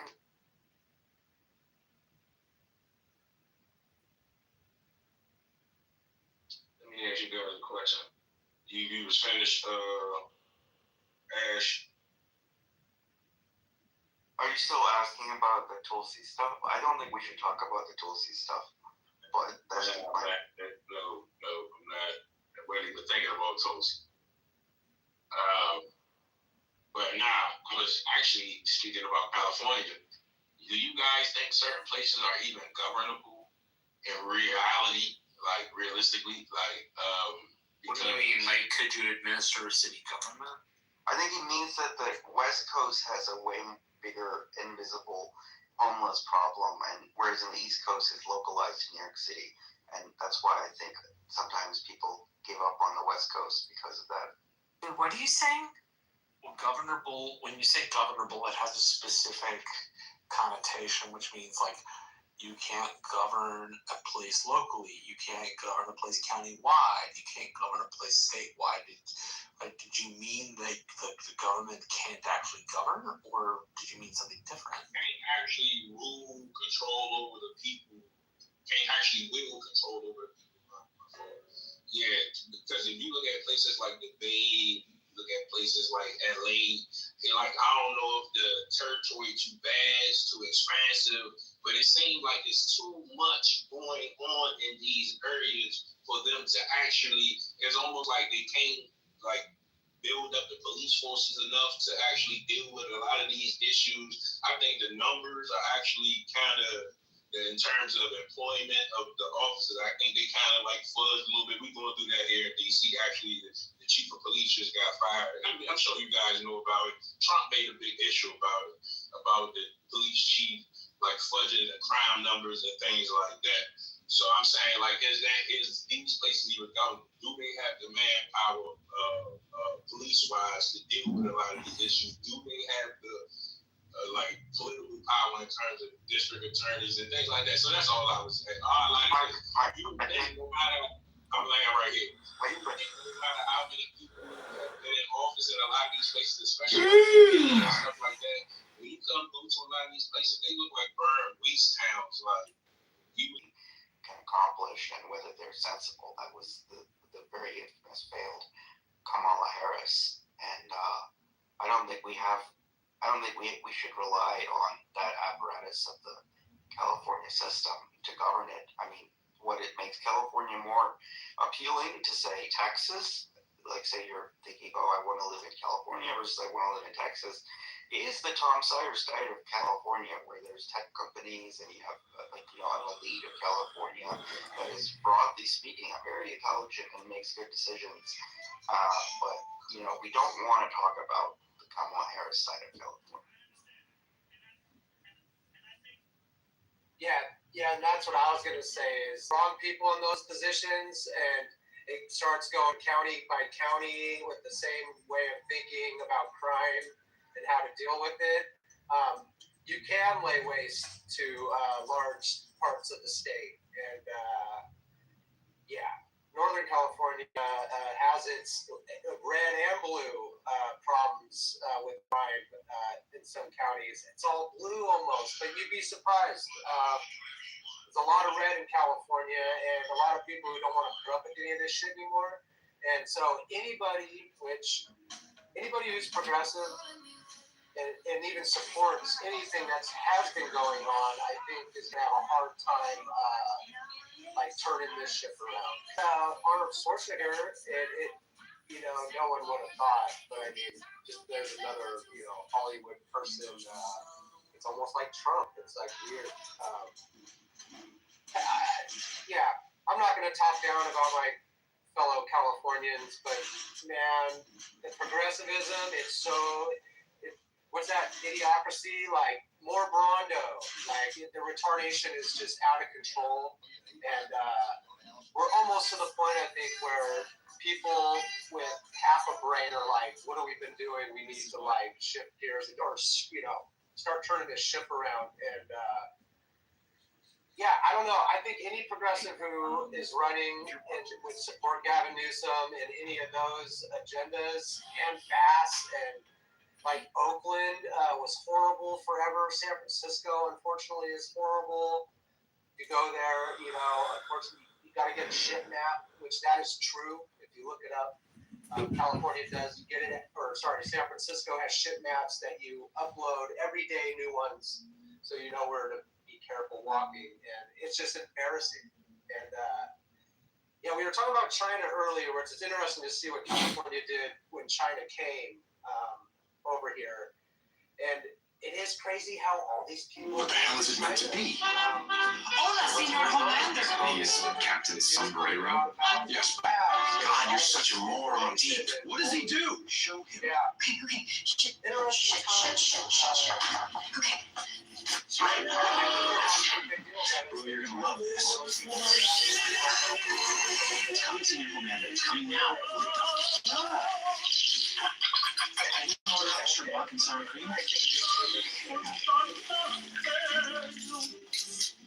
All done? What, didn't bring nacho cheese to the party? Actually... Oh, I think it's done. I stayed out of your way and you and Joe's way. Homelander, come try it. That's disgusting. What the hell?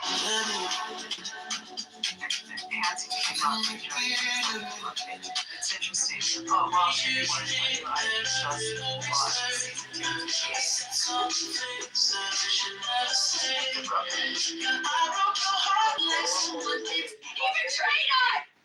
it's 2 years away for this stadium, but we all went in. Yeah. it's still super expensive. Go do that. Activities with you, just tell Should me be what's open up. in 2 Like, years. don't I saw conceal them. I things from went me. to Philly last week and I saw them play the Phillies. One of the games. They had like, I don't know, like 9, 12. They had 12 That runs. you're thriving. Well, the You're Athletics exceeding. originally are You're from excelling. if no one You're feeling knew that, great. original I Athletics. just don't know what infrared is for. Yeah, they were. Yeah, the Bay Area pretty much lost all their teams. The only one, and it'll probably go to, is the 49ers. And they're not even in Candlestick anymore, San Francisco. You got to go down to Santa Clara, and what a shit show. Do you think the Sharks will stay? Yeah, I mean, they're supported so much. The hockey fans, I think, are great down here. San Jose's, I think it's still the most expensive real estate in the nation. It might have changed, but a couple months ago it was. And so, yeah, they're like almost considering what that South Bay part of Silicon Valley. Silicon Valley is huge now. It almost has its own South San Francisco all the way down to San Jose. So, yeah, I don't know. I think if the Bay Area doesn't get their shit together, they're not going to have any teams of any kind. And then all these arenas and stadiums are just going to be for concerts, which are fun too.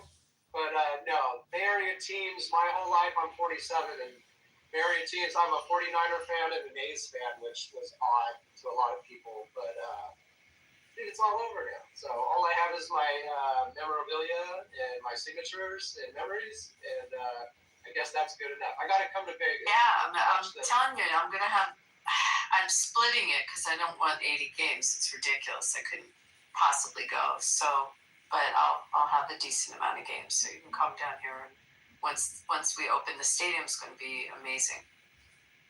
No, I got Black Hole family, and they're pretty pissed off, and they travel there a lot, and it's just a ruckus. I don't even go near the Black Hole. It is what it sounds. It's dangerous and sticky, and yeah, you're lucky to make it home if you hang out there. It's that bad? Yeah, in Oakland it was really bad. So I don't know if there's a black hole in Vegas where half of the people who show up to the black hole, like half of them get arrested, and so the black hole gets smaller and smaller by the time the game's over because they just beat each other up and cause so much ruckus. Well, that's all the people wearing the paint and the horns. Yeah, and the but pirate they can't afford the ticket. Those Raiders tickets are expensive. I mean, wait, I say they can't afford it, but I take that back because even in the better seats, it's a lot of thugs. I mean, that have come in. It's a very interesting fan base, but I think the really rough crowd, the tickets, they can't get in the stadium. Well, I'm really happy Vegas got the A's and the Raiders because I think I was going to bring up the Warriors. The Warriors are just awesome and crazy, and the seasons they've had the last 5-6 years has just blown the city up, and their new stadium is just awesome. It's kind of weird where it's at, and the driving and parking and all that, but it's totally on the water and beautiful. But Warriors, yeah, great team. We're supposed to get an expansion new team NBA here. I don't think we're going to take care of the Warriors away, but I think it's going to be a team birthed here. Are all the mods sleeping? Joe, I maybe leave and come back. What's up, Hanson? Hey guys. And then on sleepy tent.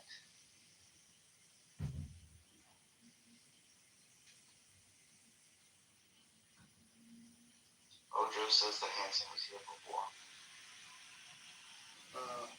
Quite some time ago. Just check back in.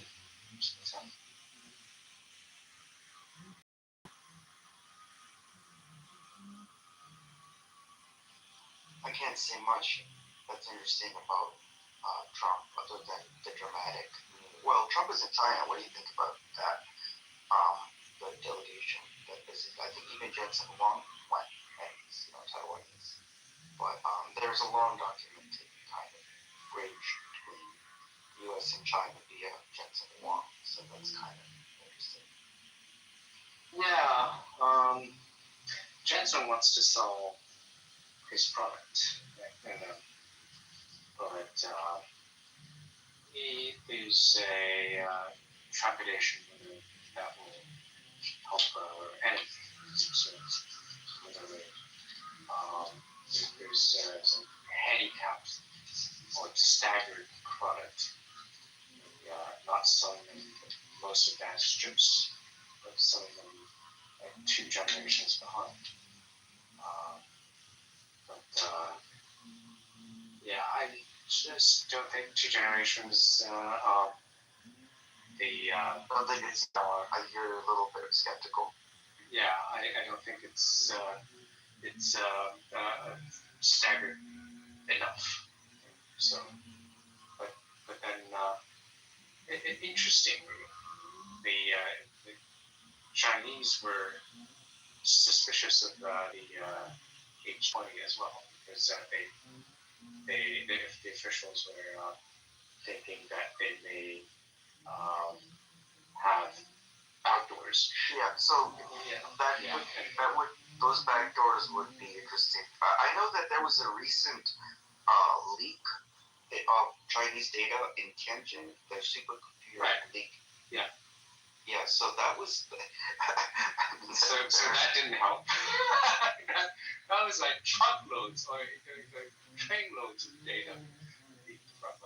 I mean, it flies in the face of the infrastructure story, because some people, when they think of China, they think, look at Chengdu 20 years from now, 20 years ago versus today. Like Chengdu didn't even have a subway system 20 years ago, right?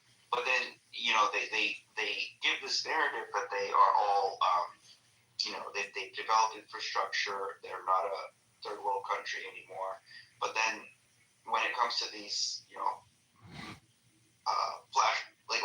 pressure points, this Tianjin thing still happened.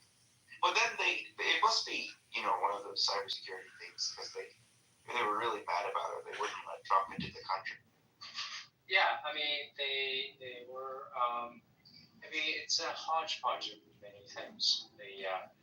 It's mostly American technology. Even the Tianjin supercomputer centers were American technology, and interestingly, they were mostly AMD products. And then structures and infrastructures. So that's not Jensen, that's his cousin, right? Right. That's the Lisa Su, and Jensen's cousin. Yeah. So.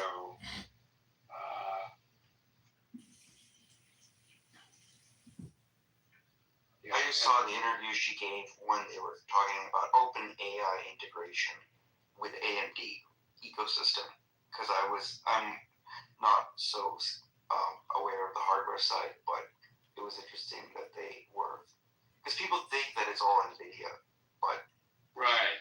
I mean, it's they have second AI, right? And then, so.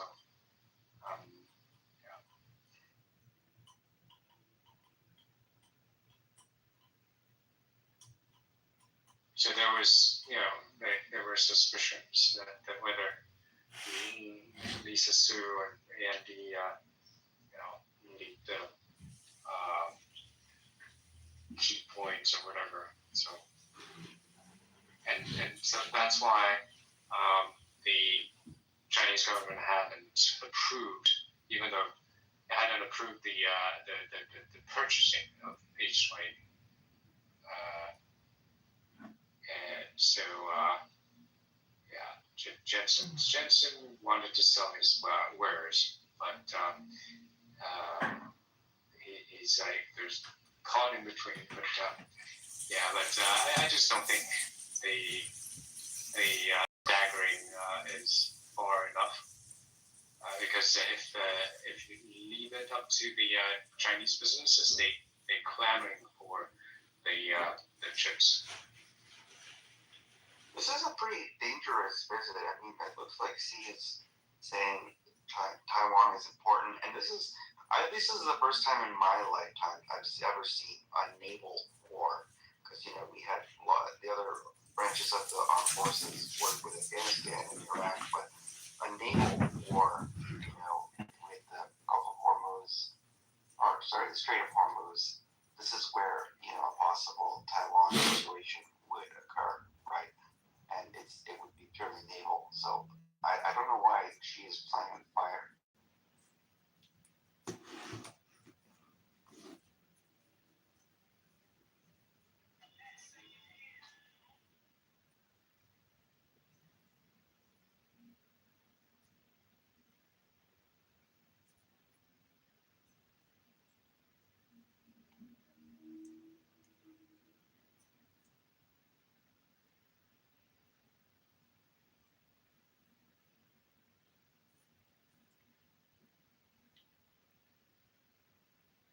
Evaluating this image. Look, I'm done. Studying science rigorously, and so they'll ask questions like, why doesn't it rain up in Australia? But I agree. Probably when I was 8 years old, I mean, I didn't know anything, so I probably did think everything was just like magic.